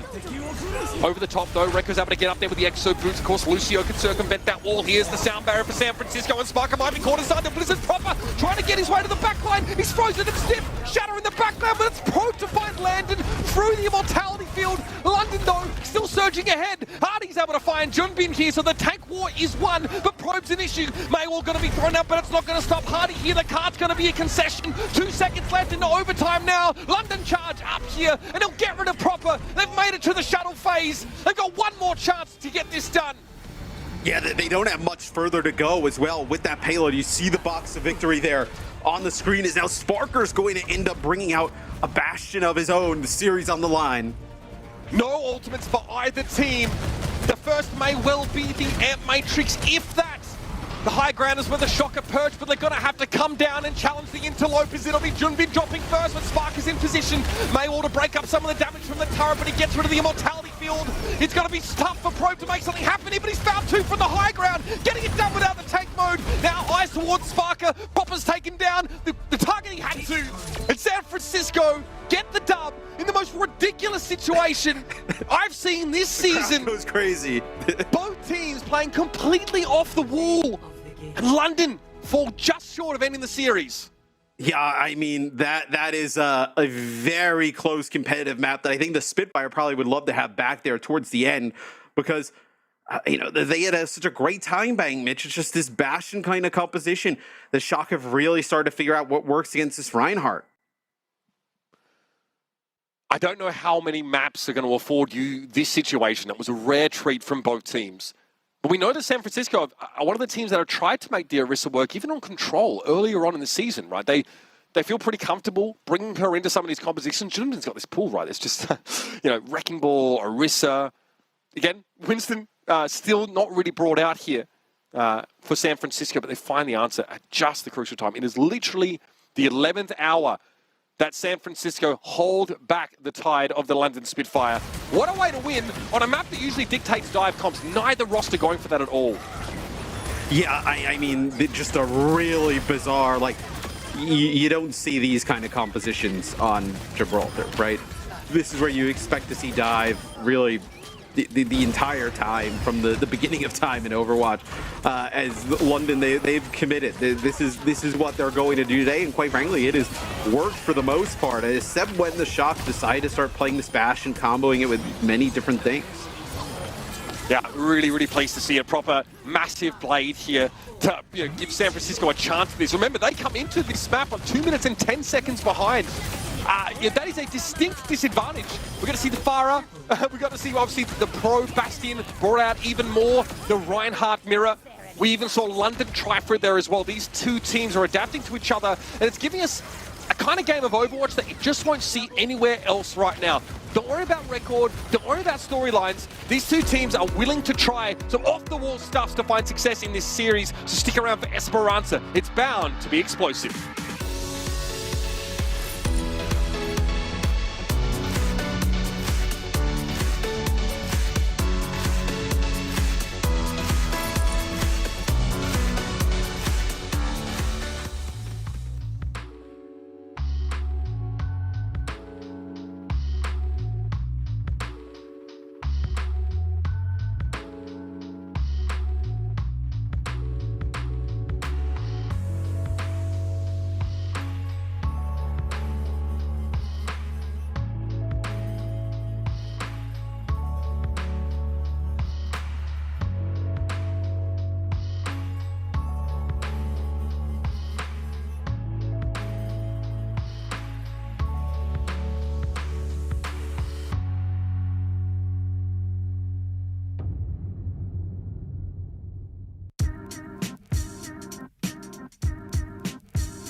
In one of the most based series of this 2023 season, we see Probe stick to the Bastion and stick it to the Spitfire. 19 final blows, 11 deaths with a 6k in there if I'm not mistaken. Absolutely disgusting. I mean, this series has been awesome from the standpoint that I know we're not getting mirror comps, right? Everybody's just going crazy, right? We're seeing some Junkrat, Reaper, Genji, Bastion, Orisa-based compositions, Far Mercy. I mean, we've seen just about. I mean, we saw what, Soldier 76 earlier. I mean, we're getting a little bit of a treat here with this one. Finn? Question mark? Okay. San Francisco. I think it was pointed out. I think Iska pointed out on Twitter in the break. London don't want to go to a map 5 here. I think they shock us 6-0 on Lijiang Tower. It's Lijiang Tower, right? I think it is. Yep. Yes. So very, very scary scenario to be in. They really want to avert that situation if at all possible. But I'm not sure if the map pool necessarily lends itself to the Spitfire. I mean, you know what? I'm going to stop because I said that about Watchpoint Gibraltar and they almost got there. It was so close. Such a sick map. But now we move forward, set our sights for Esperanza. Again, the kind of map you can play these rush comps, no worries. These two teams seem to have an agreement that Winston's banned. Not allowed. Get him out of here. I mean, do we see Bastion here again? I mean, if you're London, right? You clearly had issues with that. You know, the Shock come out and run it again. Like, where does London go to? It seems like the answer there towards the end was just play their own Bastion, right? If they're going to play Reinhardt. I mean, I think it'll be fascinating what we get from both of these teams. Yeah, it sounds like something you say more about a Petri dish than about an Overwatch League match. But these two teams are exciting. They refuse to play the meta so far. This is the kind of map that we've seen a multitude of different styles come out on. So really, Walter Royster, if you're the Spitfire or the Shock here, I mean, give it to me. I mean, I'm seeing that Orisa from Junbin. Again, something we didn't maybe have a huge opportunity to talk about here, but we could see it's very hard for Harding to shift Junbin. You don't look good at long range as well against that Orisa. You're sort of advancing and trying to close the gap. Your shield gets brought really low, especially if there's like a Bastion as well. Junbin obviously switching to the Rhine to give extra protection to Probe made the difference there. So we are going to stay in the talent is their zone, as Matt put it. It's going to be Orisa, Genji for San Francisco. And Finn in to play the Zen. So not going to play the Bastion, going to end up playing a Zen here with the Genji in combination. Let's look at this. I mean, the Spitfire taking control of the Shock's bridge straight away. I mean, having that Lucio getting that position so much faster, and the TP. Yeah, the TP, a big difference maker, and they find the most fragile component of San Francisco's team comp. Finn turned into scrap metal. Miliav's getting shoved. Welcome back to the world, Probe. What a way to greet someone coming out of cryostasis for the first time. Look, the world's changed a lot in the last 30 years, Probe. Also, you're dead. Also, getting zapped. How about it? So you bring in Finn here to play the Zen. It feels like you're committed to this, right? I mean, you can't play like Lucio Zen, right? With like Lucamino switching over. It'll be interesting to see how this plays out. Like, if the Zen isn't it, like, what do they do? I mean, I think you need the survivability of the immortality feel for Junbin here. I don't really think would do that. But yeah, no Lucio, right? It's interesting indeed. But you also slow-moving comp. Like, the Bastion was the thing that was the scariest, because you were just burning down this shield and putting damage directly on a hottie fast. Like, the Discord doesn't seem like it's going to have the same impact. Yeah, because the Reinhardt shield is just kind of in the way for much of this. Love that TP upstairs. Finn completely unaware. And a power steering giving Hardy the opportunity to almost get another pin here. Instead, he'll just force Probe back. So this is a great start for London. Checkpoint, Charlie? One check? Saying you want to see, like, Bastion is typically like a meme, right? But, like, that seemed to be what was working for the Shock. Like, they were able to make the Spitfire, you know, at least consider switching and, you know, mirroring it, right, with their own Bastion. But, you know, in the times that we haven't seen them play that, that's what the Spitfire have been able to win with this kind of composition. So to come out here, you know, commit to playing the Zen, it's definitely a little bit scarier, but as I say that, Finn's able to pick up Backbone. Yeah, trying to provide proof of concept for us, I think. This teleport, though, London go wherever they please. No part of the map is off limits to them. And they go straight for Lucamino. The bot's running away, though. that might be an issue considering that London by and large are slower than the bot. Yep. They are. Yeah. So yes, they have to wrap all the way around. Well, they're back. They're here. No harm, no foul. They give up 4.8 meters. Junbin just going to play inside that center pillar. Finn, yeah, again, pressured pretty heavily from long range. This puts him out of the fight for a time, but he uses that angle to reapply the Harmony Orb to Junbin. 6 ults here for San Francisco. Zoom, zoom goes Finn. Transcendence straight out of the open to make sure Probe can stay in this. Now going to be a blade from Proper. One already backbone. No chance to be used with the ice block, or perhaps it already used it prior. But Hardy's pin on Junbin is good. No Orisa here for San Francisco. Proper can only really feign a position of strength. But with the help of that Discord Orb, he's able to clean up Hardy with Probe. All right, so you will get control of the bot here. No. Give me the analysis, bro. Give me the analysis on that fight. So the Blizzard comes down, right? Finn comes out of nowhere there with the Transcendence. Hadi actually was still just fighting, like, him and Junbin have just been having like a 1v1 pretty much the entire time. Fight him over in the cave, little cubby there. Ends up getting a solo shatter onto him. Then I think what really kind of like, ended up losing it there for London is they actually try and push straight through the Ant Matrix there from Lucamino. And I mean, Hadi just can't survive it. I mean, he's just trying to, they didn't have the Lucio speed at the time, right? So he's just slowly walking towards that Ant Matrix, just trying to just eat some of that damage with his body and live. It doesn't have enough towards the end. Here is a Sim Wall. Research. Ultimate. Okay.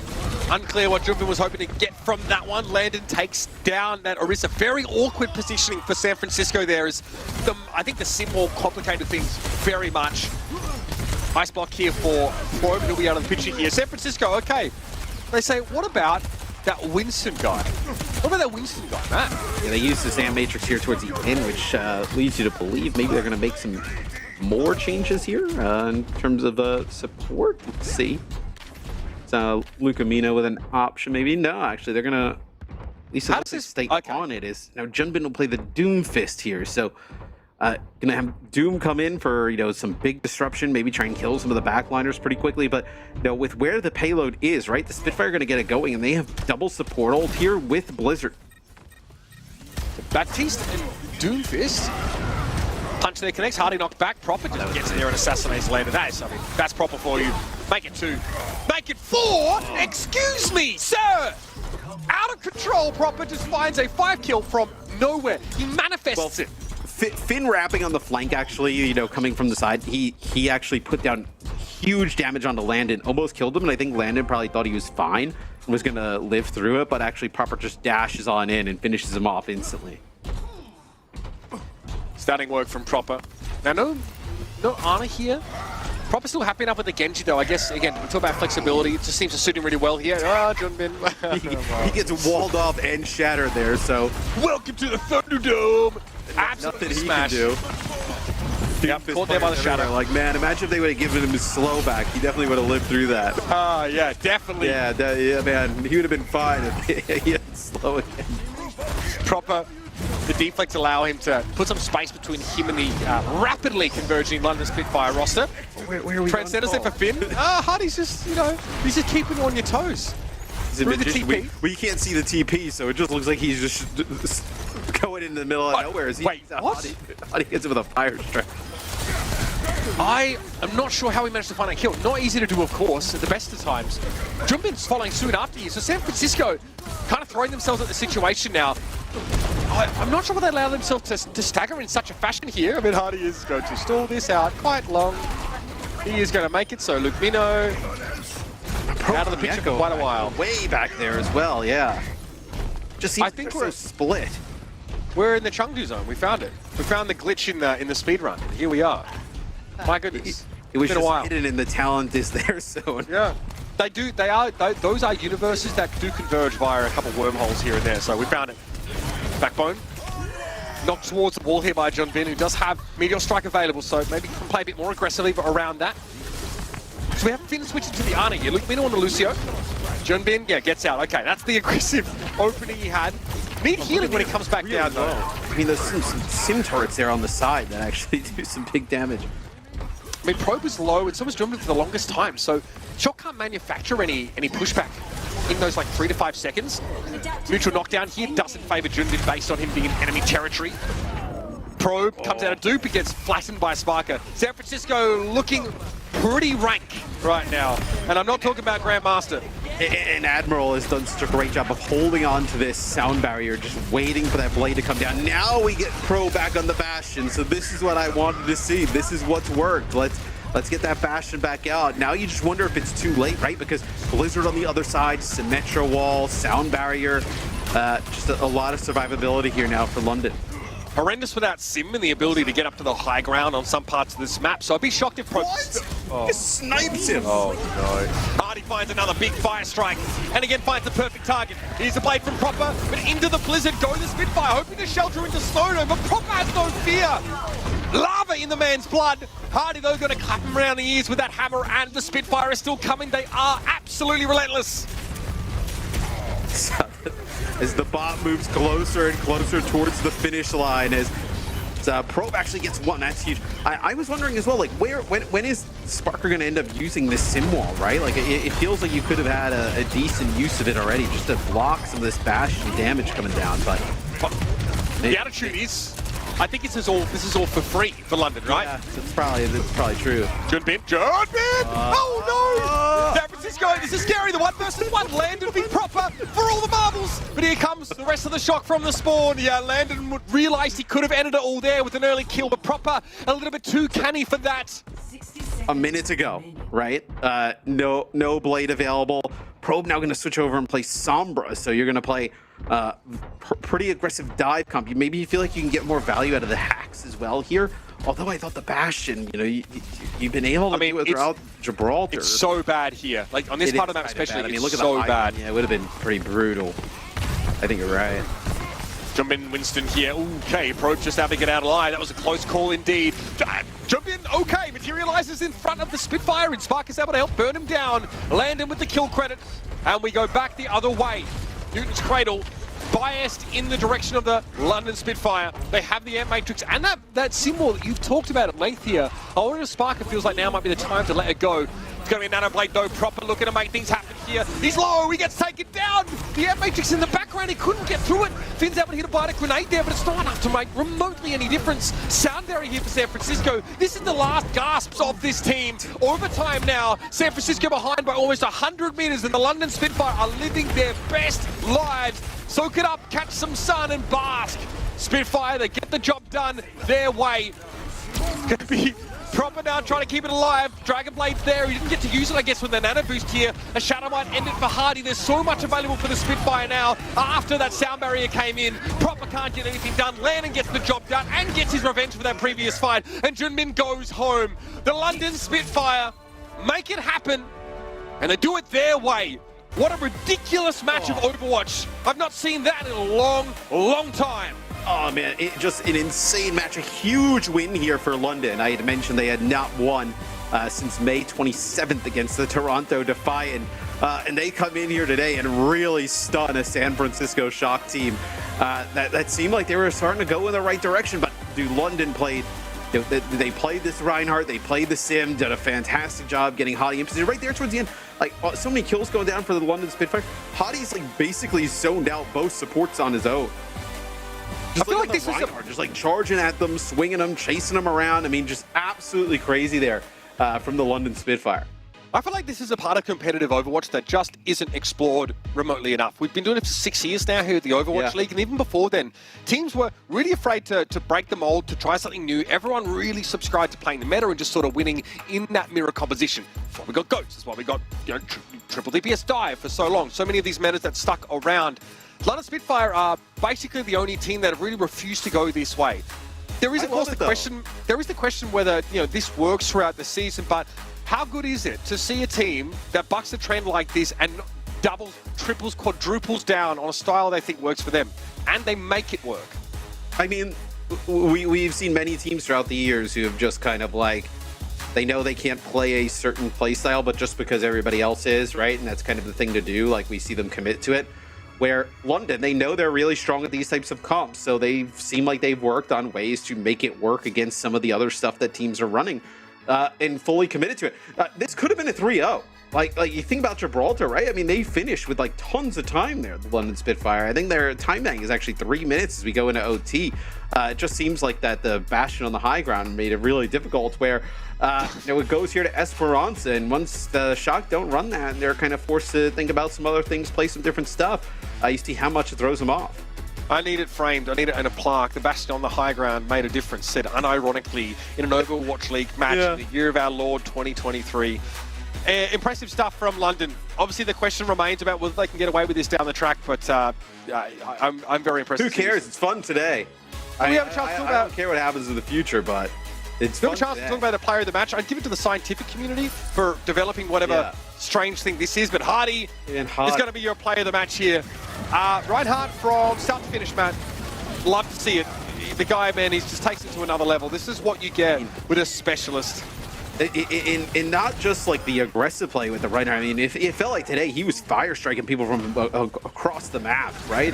Just he was hitting pro with them at times, and he was playing the Bastion. I mean, decent use of the Shatter, but I think you just saw how disruptive he was, right? When they use that Symmetry and get him into the opposing team, whether it be the back line or just in the mix, it is very difficult to get him out of the way, as you see right there. Beautiful snipe there, the rib tire. Yeah, I mean, that was definitely a moment that the Spitfire were in trouble, and that kind of got him out of there. Yeah, like random fire strikes here, gets proper falling down. This one, I think, surprised us quite a lot. There was another one not long after. You had the charge here, and then Ajumbi gets wrecked playing the Doomfist here in this composition with like a Baptiste that didn't switch to the God. Trying to go back over it is giving me a headache already. It is Hardy, of course. Those deaths pretty expected in the way that Hardy plays. Almost 8 final blows per 10 minutes, though. Significantly above average for this role. I mean, just a fantastic Reinhardt performance here from Hadi in a game where they were definitely starting to strategize like about halfway through of how do we punish him to be able to kind of continue to play it at a high level. Really fun to watch. I mean, that was an awesome series. Like it obviously doesn't go 5. It's not like this, crazy back and forth, but just in terms of seeing all these different compositions, seeing Shock trying to work it out in real time, how they go up against this, that was some really fun Overwatch. Absolutely. Everybody take a breath, maybe a cold shower, in fact, to get yourself ready for the next match. In the meantime, we're going to go back to our desk. They're going to earn their money in this segment. See what the hell they say. Yeah, let's see you in a moment.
left, can left. Kenji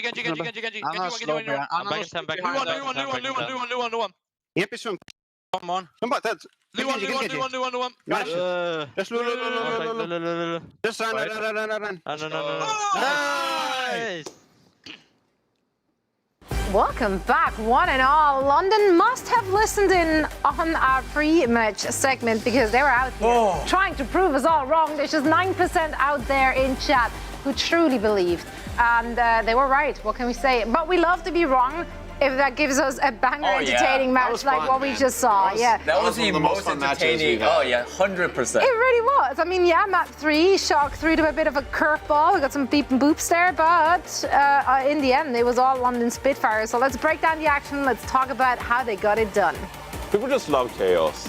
Like honestly, people just love chaos. That's why Overwatch fun. It's chaotic comps. Truly. I mean, London Spitfire coming out, playing the Reinhardt composition, and truly going for it. I mean, Antarctic Peninsula, it makes sense, playing Reinhardt a lot of the time. But even on the other maps, not committing to Winston at all, and this is kind of like what they wanted to play throughout the series. After struggling to start during the summer stage, and the San Francisco Shock did not really have an answer throughout where they started playing stuff like this, Jake. Yeah, I mean, I liked that Shock was getting a little crazy. This is a little too crazy for me. I don't know what's going on here in the Shock comp. Hadi engaging in a little mental warfare there early in the series, just in the knife on Proper. Good play, it looks like, because Shock were just at a loss for how to respond to this. I mean, they played a lot of very odd comp stuff we haven't seen before. Some of it worked. Some of it, I think, a little bit better thought out than others. But when Shock took the rush mirror, that was when they looked the weakest. I mean, that's when they were playing to London's strengths. Is it overconfidence from Shock? Did they give up too quickly playing this dive comp? But then again, the dive didn't work either. Their best bet was these like Mercy, Orisa, and then Proper and Probe on some like ultra high DPS carry heroes. Right. I don't know what you guys think, but I honestly like that. London Spitfire just doubling down on this Ryan Rush comp on every single map. I think because before this, they've tried to use that Winston dive or other different comps on different map dependent. But I think, if you know that you are good at this like Ryan Rush thing, and it's proven they beat San Francisco Shock, I want to see them do more of this. I mean, the Winston was pretty sad. So yeah, I'm down. I'm down with the Ryan. They've always been trying to push that Winston dive. For sure, yeah, because on certain map it is better. But, if Ryan Rush is good, just use that same TP. Yeah, just double down, triple down, quadruple down. For it. Yeah, send it. And that's what they did. It worked out really well. And clearly, San Francisco Shock, they struggled to find a way to really take down those rush compositions. One way to do it wasn't Gibraltar, of course. They opted in for that Bastion comp. Did edge out W, but is that something you think is viable? Is that something you want to see more of? I mean, it was very entertaining. It was very entertaining. It was so much fun to watch. But I haven't seen someone play themselves like this since DJ Khaled at 2018 finals. Like, Shock, why did you have to do this? Like, I get maybe like the Bastion here, utilizing the high ground, stuff like this, but I just like, why overcomplicate it and go with these weird compositions? You have plenty of new members on the team, like Renko, Probe. On this team, for example, Proper's playing Junkrat. Like, we've seen plenty of teams be able to beat Reinhardt comps just playing pretty simple Winston dive. Like, we figured out how to beat Reinhardt comps with Winston like 3 years ago. And now you have to overcomplicate with recent stuff. I think they could have just done a more basic kind of composition to play around this, but instead they just started like getting crazy with it, and it worked out on Gibraltar because Reinhardt sucks on Gibraltar, but I just didn't like it. And really, especially what they did on Esperanza as well, I'm not into it. Subbing in Finn, playing Sen Bap, I was not a fan at all. I think Proper played over. They overcooked 5 or 6 heroes on this map. I don't even know how many. Places. They overcooked it. I agree. I think that Bab Zen on Esperanza was like, I actually like the Orisa comp on Gibraltar. I think like a mercy pocketed flying hero is really punishing against Sim. Even Junkrat, right? Taking those high grounds.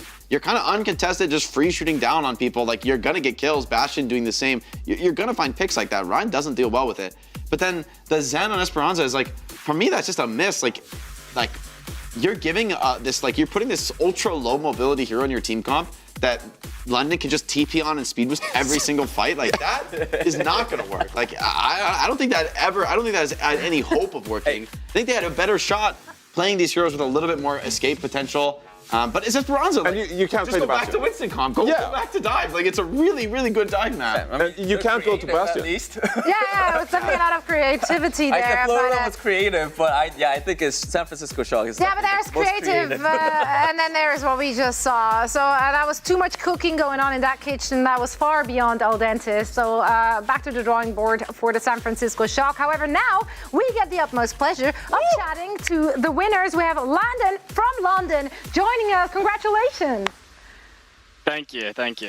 All right, Landon, I'm going to start this interview off. I have to ask you about, you guys just using the Ryan Rush Cup. It's something that you guys are known for and you guys are really good at, but you guys, for this match, really decided to like double down and like go all the way with the Ryan Rush. So how was that decision made? We decided to give it a try on a few of the more unorthodox maps for Reinhardt, and we've started seeing a lot more success on it. So we tested it a little bit more, and then this week we decided to bring it out for this match, just everywhere. All right, I actually want to follow up really quickly. Do you think this Ryan Rush forcing it all the way, do you think it'll work for other teams as well? I think we're the only team in this league that has Hottie, so it might be hard for other teams. I like that answer. I want to ask about your role as a BAP in the Rush comp, right? I feel like BAP in this comp, you're the one, maybe everyone's trying to kill, or you're the one responsible for like stopping all your teammates from dying while these like monkeys and Anas are trying to attack you, trying to pick people off, Tracer Sombra. So how does it feel playing BAP in this comp and trying to like manage everything while at the same time finding your own damage, finding your own value? How does it feel, like that coordination aspect of BAP in the comp? Most of it comes from like my trust in my teammates. If I try to play Baptiste in these comps versus these heavy dive comps and I want to carry, like if I waste one cooldown and then I get hacked, or if I get naded after, it's just I'm dead and the team fight's over. So a lot of it is like I wait, as like I trust in my teammates to help me get to the point of the fight where I can have a lot of impact.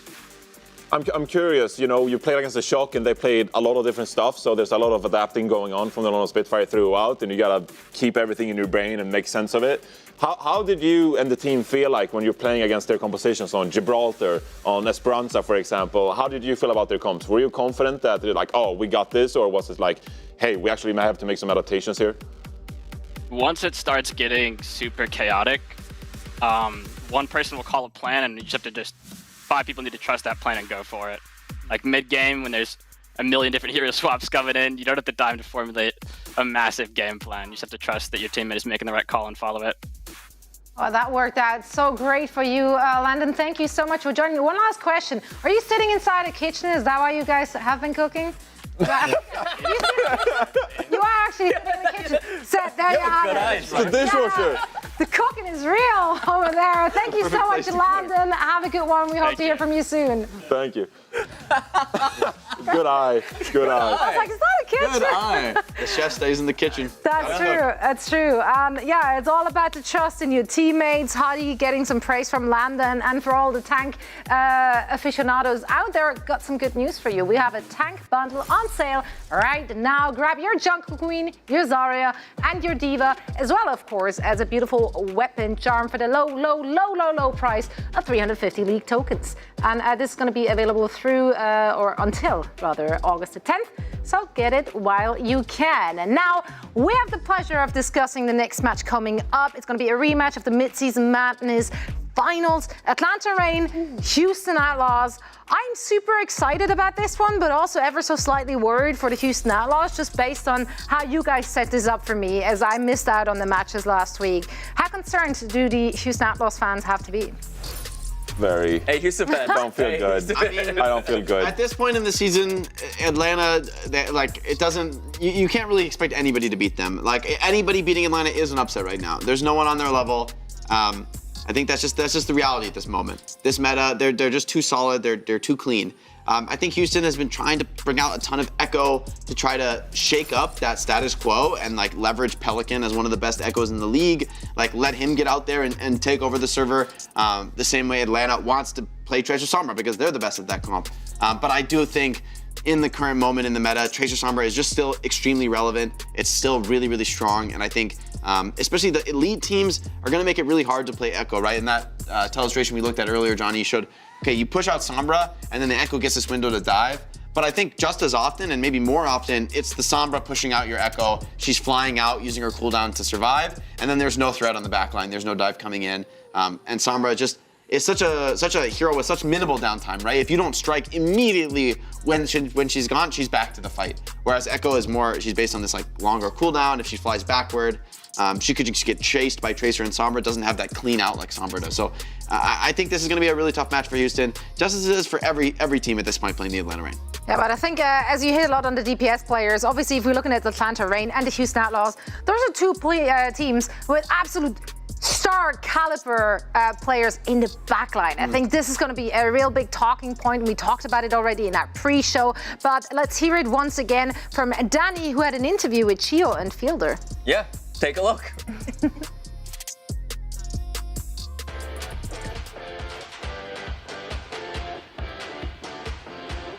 Still undefeated overall in Overwatch League after week 1. Every team is gunning for your spot in the rankings. How much pressure do you both and the team feel? 일단 저희가 아무래도 윈스턴 손보라 조합 윈솜트를 가장 잘했어가지고 무패로 우승하기도 했고 지금도 계속 이어나가고 있는데 다른 팀들이 저희를 견제하려고 이제 좀 조합을 좀 섞어오더라고요. 여러 가지를 딱히 걱정 안 돼요. 왜냐면은 결국에는 정석 조합이 아닌 좀 변형 조합들은 하다 보면 결국에 다 파괴가 돼가지고 좀 하다 보면 결국에 다 이길 것 같아요. 그래서 걱정 안 돼요. 저는 부담 같은 거는 전혀 없고 이제 다른 팀들이 저희 팀을 이제 이기려고 막 이것저것 많이 준비해 오는데 그냥 저희가 하던 대로 하면은 그냥 쉽게 이길 것 같아요. 그냥 원래 하던 대로.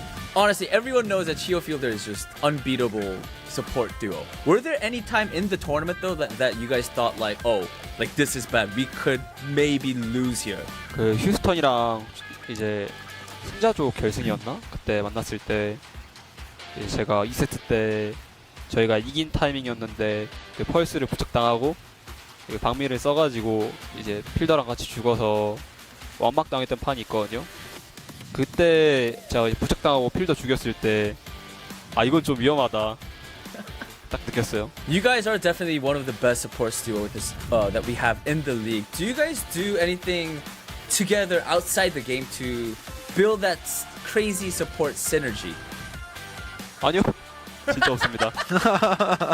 저희는 BJS 관계이기 때문에 근데 이제 좀 서로 성격이 워낙 좀 뒤끝이 없는 성격이라 해야 되나? 그래서 그냥 진짜 인게임적으로 자기 할 거 잘 하고 하다가 뭔가 불만이 있다던가 원하는 게 있으면은 그냥 좀 필터링 없이 서로 그냥 얘기하고 알겠다 하면 알겠다 하고 싫다 하면 싫다고 그냥 서로 눈치를 안 봐요, 저희는. Alright guys, that is it for the questions. That's all I have. Thank you so much for your time. Before we go though, Chiyo and Fielder, if you have anything that you want to say to the Atlanta Reign fans or Overwatch fans in general, please go ahead. 늘 응원해주셔서 정말 감사드리고 앞으로 응원해주신 만큼 앞으로도 이기는 모습 많이 보여드릴 테니 계속 응원 부탁드립니다.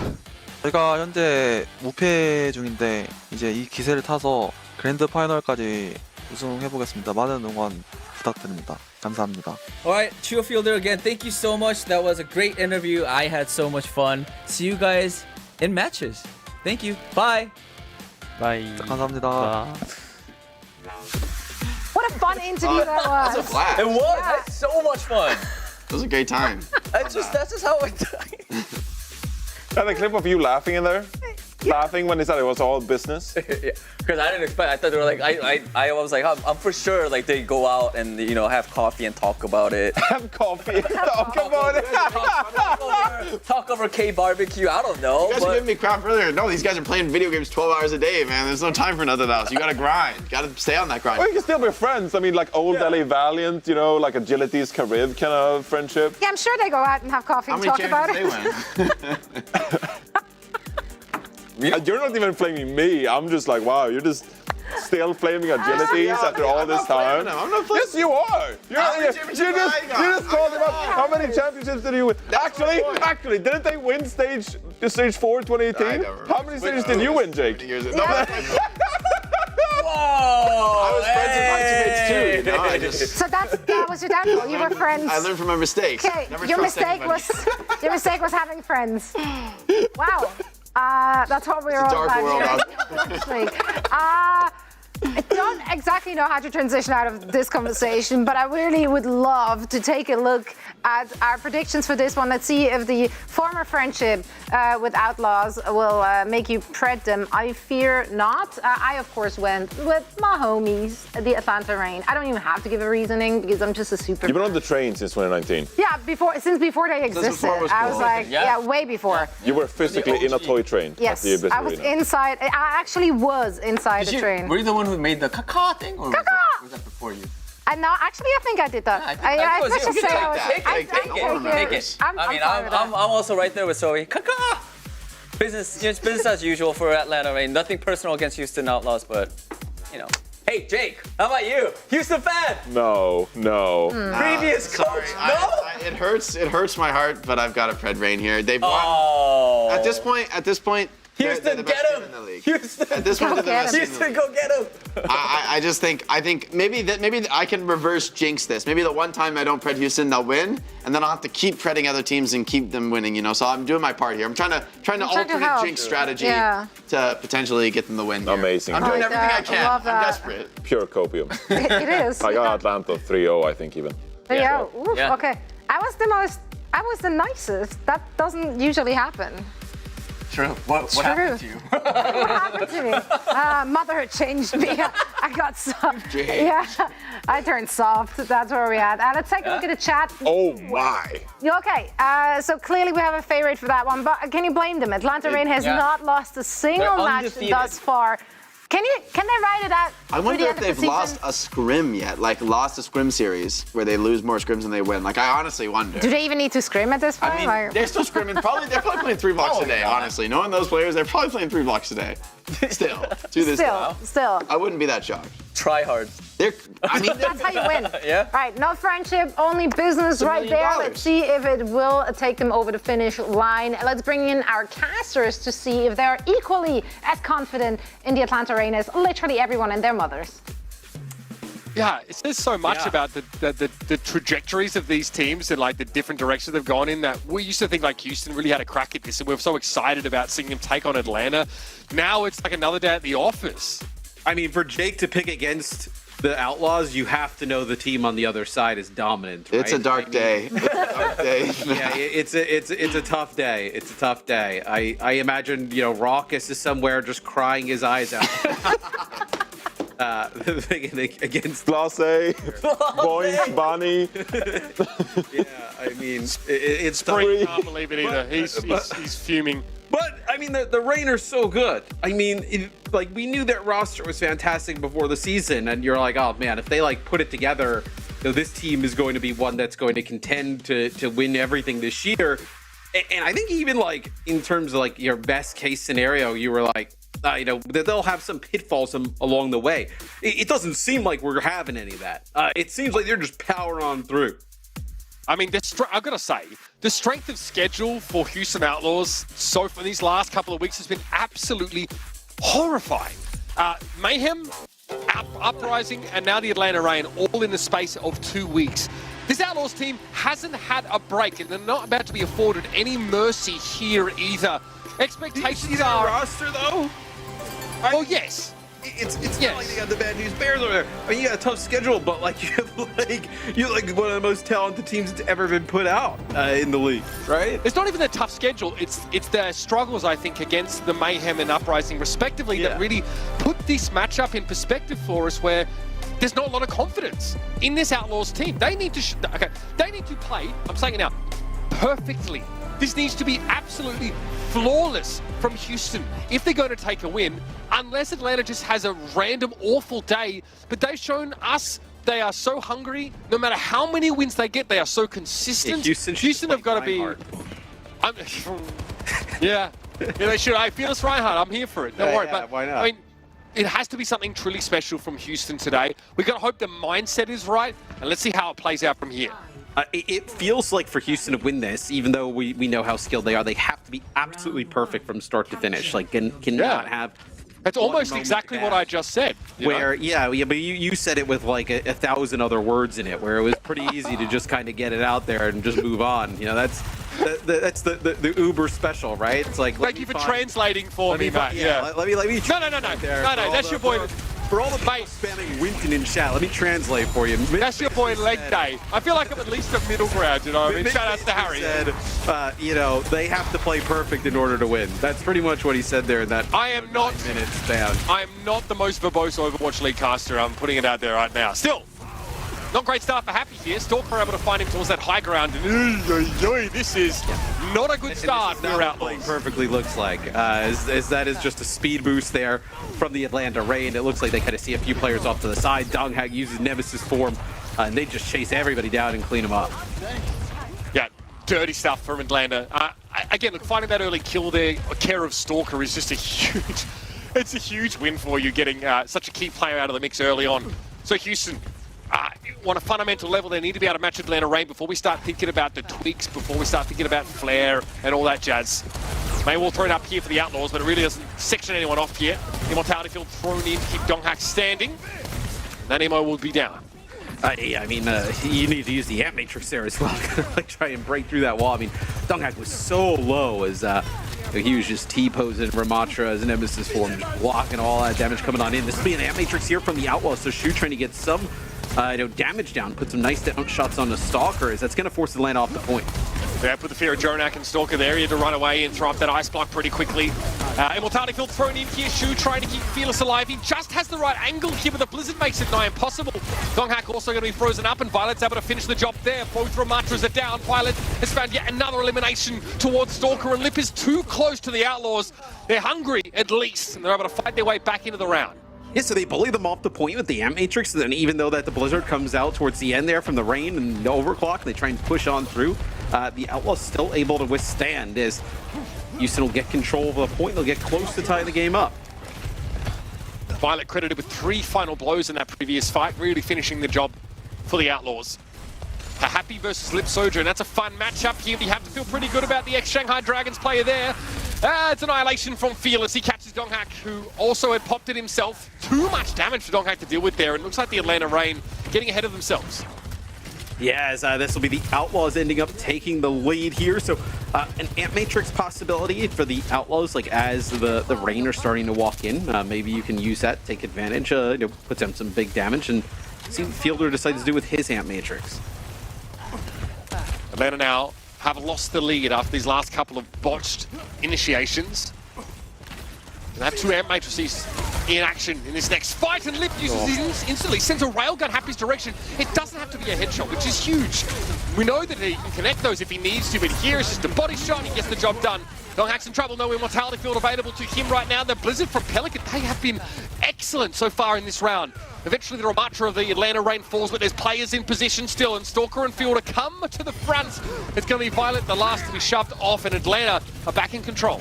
I mean, the first kill from Lip is insane, right? I mean, he charges up a rail shot, and the Amp Matrix goes down, and it feels like within seconds he's firing off that rail shot through the Amp Matrix and able to pick up that first pick. Which is huge, but the Outlaws get to 91%, Mitch, and they have the sound barrier here, so they can get aggressive behind this sound barrier support ultimate and maybe flip the point back rather quickly.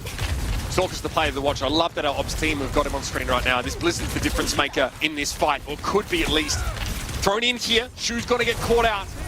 That really should be enough, but Fearless wants to try and fight this further. Vortex thrown down. You see Happy just disintegrates as he and Pelican try and combine for a kill up on that high ground here. Fearless down, and Atlanta get another one in a row. Yeah, they trade sound barriers here towards the end, and Lip with the overclock ends up just deleting 2 here. So maybe for the Outlaws, you feel like if you trade those sound barriers, you come back, you can actually get Fearless onto the point and use that Ramatra ultimate and swing this last fight. Yeah, I feel fine about them having Annihilation up right now. Sim TP going to be used. Happy on the switch here. Here we go, Annihilation on the point. Not a subtle strategy, just get Fearless where he needs to be as quickly as possible, apparently. Lip able to break line of sight, though, with those barriers, but Fearless goes around the outside. Choose Immortality Field does a lot of work here, and Violet's able to find a second kill for the Outlaws in this fight. Houston able to swing it in their favor when it really counts, despite losing to that Blizzard earlier. And Fearless has the advantage, but it's going to be Annihilation from Donghak to try and salvage the round. It's not to be. Yes, I mean, he has to use it. No opportunity to reset, get another touch as beginning of the round, all Atlanta Reign, and then the Outlaws swing things in their favor to take this first round on Lijiang Tower. Good looks here from Houston. Pretty lively. I've got to say, those couple of sort of failed engagements from Atlanta Reign when Houston were at about 40% really put them behind. That sound barrier and being able to just switch to, I mean, it's quite late really, switch to Sim and make sure your Amatri doesn't get caught out of position. It's a huge difference maker. Sound barrier here, of course, from Violet. This is what allowed the Outlaws to get back into the fight. 3 final blows here. And I mean, this is so ideal if you're an Outlaws fan. I actually think probably just be a fan of the league in general. Like, you want to see, we'll see what happens here in map number 1, but you want to see teams beat and challenge the Atlanta Reign at a high level, right? You don't want to see them just kind of like roll through the rest of the league. I think we all believe that potentially the Houston Outlaws with their roster is the best equipped to stand up to them. So at least winning round number 1 there is huge. You got what you asked for. Fearless on the Reinhardt here on Night Market. We'll have Stalker on the Farah and Lip, of course, on the Sombra. Where else? Violet gets caught there through the window. Stalker's able to play from the periphery here, and this is a problem, Matt, that this Ryan comp often suffers from. Yeah, as Donghak gets in on the Wrecking Ball, can just cause so much commotion. That's going to be the Immortality field used as, Happy actually takes out Stalker. He's in the sky, as Happy ends up getting 4 here. So, although a pretty good comp from the Atlanta Reign to disrupt this Reinhardt setup with the Sim, once the Sim starts to get charged up, difficult to get out of the way. Those turrets are a huge problem for Wrecking Ball. There wasn't much Donghak could do there. Happy was so charged up midway through the fight. Donghak turns up here, though. It's a little bit of a weird engage. There's a fight happening outside of the point.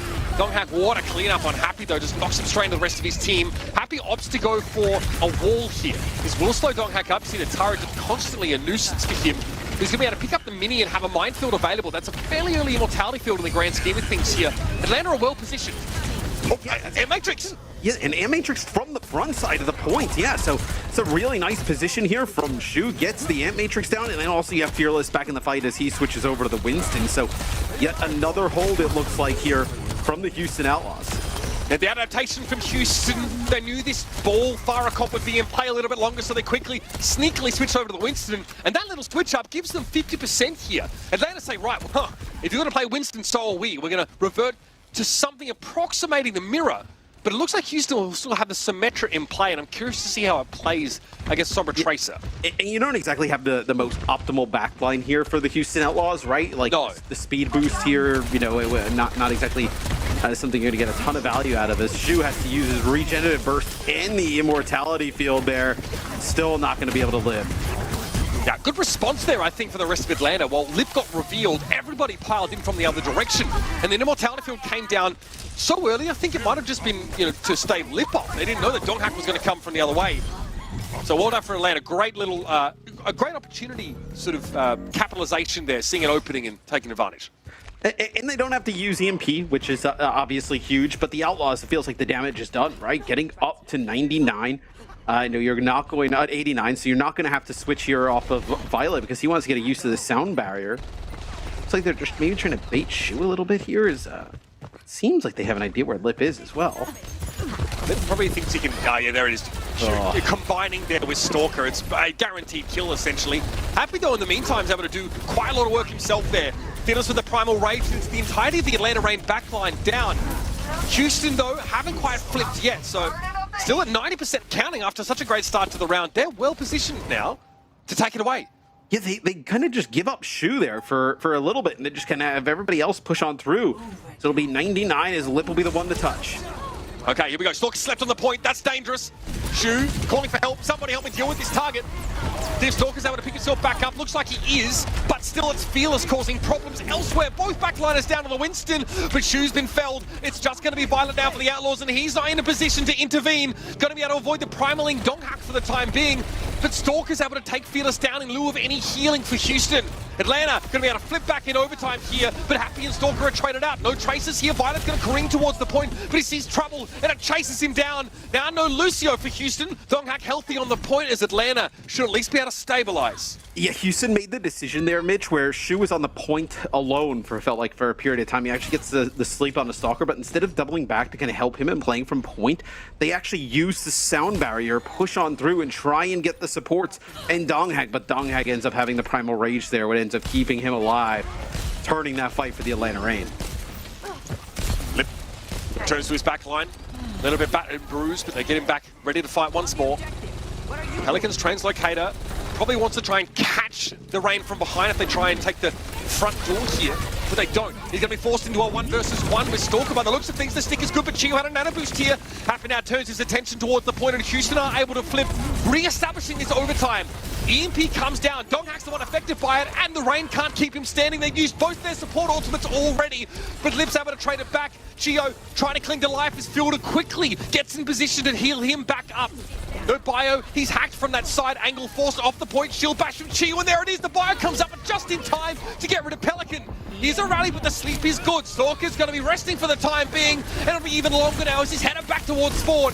Shuby's under a lot of pressure here, but there's a rally. He's going to get behind his brick, but it's not enough healing to keep him alive as Donghag looks to pressure down, but the Primal, oh, the Primal, Fearless, knocks him away from the point, and Houston, snatch away Lijiang Tower. We said it had to be perfect. Looks like that was enough for now. Yeah, as the Outlaws come out swinging here in map number 1, as some almost heroics there from the support line of the Atlanta Reign, but it is not enough as Fearless gets back into the fight there towards the end. Beautiful use of the Primal Rage, knocking those supports out of the way. And Violet with that rally there towards the end sealed the deal. It feels like this brutal strength of schedule for the Outlaws has allowed them to get into match condition for this head-to-head with the Atlanta Reign. It's been such a rough couple of weeks for them here, but my goodness, what a way to start this series, and maybe a load off your back, and maybe belief that this time you can actually do it. I tell you what, man, Houston, the fire on all cylinders today here. The Atlanta Reign, though, not so sure. A little bit chaotic in that last round. Yes, it got a little bit crazy in that final round, but in the moments where the Outlaws needed to come up clutch in some of these fights, they definitely did here at the beginning. It's just, can you do this over the course of an entire series, right? It seems like, obviously, skilled enough to do it against the Atlanta Reign for a map at a time. It's, can you do it 3 times is the thing. Happy there, of course, starting the round on Sim, and then we switch to a good old-fashioned Sombra Tracer dive. Something that Chiyo said that his team was the best in the world out, but the Outlaws get them in the mirror at the end of Lijiang Tower. What a great start to this series. Already sparks are flying. Stick around for Midtown, because that match will be anything but.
that volume, turn it way up. Get your weapon, get your blade out. Damage, then you gon' pay up. Yo, crank that volume, turn it way up. Get your weapon, get your blade out. Damage, then you gon' pay up. Yo, crank that volume, turn it way up. Get your weapon, get your blade out. Damage, then you gon' pay up. Yo, crank that volume, turn it way up. Turn it way up. Turn it way up. Crank that volume, turn it way up. Way up.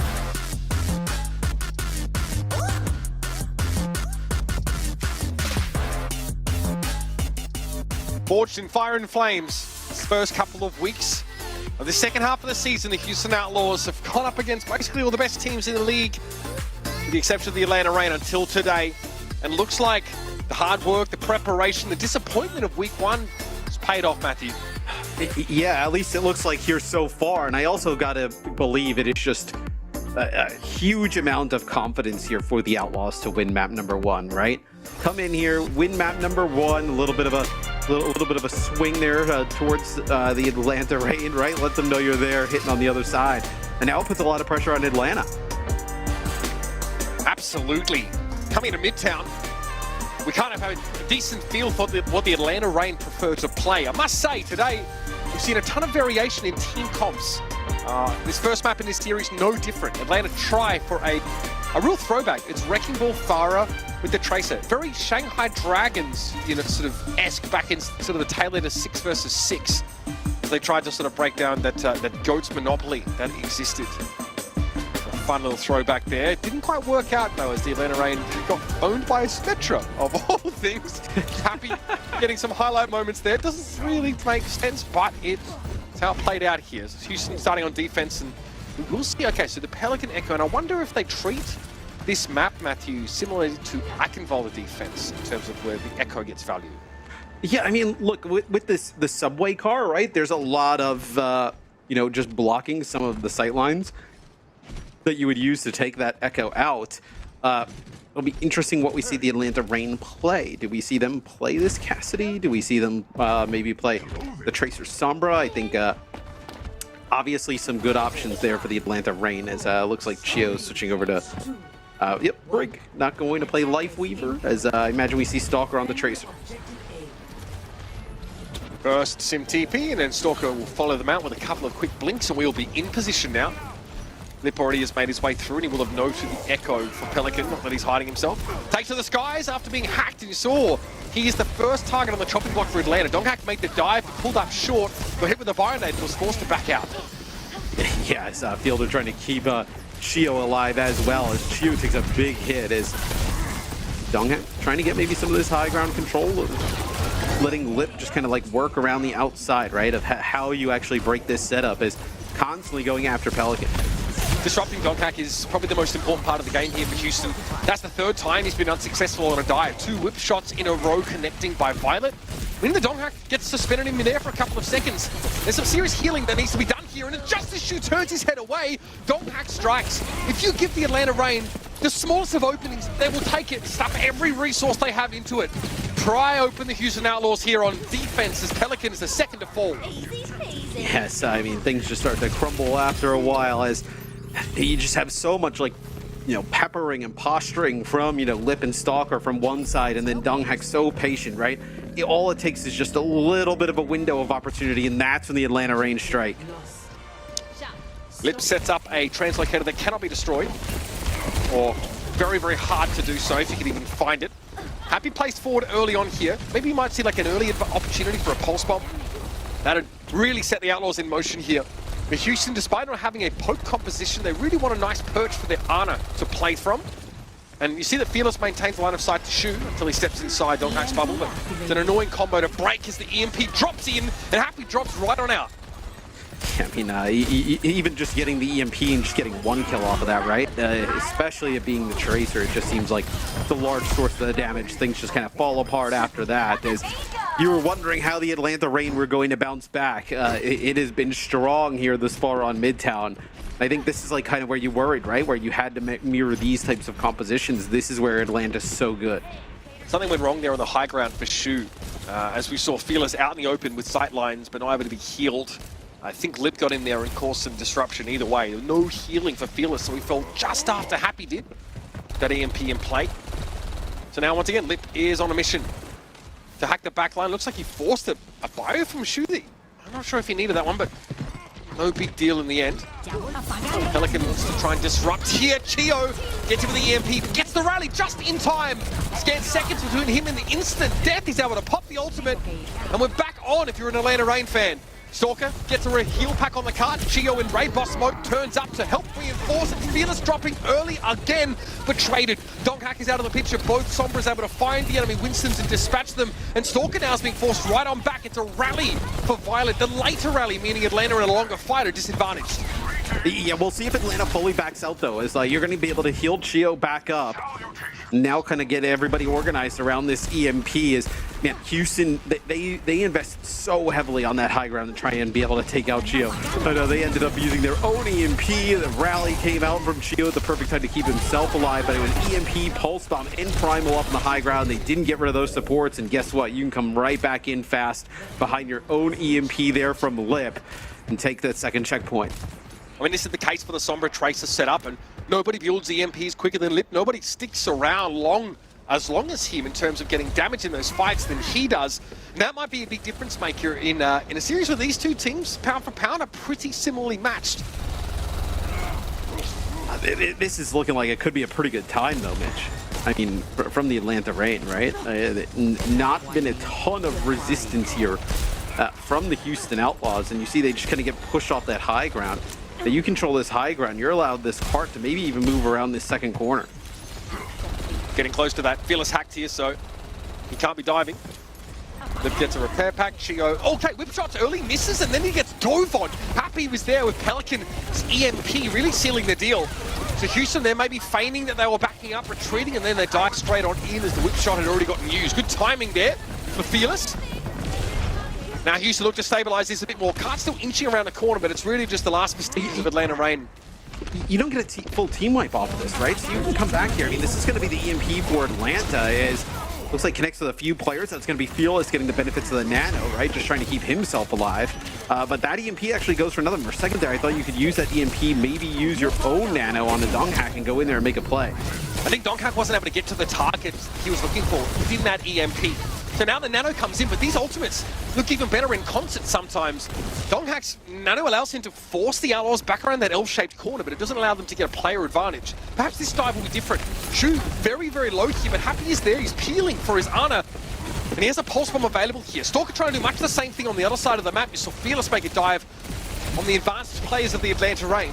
Donghack's playing safe for now. The Outlaws just don't want to get baited into anything. Yeah, this looks like to be a pretty good defense here from the Outlaws. They do not want to, well, as I say that, I mean, they don't want to get baited in anything, but now they're actually just getting pushed back deep into their spawn. But it's been about like a 2.5, 3 minute hold here almost. They're going to have Rally coming out of the spawn as well. Nice look decent from Houston. They made up some serious time here in the last couple of fights, but Atlanta eventually break through. And they have an EMP. That is a very scary prospect with Pelican unlikely to build it within the next 10 seconds. Stalker's the one shunting the cart forward ever so slowly. Does respect the damage coming in from the periphery here and opts to back up instead. This buys Pelican enough time to get his ultimate online too. Lip just trying to find it's just going to be basically on a Fearless. Oh, they blow him up. That's a huge kill. Yeah, Pelican finds nothing for his. Fearless wasn't able to follow up on the dive that Pelican was hoping to set up with his own EMP. And so we have both support ultimates layered into this fight. Gonna be Violet getting the nano boost here inside the rally, but the damage, yep, Happy has it. That's what they needed, and Happy provides. Chiyo here's force right on back. He got the nano as well. Atlanta Reign now starting to run short on time.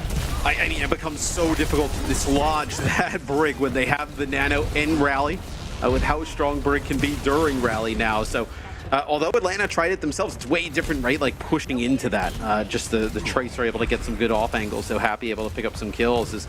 Yeah, this is starting looking like maybe the Outlaws can get a hold.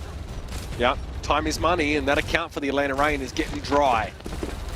Lip, though, and Pelican building those EMPs very quickly, albeit in step with one another. It's Happy's possible, the only real ultimate on the field as we speak. Right now, just trying to control these flank angles, going 1-for-1 against Stalker.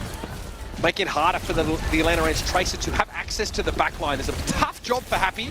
As quickly the 1v1 can turn to 1v2 against a Sombra, and that's not where you want to be. Have to have extreme awareness here.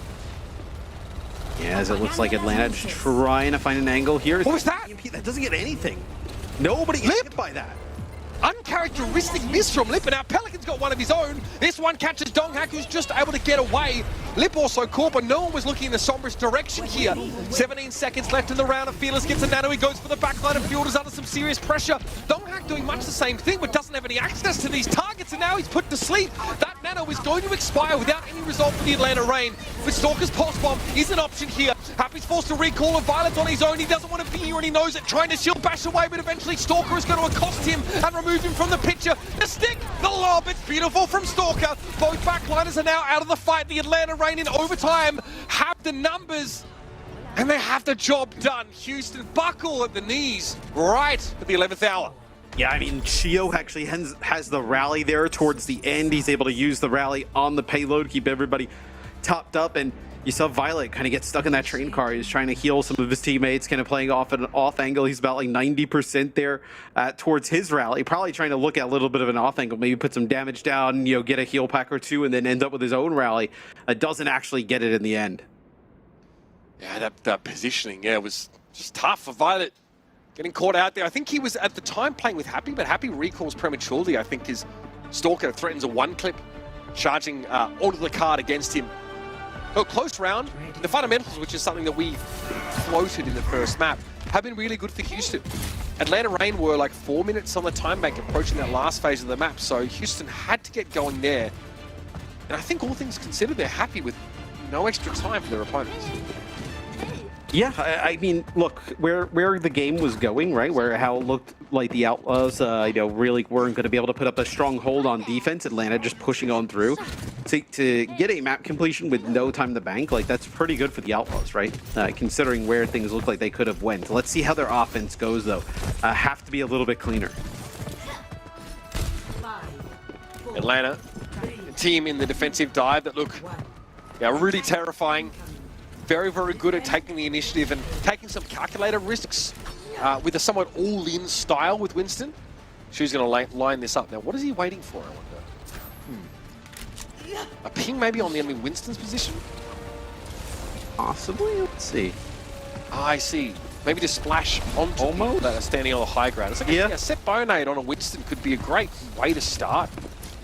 Doesn't quite get Donghak's able to avoid it. I think maybe a little bit further out, right? It would have landed right on top of Donghak, which would have been tough. Fielder got a pretty long wait list here of healing candidates, but able to keep both his Brig and Donghak up. But yeah, quickly having to give up space here because I'm pretty sure Shu's looking straight at him, so taking risks peeking out here, but they get Violet. Okay, the Atlanta Reign give a little bit of ground and lose Lip, but I think they trade up in a big way. They're taking this one to the bank. Losing Donghak, though, not great. Still having both supports, though, is a huge plus. And see how they leverage that here as Fearless just gets the Mega, just stays alive. Chiyo's really weak, though, as does not look like Happy's going to be able to finish him off. So that was actually a big biotic grenade from Fielder towards that high ground that actually doesn't give any of his allies the benefits of the nade, but he actually connected with it on a Violet, and that's how Violet falls really early on, because they were getting in the mix. They wanted to really try and fight and contest that high ground. The closer an EMP now. Pelican already has his. There's any fight for a victory to be found here. It's going to be right about here. Big EMP in the back line. Chiyo and Violet clinging on life. It's going to be a later one from Pelican, though, and the Outlaws are ready to capitalize.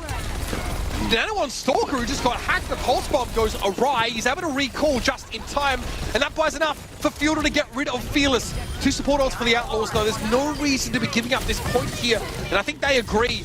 Chiyo slept. Happy's just going to let him sit there now, and the rally's in place, and he gets to be a little bit more aggressive. Donghak's back on the scene here. Chiyo will have rallies, going to pop it immediately, but the body grenade's a scary factor here. Chiyo has to give some ground, now come back, but already almost 2 ticks given away.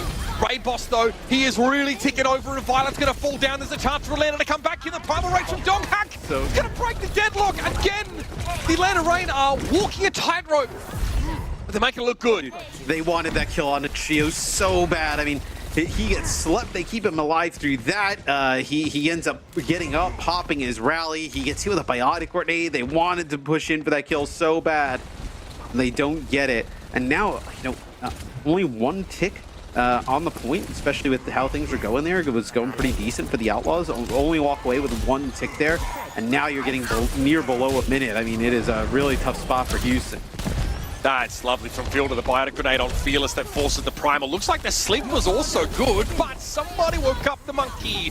Fearless is able to get away though, and it had to be a nano boost used for Chiyo. Ooh, pulse bomb. That's fine. It's on the right side of the shield this time. The Houston Outlaws running out of options as EMP is going to have to be it.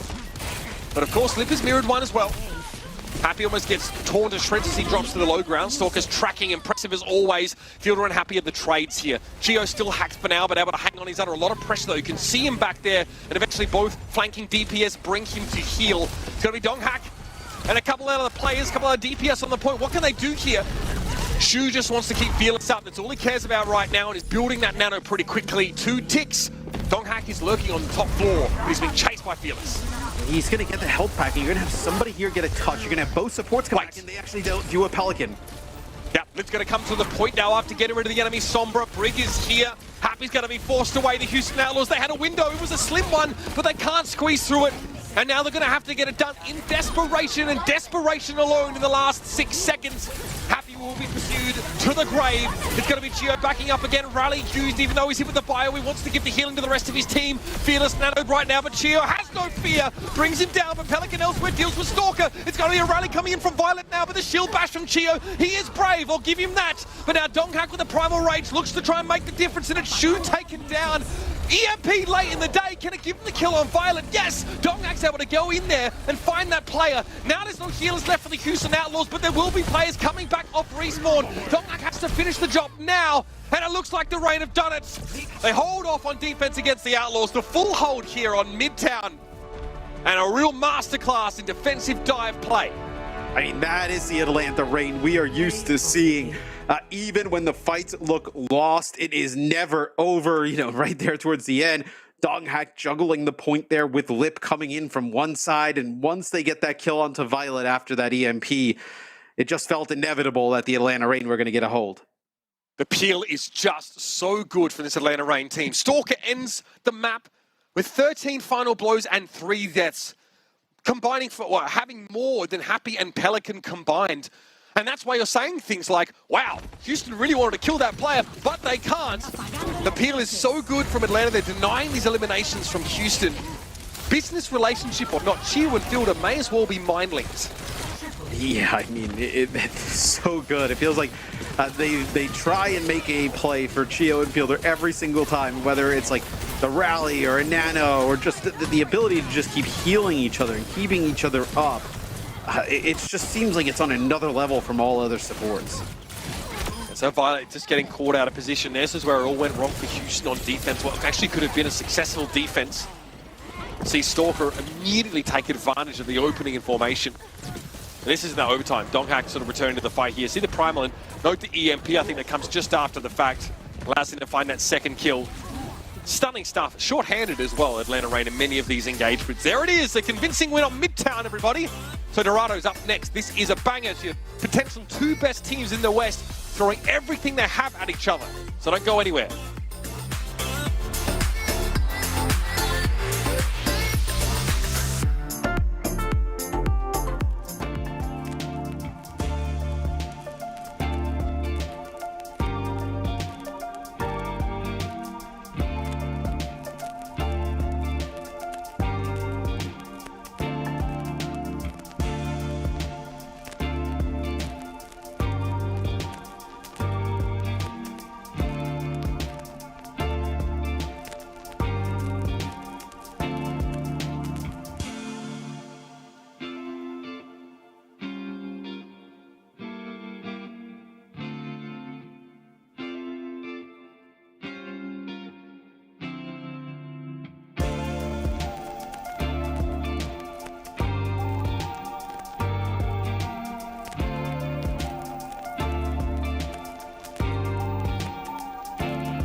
whispers about Stalker when he first sort of made his debut internationally, and now we really get to see what this guy is capable of. Now, I don't know about you, Matt, but I'm okay being reminded every now and then why Atlanta Reign are the best team in the world.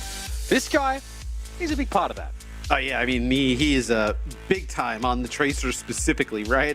We knew how good he was on this hero coming into the season, and then kind of once you put him together with the rest of the squad, it is just dominance from Stalker on this hero. Absolutely. Again, at times a little bit quiet in this round, but I mean, it was the defense where I was really just blown away. This moment here, the lob of the pulse bomb, after, of course, already catching Violet out of position. So the intuition that Stalker has is really, it's really on a different level here. And I think we got it displayed even more on defense when they were short-handed in some of these fights. Stalker was able to just manufacture advantages where they really shouldn't have existed at all. But that's what this Atlanta Reign team does. Every player in every role does that with regularity. That's why they're undefeated. Yeah, I mean, they just do a fantastic job, right? It's something we see out of like every top team, I feel like, each year. It's, you know, when a fight looks definitely over, it's never truly over, right? They always seem to figure out a way to, you know, cycle players on to the point, to off of the point, keep it going until they get everybody back at full strength, or, you know, have a key ultimate come online and end up able to win it. And it seems like Atlanta able to do it every single time. And look, we're back to business. I mean, Dorado is going to be the kind of map where we can continue to see this display from Atlanta Reign. Many teams have tried to break the mold and play some different style compositions, but these two teams are more than happy to run the mirror back again. Because frankly, that's Houston's metric for success here. If we can't beat Atlanta Reign in the Tracer Sombra mirror, we aren't going to beat them at all. Atlanta say as much as well. You know, so Chiyo in the interview said a lot of these different compositions tend to fall over in aggregate over a longer period of time against the Winston Tracer Sombra comp. So we have a convergence to what I'd call the mean in the Overwatch League in terms of these two team setups, and Houston just have to win in the mirror. They can't do that, then forget about it. Yeah, exactly, right? So we'll see now with the Atlanta Reign on defense. They'll probably play a little bit closer here, take this high ground with Donghack in a fantastic position to do so. As happy you imagine this is just a shot here on the Widow. Maybe just trying to find somebody. I know, probably hoping that Stalker jumps there for a quick second. Try and get a shot off, and it'll be Pelican playing the Echo, so gonna give them a little bit more access to that high ground. Lid playing pretty safe to start with. Fearless will dive and he'll get out. He's not too far away, and Fearless knows. He sees the health pack having just been picked up, so he knows where Lip is. Doesn't need to worry about him yet. Pelican's Echo now obviously is pretty scary. Prospect for Donghack. You notice that like the healing's coming in very quickly. Fielder is not letting Donghack fall below 50% HP if he can help it. So be very focused on that and not on this as Pelican bores a hole through his face. Yeah, and that's huge, right? Just having the access to this high ground. That's what so many, you know, teams and comps even in the past have struggled with here on Dorado, especially on first point. So having an Echo as good as Pelican get up in the sky, I mean, look at this. This is just an easy kill for him. Finding a Brig out in the middle of the open. Easy kill for an Echo like Pelican is now they've got the payload moving very close to taking this first point. Yeah, so this is informing that discussion about the Echo inclusion here and if it can really be a difference maker, if it's patently better or only in certain situations. Can't say much about Shu though there, as the Pulse Bomb is really all you need to know about that engagement. Happy able to trade there, but yeah, that's all he's going to be able to extract from this dire situation. I think they knew that Stalker was behind. They just didn't think maybe it was that big of a threat, and Shu just gets caught out a little bit too far from everybody else, and he gets hit with a Pulse Bomb, killed instantly. As oh, look at this. Oh, Lip actually gets slipped in the high ground. Donghack goes up there with a bubble, trying to save him, but not able to do so. That's huge for Houston. What a big opening now. Whip shot onto Fearless, makes it a little bit harder for him to get this one started off in the way he'd like. It also doesn't mean he can get past Donghack, but Happy can. He slips behind enemy lines and dispatches Fielder very quickly. And that should be it. We're going to get there for sure. Shu obviously parting with the nano boost in that fight, but Houston with 4:25 to play. It's a cracking pace to be setting. I would love to know how the sleep happens on the Lip there, right? In the position that he gets slept in, when we see it from, I know that overhead, it's like, why would you not be in stealth there? Maybe it's a scenario where like Shu just kind of like bumps into him, just like an auto react, like just the reaction time is so good that he's able to land that sleep on potentially a stealth Sombra. I mean, that is a huge play there from Shu. While on the high grounds, ranging really far and wide to spy check there. He almost pushes into enemy territory, just going with that flail. Catching Lip early again would be huge for him. Here we go, creeping across the windowsill are those supports. Pelican is able to be healed up.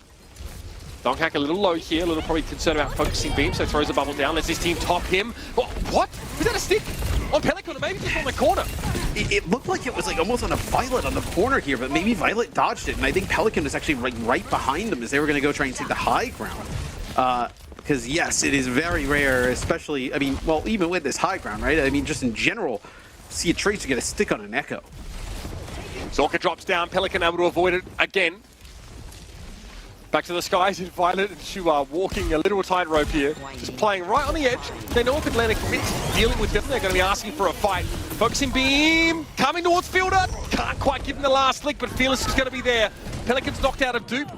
And now he's in trouble. Yeah, Chiyo's just going to plop right on top of him here, so it ends up being a 1-for-1. You lost your Ana as the Atlanta Reign. Chiyo now returning to the fray. That pulse won't be written home about there, as Violet just sort of moves on with his life. The Donghack goes for the primal here, maybe to buy a little bit of time for Fielder to get back. There is a nano boost available for Atlanta Reign. And it may have been the plan, but Fearless makes that a little bit complicated by pushing deep and making it hard for Atlanta Reign supports to come out. This yields a kill on Stalker as he has no support. Violet and Shu able to deal with him now. Donghack going over the top, stunned briefly by the rally shield bash. Low, under the effect of that body grenade, gets one from his teammate still, but Atlanta aren't able to start anything up right now. This is scary. Very scary. I mean, they're trying to just keep this going in terms of like keeping the payload contested. Donghack gets so low. Big biotic grenade there from Shu, ends up taking out Donghack, letting Fearless push into the back line, and that'll be the second checkpoint. It's a relentless from Houston. They just won't stop. Donghack never had a chance to get above 20% HP there. Even the pulse bomb by Happy, I think they were stuck to the shield. Got some splash damage on Donghack, which made it even harder for Atlanta Reign to return him to the fray. And eventually Pelican just chases him down. All right, so now with 3 minutes to go here, what do you have if you're the Outlaws to work with? Lip is going to have this EMP, so you kind of view this as potentially a fight lost, right? I mean, he's so good with it. Historically, is you see Donghack jumped in there. Maybe you would have thought they would have used it early. Just bring somebody back. Well, Donghack just gets like finished off there. I mean, just kind of if he was jumps in. Normally, I would have understood that if there was an EMP, right? Like, the timing's good if Lip EMP's there.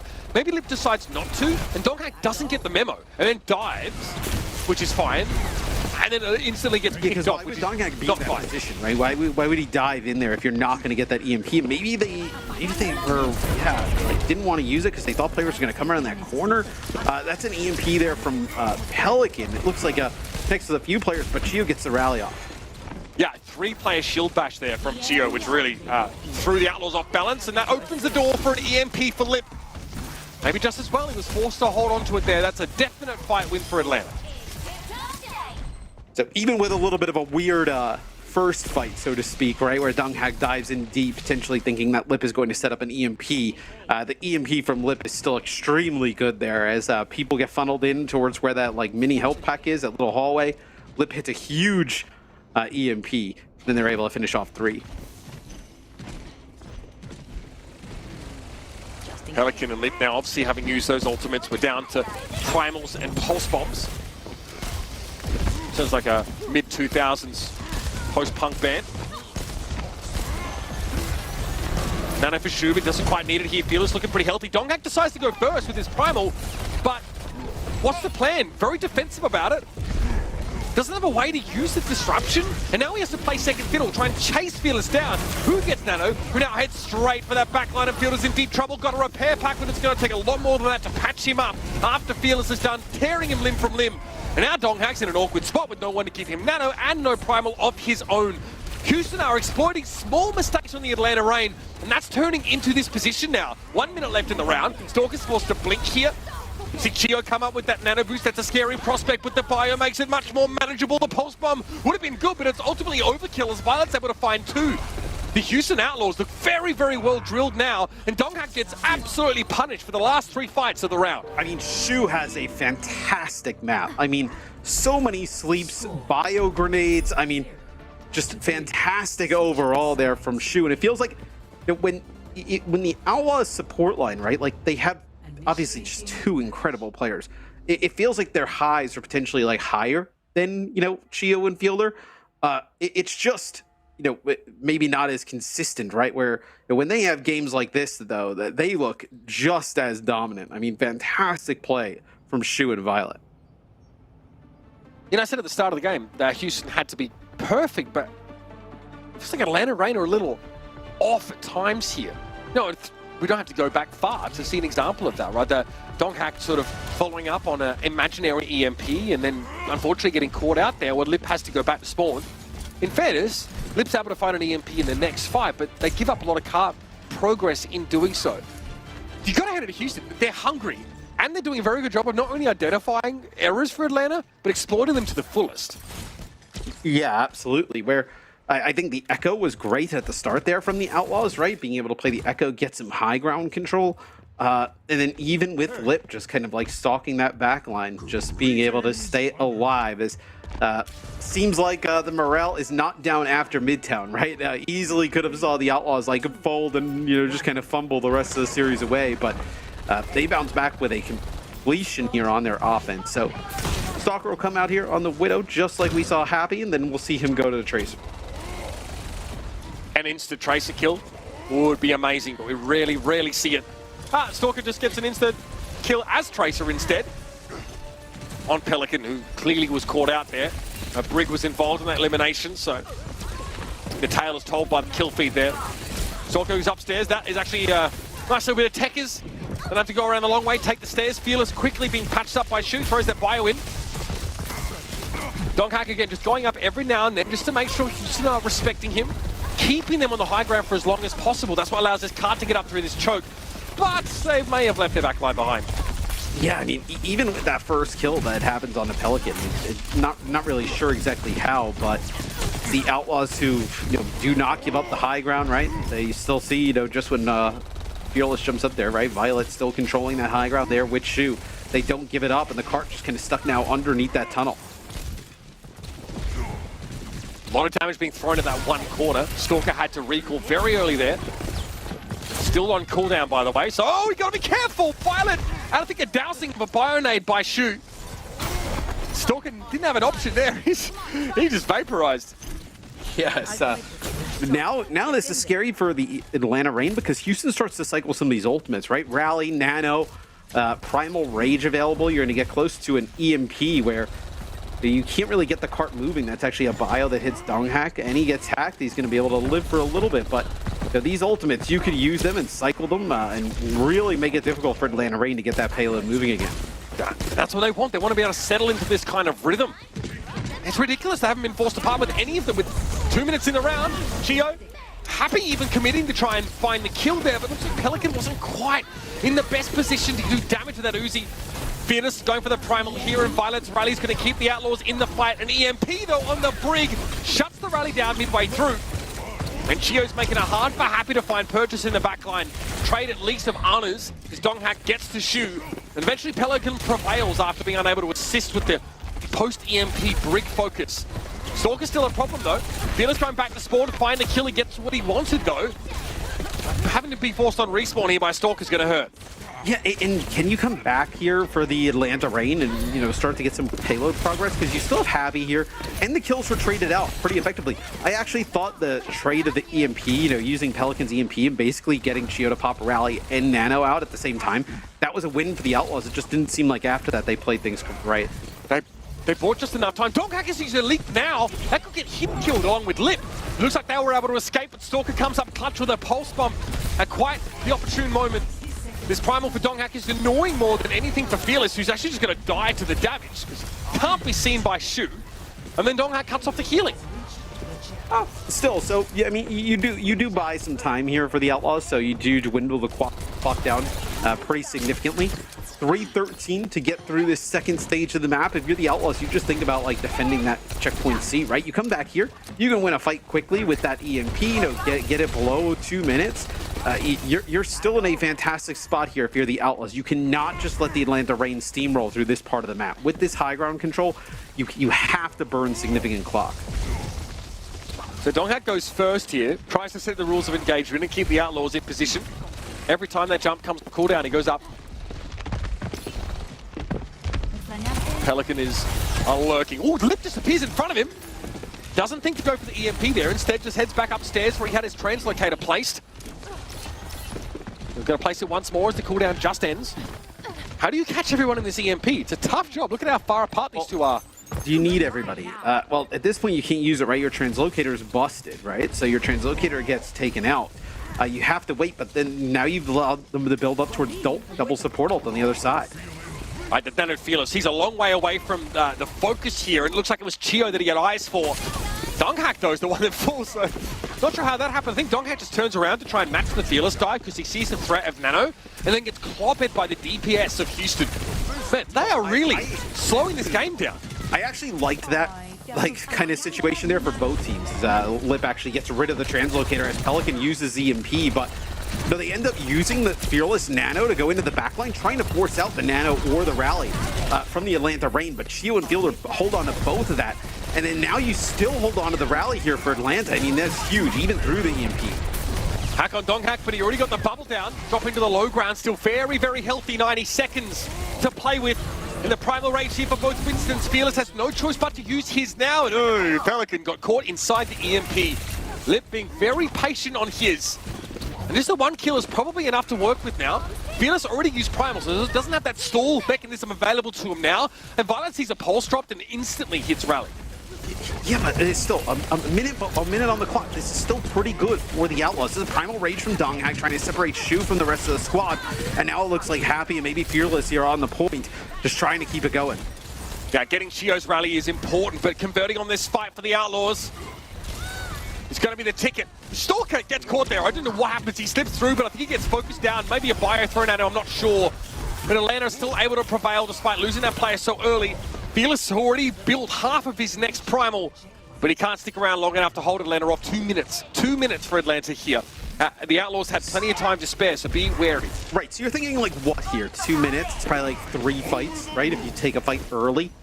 You know, maybe a fight here at the start, and then you get one underneath that bridge, and then one just kind of trickling out of spawn. It's still Houston, I feel like, has a significant advantage in terms of like where they have in terms of clock and then where the payload is. They can get an early pick off here. This would be huge. I don't think they can chase Donghack, but being able to force him back and reclaim that high ground. Probably a win condition for the Outlaws here if they're thinking about the long-term defense, already down to a minute 27. It's a huge win because you actually, you stop the payload here for a brief period of time and you have the EMP. So if you want to get aggressive behind Pelican's EMP, you definitely can. See where Pelican may want to use like bait. I think they're just trying to bait them in. Yeah, reactively, right? Yeah. Pelican, okay, translocates out. Both Sombras actually get a little bit scared there.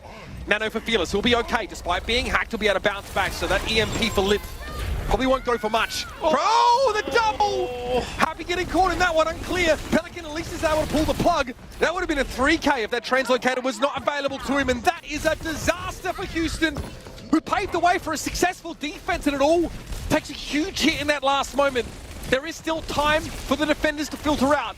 Atlanta are down only 4 players, but that primal rage is going to make it hard to get everyone out in sequence to stall this as much as possible. EMP and an instant kill on Chiyo. That's called taking the initiative. And the Outlaws take a key frag here. Donghack to be pushing in though, and Shu can't get away. That primal rage is just too much to deny. He couldn't sneak back into spawn, but the Atlanta Reign have one more chance, one more fight. They look like they want to find something early here to give them a player advantage, but I don't think that opportunity is going to show itself. Yeah, it looks like they back out even when losing Chiyo, and Chiyo and Mitch actually had used the rally and had the benefits of the nano there, but he gets burnt down so fast. Doesn't get the benefits really of either, so huge kill there from the Houston Outlaws. I mean, if that Brig would have been on the point alive with rally and nano, the Reign probably would have completed the map.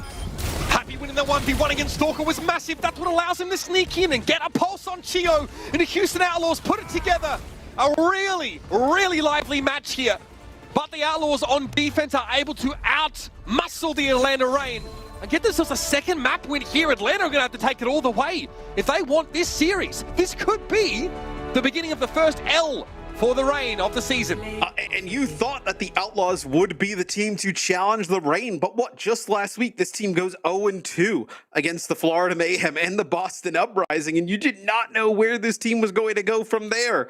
To bounce back with 2 wins this week, with one of them being over the Atlanta Reign, giving them their first loss of the season. I mean, that would be enormous in terms of the Outlaws' outlook for the rest of the year. Well, not since the Pro-Am have we seen the Atlanta Reign bleed, that's for sure. Right now, though, the Outlaws have a fantastic showing on Dorado. This is not the only multi-pulse kill, but looks like it was Pelican actually stuck with that one, so Stalker. Yeah, really impressive stuff here. Losing Chiyo, though, rallying on the card, he was blaming the main play, hit with that EMP there. That is backbreaking for Atlanta. Not even just the rally and the nano, right? Yeah, I mean, losing out on that huge combo, I mean, that is huge. Really probably what ends up deciding this one at the end, like I was talking about, where you would have had a nanoed up rallying Brig on the there towards that last stages. That would have been one where you would have said the Atlanta Reign would have had a big advantage, and that pulse bomb there just seals the deal. I mean, Happy won the round when he forced a recall out of Stalker. Great to see him step up against such a dangerous young prospect in Stalker. Esperanza is on the docket for next, and I think you know what comps we're expecting to see. The old faithful coming at you for map 4 after this.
Yo, crank that volume, turn it way up. Get your weapon, get your blade out. Damage, then you gon' pay up. Yo, crank that volume, turn it way up. Get your weapon, get your blade out. Damage, then you gon' pay up. Yo, crank that volume, turn it way up. Get your weapon, get your blade out. Damage, then you gon' pay up. Yo, crank that volume, turn it way up. Turn it way up. Turn it way up. Crank that volume, turn it way up. Way up.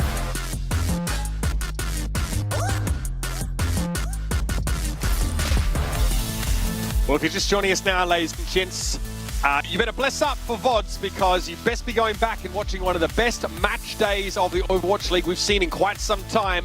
We're topping it off, of course, with a clash towards the top of the tables with the Houston Outlaws right now lead the Atlanta Reign.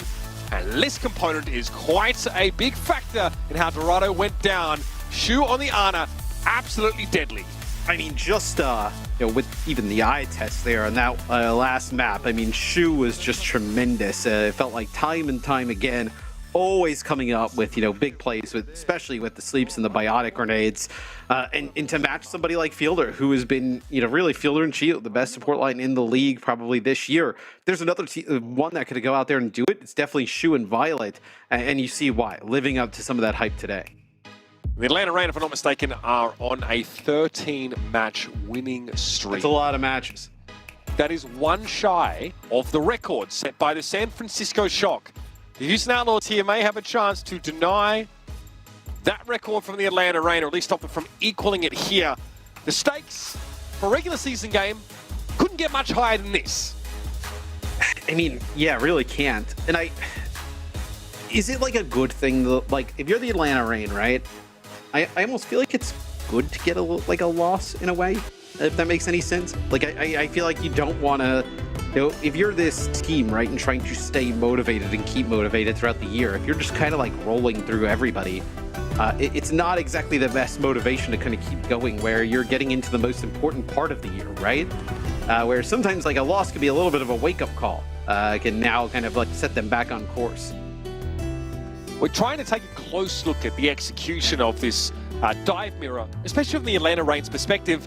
There have been a few things that, despite Houston playing out of their minds and really nailing it in some of these head-to-head matchups, like the Ana one we just saw, couple of errors, couple of things that don't at least appear to be lining up. The Atlanta Reign showing that they are fallible, and gods in fact can bleed for the Houston Outlaws. After losing matches last week to the Mayhem and the Uprising, what a boost this would be to really lift you up and set your sights towards the rest of the regular season and to playoffs beyond. It would be an incredible way to build some momentum for a team that's had a tough strength of schedule so far. Dan, when you said you knew what comps we were going to expect here on Esperanza, I thought it was Bastion Reinhardt based stuff, but it looks like we're just going to get more of this Winston, Tracer, Sombra dive that both of these teams are so good on.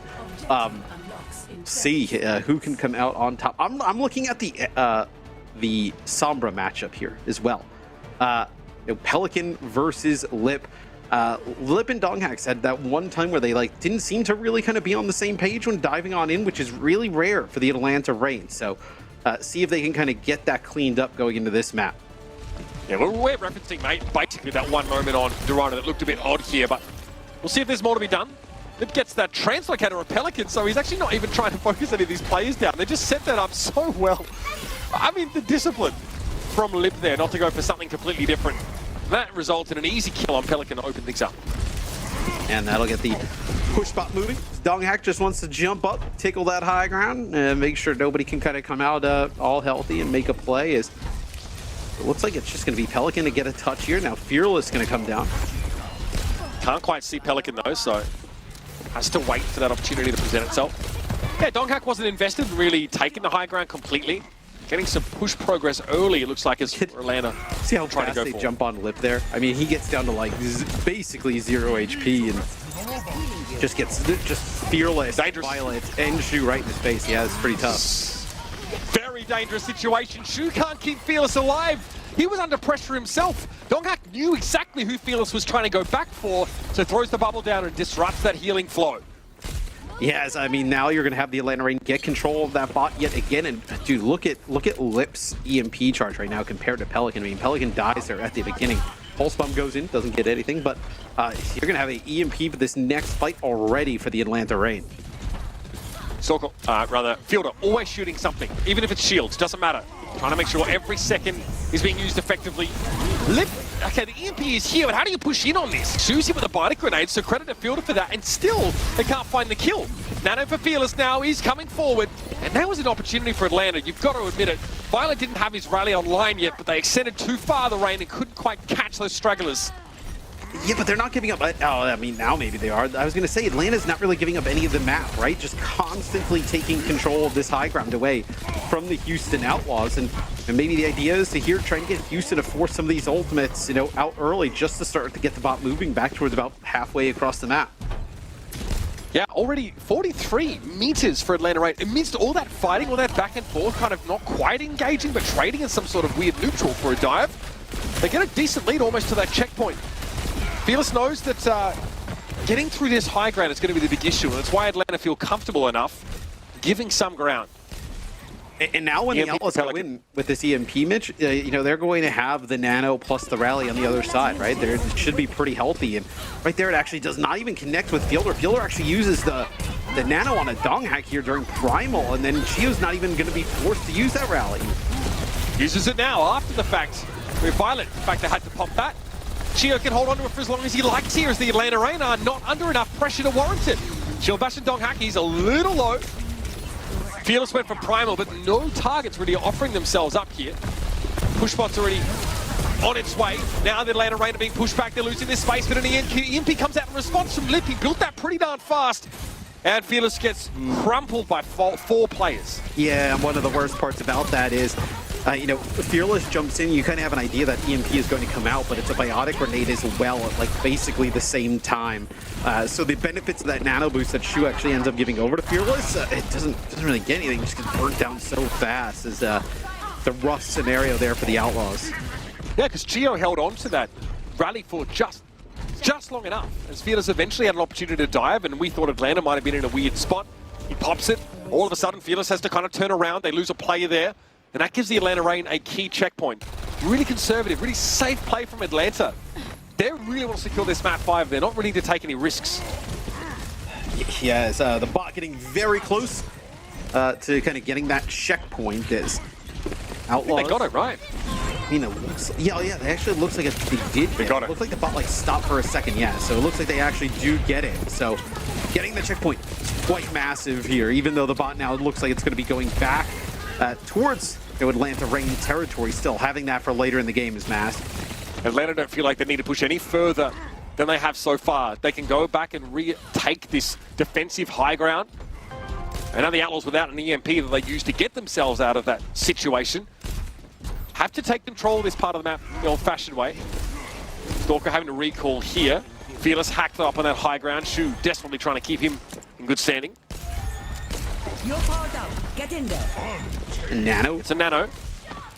Okay, trade here. He's going to be happy falling to Stalker. It looks like he had eyes for him, but nicely done by Shu. Picks that one out, but immediately the Rain explode. The EMP, and this time Donghack, Matt, he is in step with Lip.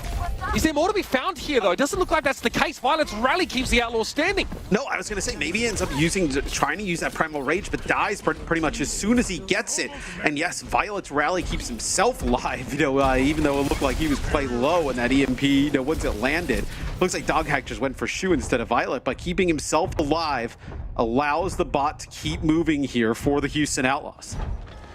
Shu's going to be quite late to this. Huge. Pelican and Lip, yeah, they're fighting in the periphery, maybe around that health pack. Lip was low, in fairness, and he was walking the long way back.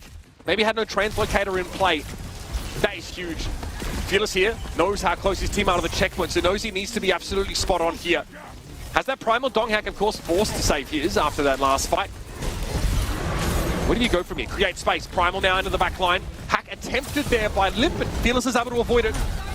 Just wants to disrupt here. Not trying to go for a final blow. Translocator has to be used here. Everybody backing away from him, but Donghack is doing the same thing on the other side of the map. It's mirror images here. Looks like Shu's sleep didn't work out. Donghack takes a ton of damage in doing so. It doesn't matter. Buys enough time for his backline to recover from Fearless. Well, I think the difference maker there is Donghack has the benefits of the nano boost, right? Has the benefits of the nano plus his own primal and gets into that backline. Because I thought Fearless is doing an incredible job. Like, you could see through the outline that, like, Fielder is set up on the high ground, like on the opposite side of the choke there from where the bot is by the checkpoint. And Fearless just kept doing a nice job of going into that middle of that choke where the bot was, putting down a bubble, preventing that line of sight, and then putting down the bubble and then popping the primal to try and displace everybody. Just not able to pick up any kills with it, right? Happy picks up one, but Donghack does a tremendous job with the benefits of the nano and his own primal to just push everybody else in the Outlaws so far out. Front spawn re-established for Atlanta. Happy going the roundabout route. That's your teammate. See Stalker here. You can see why he's so itchy on the trigger finger. He knows that Atlanta are lurking close by, and Stalker pursues in there. Happy throws his head back. He kind of gave up on chasing the Tracer down, and that ended up being to his detriment. Yes, and now we see the bot still going deeper into the Outlaws territory. Even though they lose Donghack, he's going to have that close spawn, and you're going to be able to be set up with that EMP plus Rally and Nano potentially here. So you're going to be in a fantastic spot, but it looks like the range is back up. Maybe they want to play from this high ground, right? Remember we see at the beginning of the game? Yeah, you see where Donghack is. They just keep locking them in there. Justice Pelican had almost caught up to Lip in terms of EMP charge. It's an early one just to secure the kill on the Sombra. Yeah, I was going to say, they just used the EMP to just solo kill Pelican there. I mean, I feel like that's worth. It's fine. I mean, a couple more moments and he has one of his own, and then you really can't guarantee a positive outcome from the fight. Stalker's been doing this a lot, trying to get around behind the brick. Forcing rally hit seems great, though. Atlanta have no interest in forcing the issue now. Well, no, now you control high ground, right? You force out the rally, you have double support ults yourself, so just sit up here on this high ground and play that EMP. Big EMP. The EMP doesn't connect with either of the supports, though. Okay, the timing was good. They caught him just as Atlanta Rain were touching down, but Donghack has the primal, and he has that enclosed space. Happy knows he needs to dig deeper, and so finds a pulse bomb in his pocket and deploys it with a plum. It's going to be Donghack, no.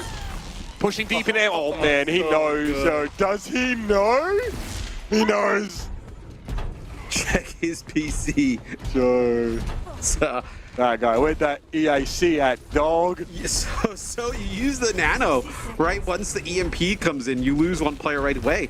And then once the Nano kind of like wears off and then Fielder ends up dying, then you just end up using your Rally, and it's a fight win for the Atlanta Reign, even though you have that massive ultimate that comes through from the Outlaws. It's a miracle that Donghack is alive right now. Yeah. He was in enemy territory and got bioed. So escapes away, and also gives Fielder like 30% of his ult charge. Speaking of under ult charge, though, it gets used on Fearless right now. But whom do we go for? Perhaps just being able to be an anchor here and allow the rest of your team to filter in behind you is worth it. Fearless will get away after getting hacked and taken low, but Atlanta are back in control of the bot. Houston can't derive an advantage. Atlanta just backs up confidently towards this choke, and there's nothing that they can do about it. Stalker doubles back, thinking that Pelican might be tickling his supports, but this is fine for the Atlanta Reign. One more fight, and Houston don't even have that first checkpoint yet. EMP catches Fearless, and he is down, and that has got to be it. Stalker has a pulse bomb to spend. The bot is a long way away. We'll see Pelican rush up to try and touch. Happy also does, but it is just Houston Outlaws running at the beachhead right now. Donghack may be slept, but he's earned it. Got to burn them calories somehow, and it will be a map 5 for us here in this matchup between the Atlanta Reign and the Outlaws, and frankly, I wouldn't have it any other way. Well, Dorado, I actually thought that there was just tremendous ultimate rotation from the Outlaws, right? They did a great job of using everything at the same exact time, perfectly in sync. Where this one, this map on Esperanza, you did not really see that. Atlanta Reign was just so dialed in on what to use when, always had an answer for what the Outlaws were throwing at them. This is why I said Houston had to be perfect. This is the Atlanta Reign we kind of expected to see coming out of the gates at the start of this series. Now, the fact that they've arrived late, probably not really an issue here. If they keep playing like this, they're probably going to win the series. I'm calling it now. They're really competitive stuff so far in total. Esperanza feels like Atlanta never pushed further than they had to. They really abused the high ground after getting that early checkpoint. The bot would just swing back to a position where they could just stand above it. And it was just impossible for Houston to ever get through. This is as far as they ever got. Yeah, and it just seemed like even when you were trying to get benefits of this EMP for the Outlaws, right here, right? This is a fight perfect example where Pelican uses EMP, you get that first kill right away. You lose Violet, you lose Shu because they have nothing to kind of protect themselves with. And guess what? Donghack gets the benefits of that Nano. Chiyo ends up with a rally, and there's no way you're getting rid of that support line. Third eye of Donghack opening there. Chakras aligned just in time for Oasis. Your map 5, it all ends here, ladies and gentlemen. Can the Outlaws dethrone this Reign, or will it be Atlanta equaling the match win record in the Overwatch League?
It's on the table.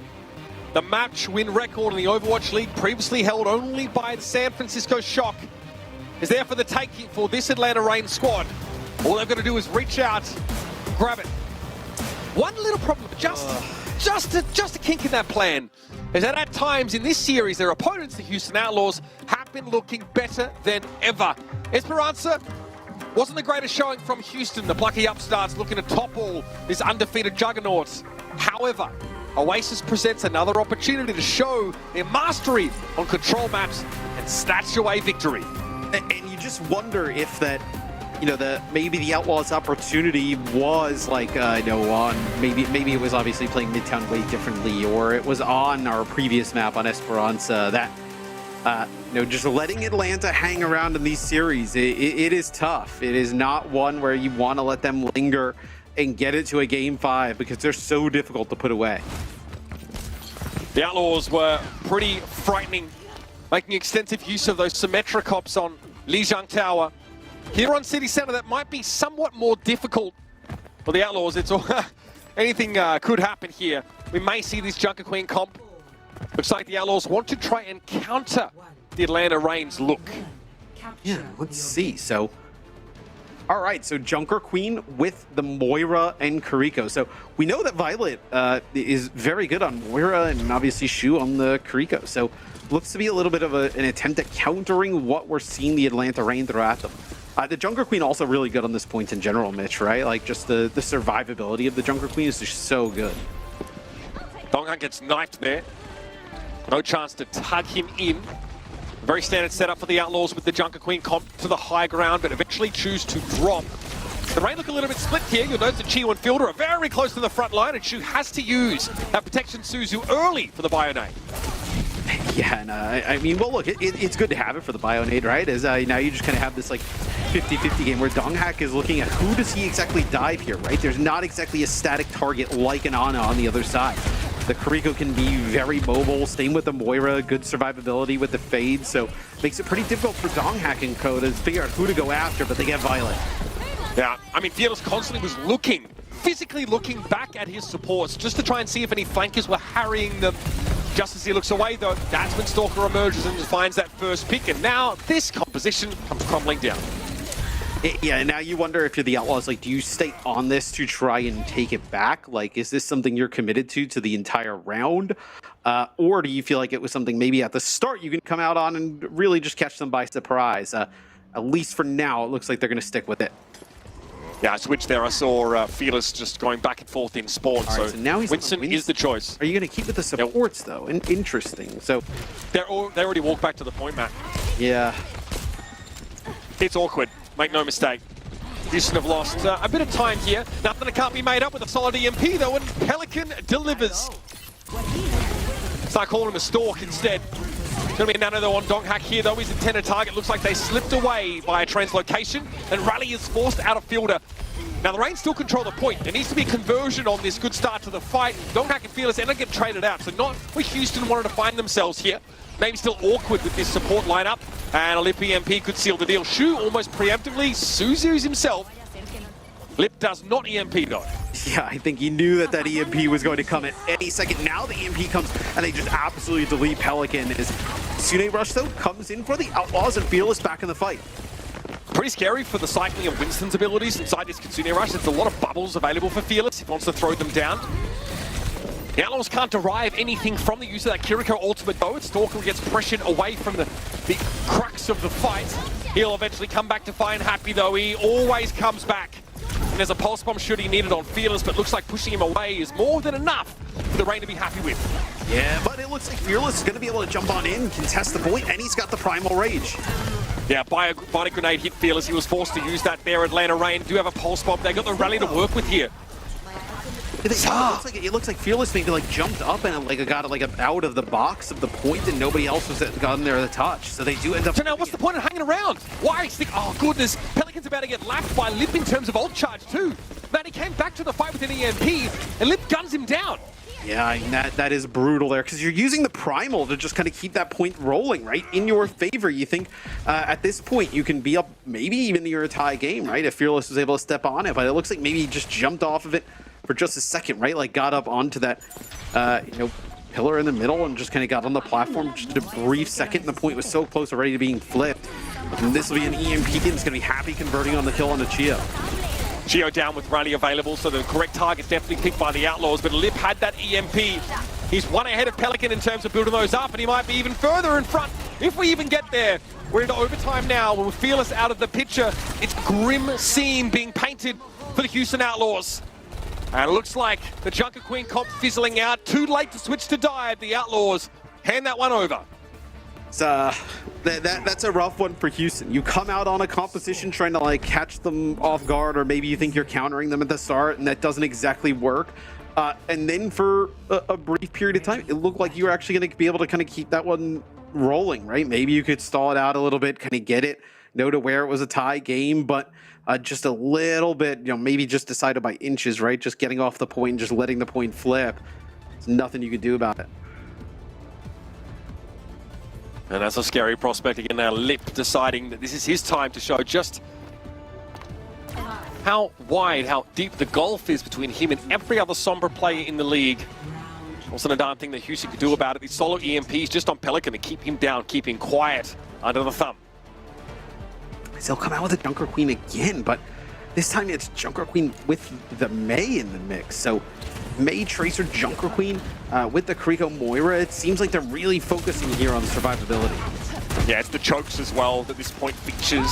City Center doesn't quite have to really make use of those here. Donghak here with a knife. Fearless holds off on it for now until he tries to escape, but leaves it a little bit too long. Donghak actually able to get low enough not to be pulled back into his waiting arms. Violet on the low ground, feels like he's in a slightly vulnerable spot. Stalker doesn't want to commit though, he sees Fearless. It's a golden opportunity to get rid of an enemy tank. That's dirty stuff from Stalker. This Echo now is something that the Outlaws tried in the first map that's getting used against them. Yes, Pelican looks like he's just trying to keep this one stalled out as long as possible. Looked like potentially maybe Ice Block a little bit earlier, so didn't have it there towards the end. Nice sticky bombs there on the shoe is there'll be a flip here for the Atlanta Reign. So using that Echo to access that high ground, huge there, right? Donghak can't go up there, finish those kills off alone. Maybe it'd be a little bit harder to access that with flankers, so they go with the Echo and it pays off. Still no coalescence from Violet, which is odd considering Fielder's ultimate is ostensibly harder to build. Speaks to how difficult the fight was for Houston there. There's a Fielder hack. Behind him, I think, is the Sombra. He kind of ignores it for the most part. Sends the Nano over towards Donghak, who will fight against Fearless in the front line. Carnage makes that a little bit more complicated, but he does not care. The Atlanta Reign here finally asserting their dominance in the starkest way possible. Do you feel like the Outlaws needed to do this? Like needed to kind of try and play these counter comps? Yeah, like I don't play the mirror. I don't feel either. Like, yeah, you've won maps on the mirror. I don't think it's crazy where I mean, especially in this scenario, right, where you could have played the Echo if you wanted to, right, which we know that they like to do with Pelican. I feel like this is like a prime opportunity to do so.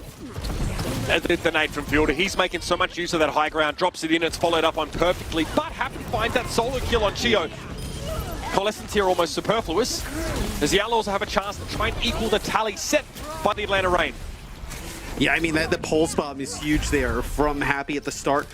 Takes out Chiyo, gets Fielder really low. He's finished off, and now they get the point back. So now we'll see how they access this high ground and kind of control it yet again. As looks like we got some changes here. As Lip will go and play the Sombra now.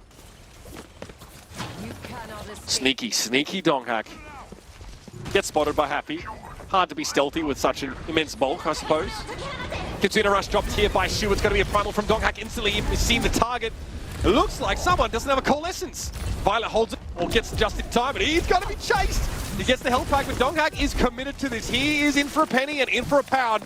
Healing all for Violet now. Donghak may be realizing this was ill-advised. Returns to the scene. Houston have the point still, though, and that's allowed them to catch up.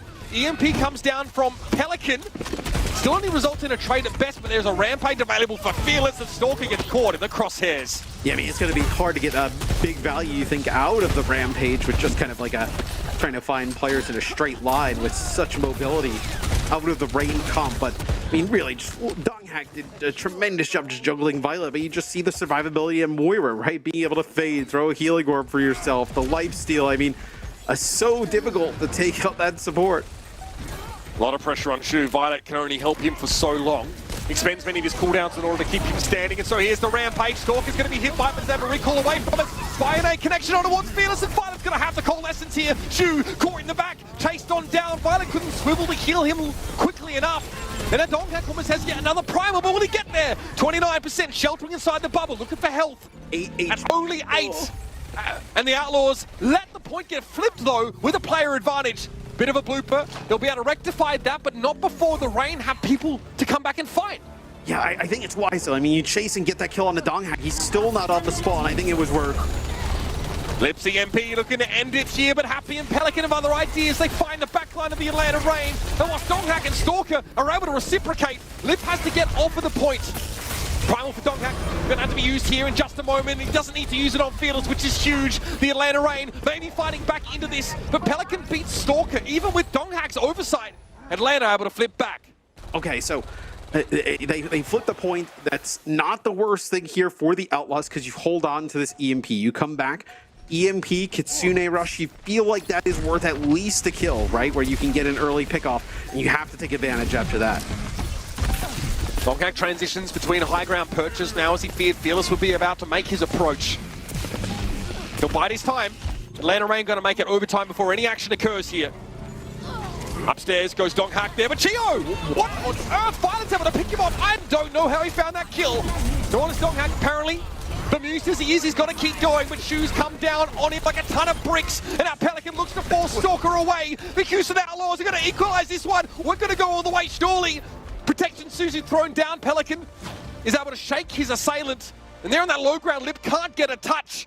Map 5, round 3, you got it. Chiyo was on the high ground, right? Yes. I mean, did they give Moira like a Glock in the last, like, I mean, that is like long range there, that Violet is able to get him. It didn't look like it was like an orb either. It looks like just like almost like a right click there.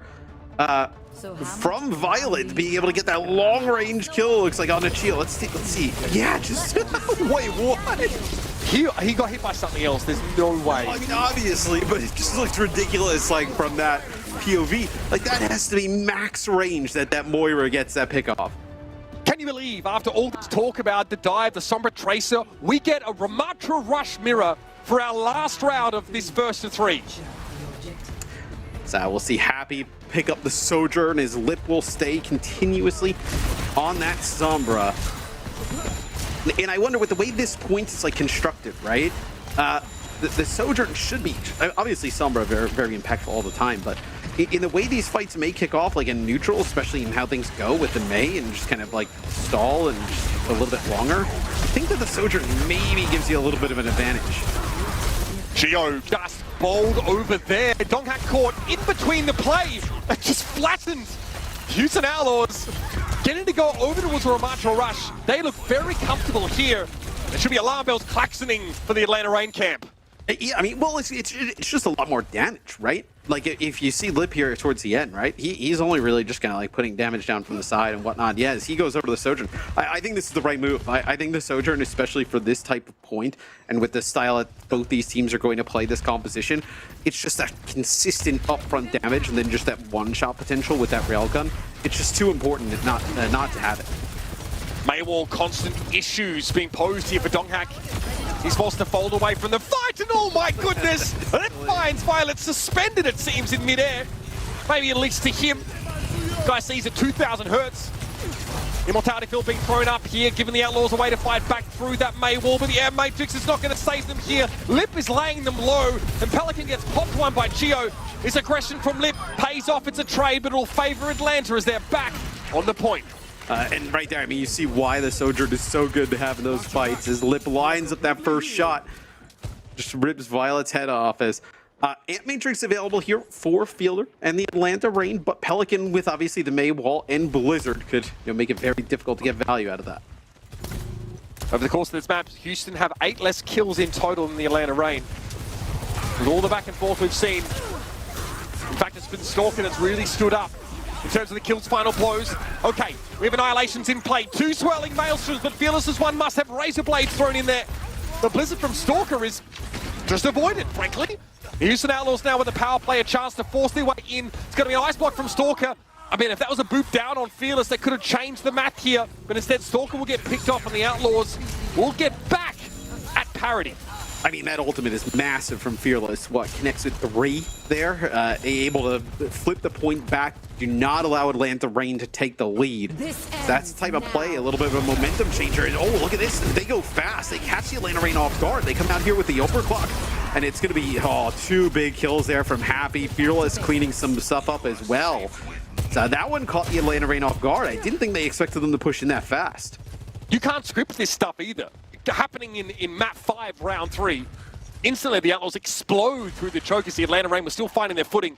Happy uses that overclock. Lip will have his available, but still, you're happy with that fight win now as it's getting dicey for Atlanta. Lip has to go huge from this position, but where are the targets? Everybody just kind of like hiding, right? It's not a huge opportunity. Look at this. The Outlaws realize that Lip is up on that high ground. They actually use their sound barrier and rotate around and try and catch some of the other members of the Atlanta Reign. They're going for it again. Houston try and start the fight. They lose Happy, but they trade Fielder. No Baptiste here for Atlanta. What a scary prospect indeed.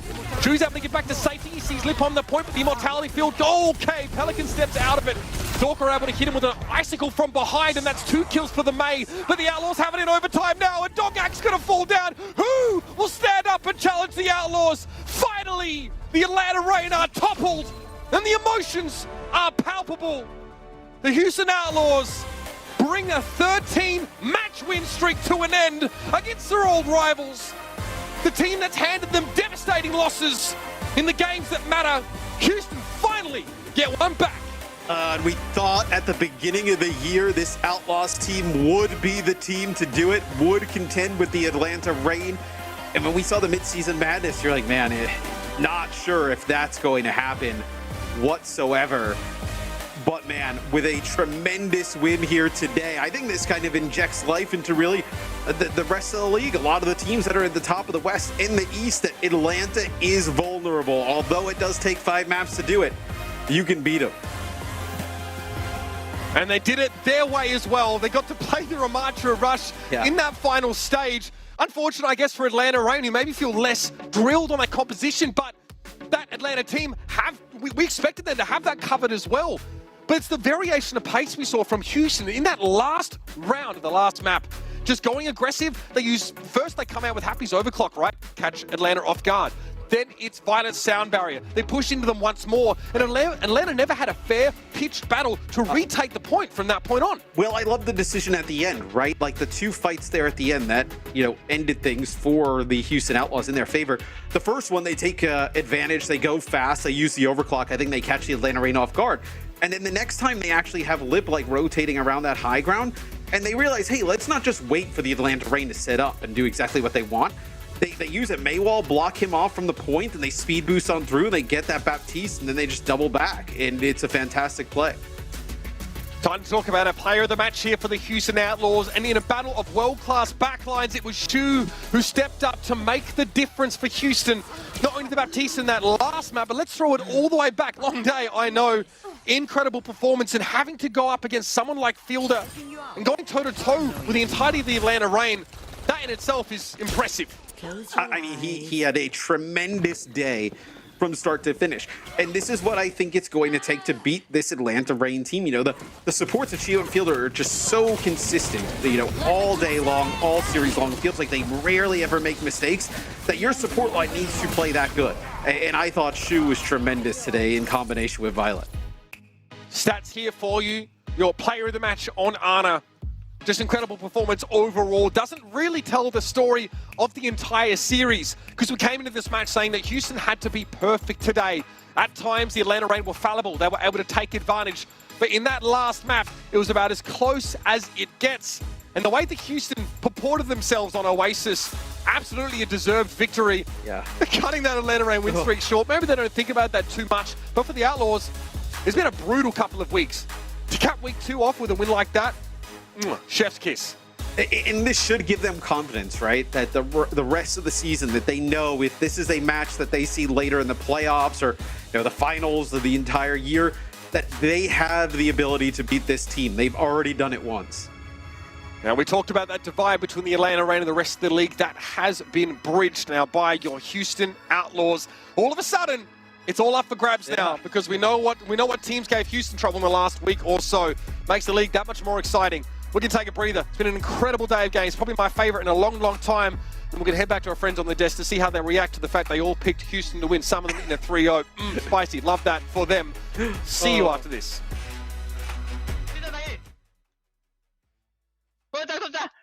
루시오 뒤에. 나 죽었다. 라필. 나 거의 다 왔어. 나이스. 루시오 힘든. 루시오 짱. 이겼냐?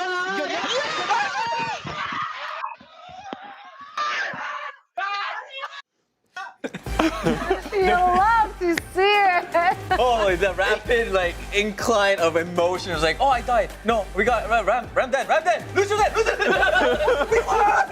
I was impressed. They were locked in at the start of that clip. That's the last 5 seconds of the match, and their focus is clean comms. They're not shouting until it's when they start shouting. It's it's already over. They won. They did not count their chickens before they hatched. That's why Houston took this today. Incredible performance. Incredible. Absolutely. Yeah, while they were calming their comms, Jake in the back end was not. I'm never putting Houston ever again. Yeah, so he believes in Houston, they're doing it. They're doing it, Houston. Oh my God. I will bet against Houston every single series they play the rest of the season. After this, it's I have to now. I pred them to win every time they lose. Now I pred them to lose, they win. You were the problem. It wasn't the problem. It wasn't the team. It wasn't the players. But he's also the solution. I need to continue fretting against them. You're the most rational guy I know, and you fall on this hill. You die on this hill. So if you have nothing, you don't have any other data to go by, right? I don't need data. I have vibes. Exactly.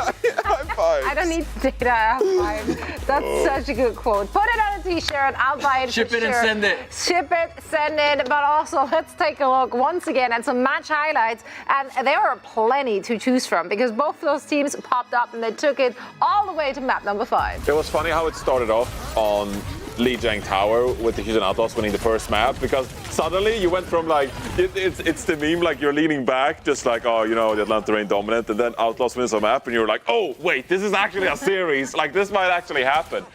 Throughout this series the backline stood out. Shu became player of the match, of course, but Violet on this brig as well, keeping Stalker away, keeping Dongak away, keeping Lippo away. I feel like the backline for the Outlaws just stepped up to another level in this one, Jake. Yeah, they were absolutely elite. Not just staying alive, but fighting back. It was turning kills the other way time and time again. Just as often as those divers were catching Shu and Violet were winning those fights. And that's what you need to do to beat the Reign. You can't just be on the back foot, letting them play their game. We talked about this a little bit, about that final fight Matt was mentioning, the final fight on Oasis. It's them, the Outlaws, charging in, initiating, grabbing the tempo. That's getting them the advantage in these fights. On top of just incredible individual. Shu was lights out today. Yeah. So many sleeps. It's so frustrating to play when an Ana's doing this to you, because you start to question yourself on Tracer and Sombra. Do I need to recall out here?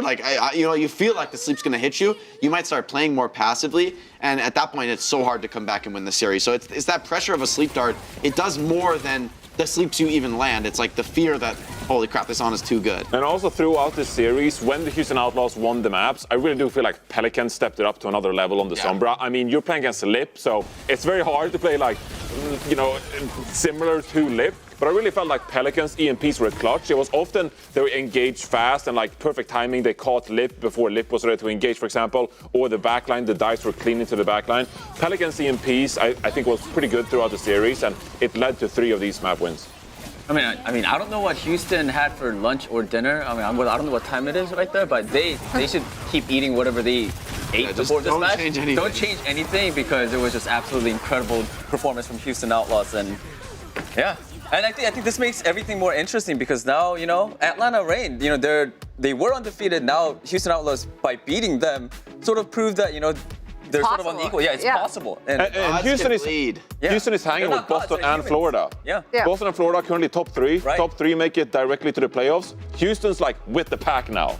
They're not falling off, so they're still competing with Boston and Florida for those spots. And it's just a good look, story-wise as well. As much as I do love the Atlanta Reign, and I do love dominant performances, to be able to have cracks in armor and to know that, hey, you know, like the possibility is there. It's not going to be just an easy run for them where they don't even have to try. Like they have to try now. Yeah. They know. Oh, yeah. Like they showed some cracks in the armor.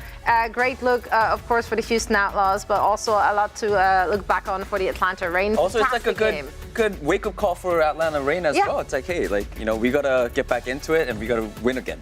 That's good. Gotta know how to lose in order to win. That's very important. And now, of course, a player we highlighted already during the match highlights, someone who also got the honors of the player of the match. It is no other than Shu. And Danny is, I don't know. Are you okay? What you doing? What you doing? You're going. Are you good? All right, post-match interview. The player of the match. We got Shu on the line for a quick chat. Shu, big congratulations on getting the win. This is an amazing job from the Houston Outlaws. You guys finally defeated the Atlanta Reign. So I'm just gonna keep it simple and ask you, how do you feel right now? 자, 일단 오늘 승리를 축하드리면서 오늘 승리 좀 더 굉장할 거라고 좀 생각을 합니다. 왜냐면 일단 아틀란타를 지금까지 계속 연승을 했던 팀을 드디어 휴스턴이 꺾었기 때문에 일단 소감 한 말씀 들으면서 시작을 할게요. 지금 마이크 잘 들리나요? 네, 잘 들립니다.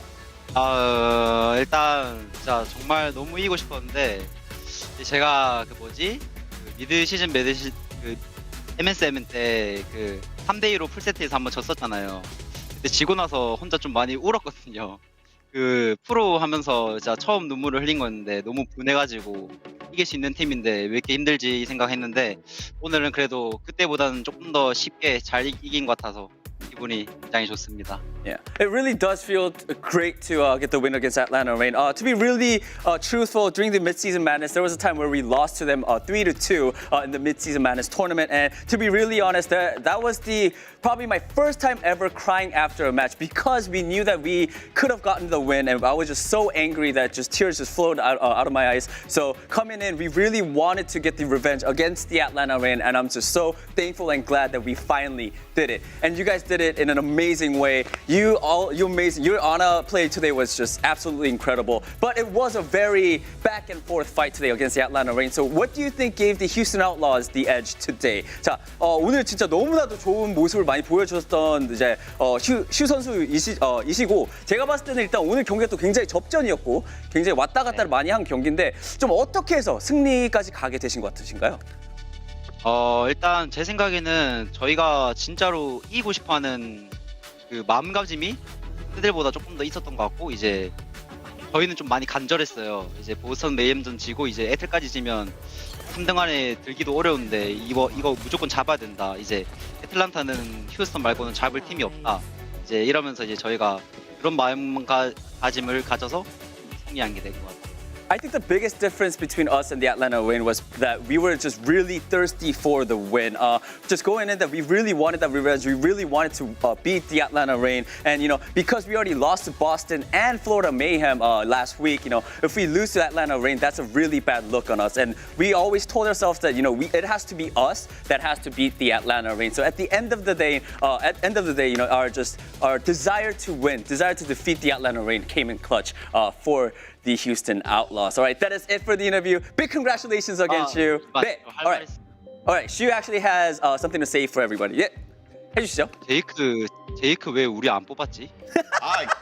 I'm gonna always predict against you. Rest of the season. 계속 안 믿을게요.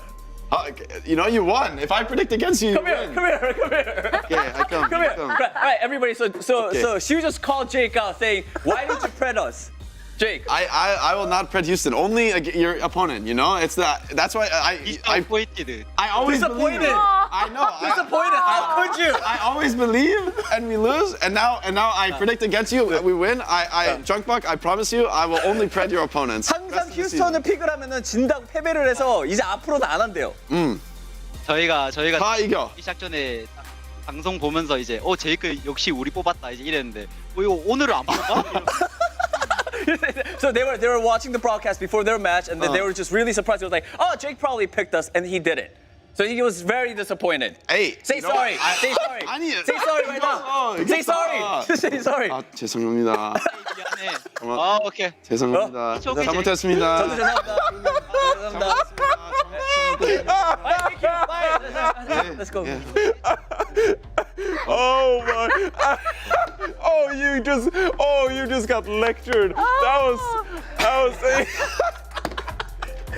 I have to bet against them now. I feel like I have to. I feel like the jinx has been solidified in my mind. He didn't seem sold on that idea. It feels like Shu thought it might have just been them playing. Yeah, I mean, it was just them playing well. I'm grasping at anything here. I'm just desperate. That's okay. I'll do whatever it takes. You're a true Houston I'm a true fan. I will sacrifice myself. It's not about me. He was honestly disappointed in you. Just genuinely. I feel a little bit bad. I feel bad, and I didn't do anything. I feel so good for the players. Man, you know? I had to say sorry because I was next to you, man. You were just with me. You were caught in the crossfire, I could have just stand there and just do nothing. I was just be like, okay, I'm sorry. That's my best of the day. I'm being disappointed. Yeah, scrap all of our best of the day because that one. Clip it and ship it. The one. Generally, this was a fantastic day of Overwatch. I think we got treated to some phenomenal gameplay. Mitch said it at the end as well. It's been a long time since we had such an incredible day of matches, start to finish, surprises, fantastic gameplay, and just really good showings and showcases of all of those teams, which makes me so much more excited for the rest of the summer qualifiers. I just realized that I got all the Preds wrong today. Yeah. Wow. Every single one. Me too. Wait, did we all? Well, only Johnny got one. I got Florida right. Florida! I looked at the scoreboard. I was like, I got first one wrong. I got second Johnny's one wrong. 1 for 3. Champ, baby. But see, that's the thing. I was so entertained by the matches that didn't even occur to me. Yeah. If you wouldn't have said it, I would have never even. I'd be like, no, everything went great. Every day was I don't know what you're talking. This was such a great day. I mean, incredible Overwatch. A lot of upsets. Indeed. Yeah. No, that's it. Well, even though it was a fantastic day, I generally didn't know where we were going after this. So I had to take a minute. I want to take a look at our best of the day, which feels like the whole day is a best of the day. But if you had to pick one, Danny. I mean, I want to do that, but I mean, that just happened, so I don't want to talk about it. I want to talk about Proper, because he was playing some mystery heroes today in this match. I mean, it was. I think it was 7 heroes or 6 heroes that he played. We saw some Reaper, Pharah, Junkrat, Mei. What else did he play? Genji. I think he probably played some Sombra and Tracer, maybe? Or I'm not sure about which one of those. But at least one of those. He was just swapping to a different hero every other minute. Is that rage swapping or strategical swapping, Jake? Let's call it strategitic. I mean, a strategic rage. I mean, certainly, Shock was reaching a point where they were throwing stuff at the wall. But Proper's the type of player who, like, it feels like he doesn't really need to practice these heroes and I'm so prepped on how to play. Like he's a player I feel like you could trust him on instinct to just perform really well on any of these heroes. Whatever. So it was a strange thing. Strategic rage. Strategic rage. Strange, just a strategic rage. We're making up words now. I like it. He seems calm. I'm down. Like, I don't know if we could accuse him of raging. Like he's just doing what he sees as I feel like he does. Find a way to win. Like that's the mark of a great player. Things aren't going right. You find a way to win. All right, we take that. Nice. I like the new word. The strange switch. Strange. Johnny loves it, apparently. Johnny, we had so much good stuff happen throughout the day, and we were just watching the first one. I was like, oh, that's pretty funny. I'll just take that. I got a pretty tame one. It's just like a bulb run the map. It's just Merit shipping a bulb, and you know. Whoa! Where are you going? Stop! Where are you going? Stop! No! Danny, do you remember last year? Or I think it was last year when he was on Toronto Defiant and he ran through like a stop sign. It was a stop sign and then he like. It was a stop sign and Bob just ran through it and into a train. It was very tragic. It was let's not show that anymore. It was not safe for kids, but this one was a bit more mild because I guess it was more sunny. It was like a sunset on Gibraltar. Ran off into the sunset. It ran into the sunset. Kind of beautiful. They invited all the enemy teammates. It was unlucky though, when they just slid on that wall. That was suspicious. Suspicious. Reinhardt players can relate. This means in chat, that's a slider. You report that one. Get that on the Battle.net forums. But for me, I went best of the day. I went with one of my favorite heroes in Overwatch. We don't get to see it so much these days, but I went with Proper playing Pharah on Gibraltar. I mean, let's just watch the clips. Wait, so 2 of these is Proper play. Proper. Hey, it's just his hero. It was like 9K, wasn't it? No Bastion? He dropped no Orisa? 4 and a 5K Yeah, it's back to back on Farah. I mean, like, all right, like I take these. For me, I take a 4 and 5K back to back as my best of the day. On the Farah, classic hero, Farah, beautiful. I just love this hero. But would he get top 10 on the European leaderboard? Yes. What? It's not a competitive. It's a bit of an inside baseball joke, Danny. But Not the Korean server? never mind. I just laugh along. I had no idea what he said. I was just like, yeah, I get it. I did not. Someone in YouTube chat gets it because they watch European contenders. But that one single person. Now my best of the day was just being back with you, fam. Woo! Yeah, I am back. Family, friends is 100% what I said. Such a baller intro. That wasn't boys. Let's be honest. That wasn't boy. I'm back boy. It wasn't. 100% said boys. It was boys, Danny. It was somewhere along the lines of boys. Buddies, maybe buddies. Yeah, there you go. Buddies. Yeah, no, clear. If you can live, read, you know exactly that. I good did not people of say, the Overwatch League. Because that's what I said. That's exactly it. Yeah, my good friends here, the Overwatch League. No, it's always great to be back. Always sad when I have to miss a day. But we're back. And we're heading towards the finals. We're finding out which teams are going to go through, which are going to be in the play-in. So much more exciting things to come. And who better to do it with than all of you and everyone at home. So he's back, and we have the best day Overwatch League that we've had in weeks. I mean, coincidence? Yeah. I think not. There we go. All planned. We're believing in all the juju magic today. And now, of course, we have another day coming your way tomorrow. However, if you are not into sleeping, you can also stay up all night and check out these beautiful matches. Fuel will take on the Dreamers. I'm excited for that one. Got some Spark action going on. So lots of action, of course, over in the Eastern region. And then we are back tomorrow with some more banger matches as well, which I'm very excited about. They're going to be as good. That's right? true. That's true. This is a peak. You just hope to be close. You hope to be in sight of this peak. You know, like if you're in range of this peak, you feel great. You feel great. As long as one team one-tricks Reinhardt, there's a chance. There is a chance. So we gotta pick one of the teams playing tomorrow that we think can just fully commit to Reinhardt. And we might have some. I mean, London is playing tomorrow. London's Valiant could be. Oh, they are. Yeah. London Valiant. Oh my God, that's going. That is gonna be amazing. I'm pretty sure it's gonna be so good. Rushmere the whole time. Like I actually think that's the vibe in this series. Yo, we're gonna see some angry Atlanta rain tomorrow. Oh God, Defiant's like, don't like this. I don't like this at all. Yeah, you don't want to be that person to go up against the angry rain. Then, of course, we have New York Excelsior, the Florida Mayhem. You guys sold me on the New York Excelsior, told me that they played very good in my absence. So I'm excited to see what that's all about. But against Florida Mayhem, that's a threatening opponent. Yeah. Oh, so you oversold them to me. A little bit. A little bit. That's all right. It wasn't me. I don't know what you're talking about. Of course, we also have the Overwatch Competitive Summer Series, which is on the way. So make sure to tune into that. July 24th is when it's all going down. So make sure to catch up on all the action. Overwatch.com/Path to Pro for more details on all of that. So yeah, plenty of Overwatch coming your way. Don't be slouching. You know, I gotta catch them all. You can slouch if you want, but we're gonna fill you. Yeah, but we're gonna fill you in case you are missing out on the Eastern matches. So don't worry about it. Now that's it for today, gentlemen. Thank you so much for joining me. Everyone watching, thanks once again for tuning in. We will be back again tomorrow, same place, same time. See you there. We love you, Houston. Sorry, Shu. Sorry, Shu. Sorry. 잘못했습니다. 죄송합니다.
I will only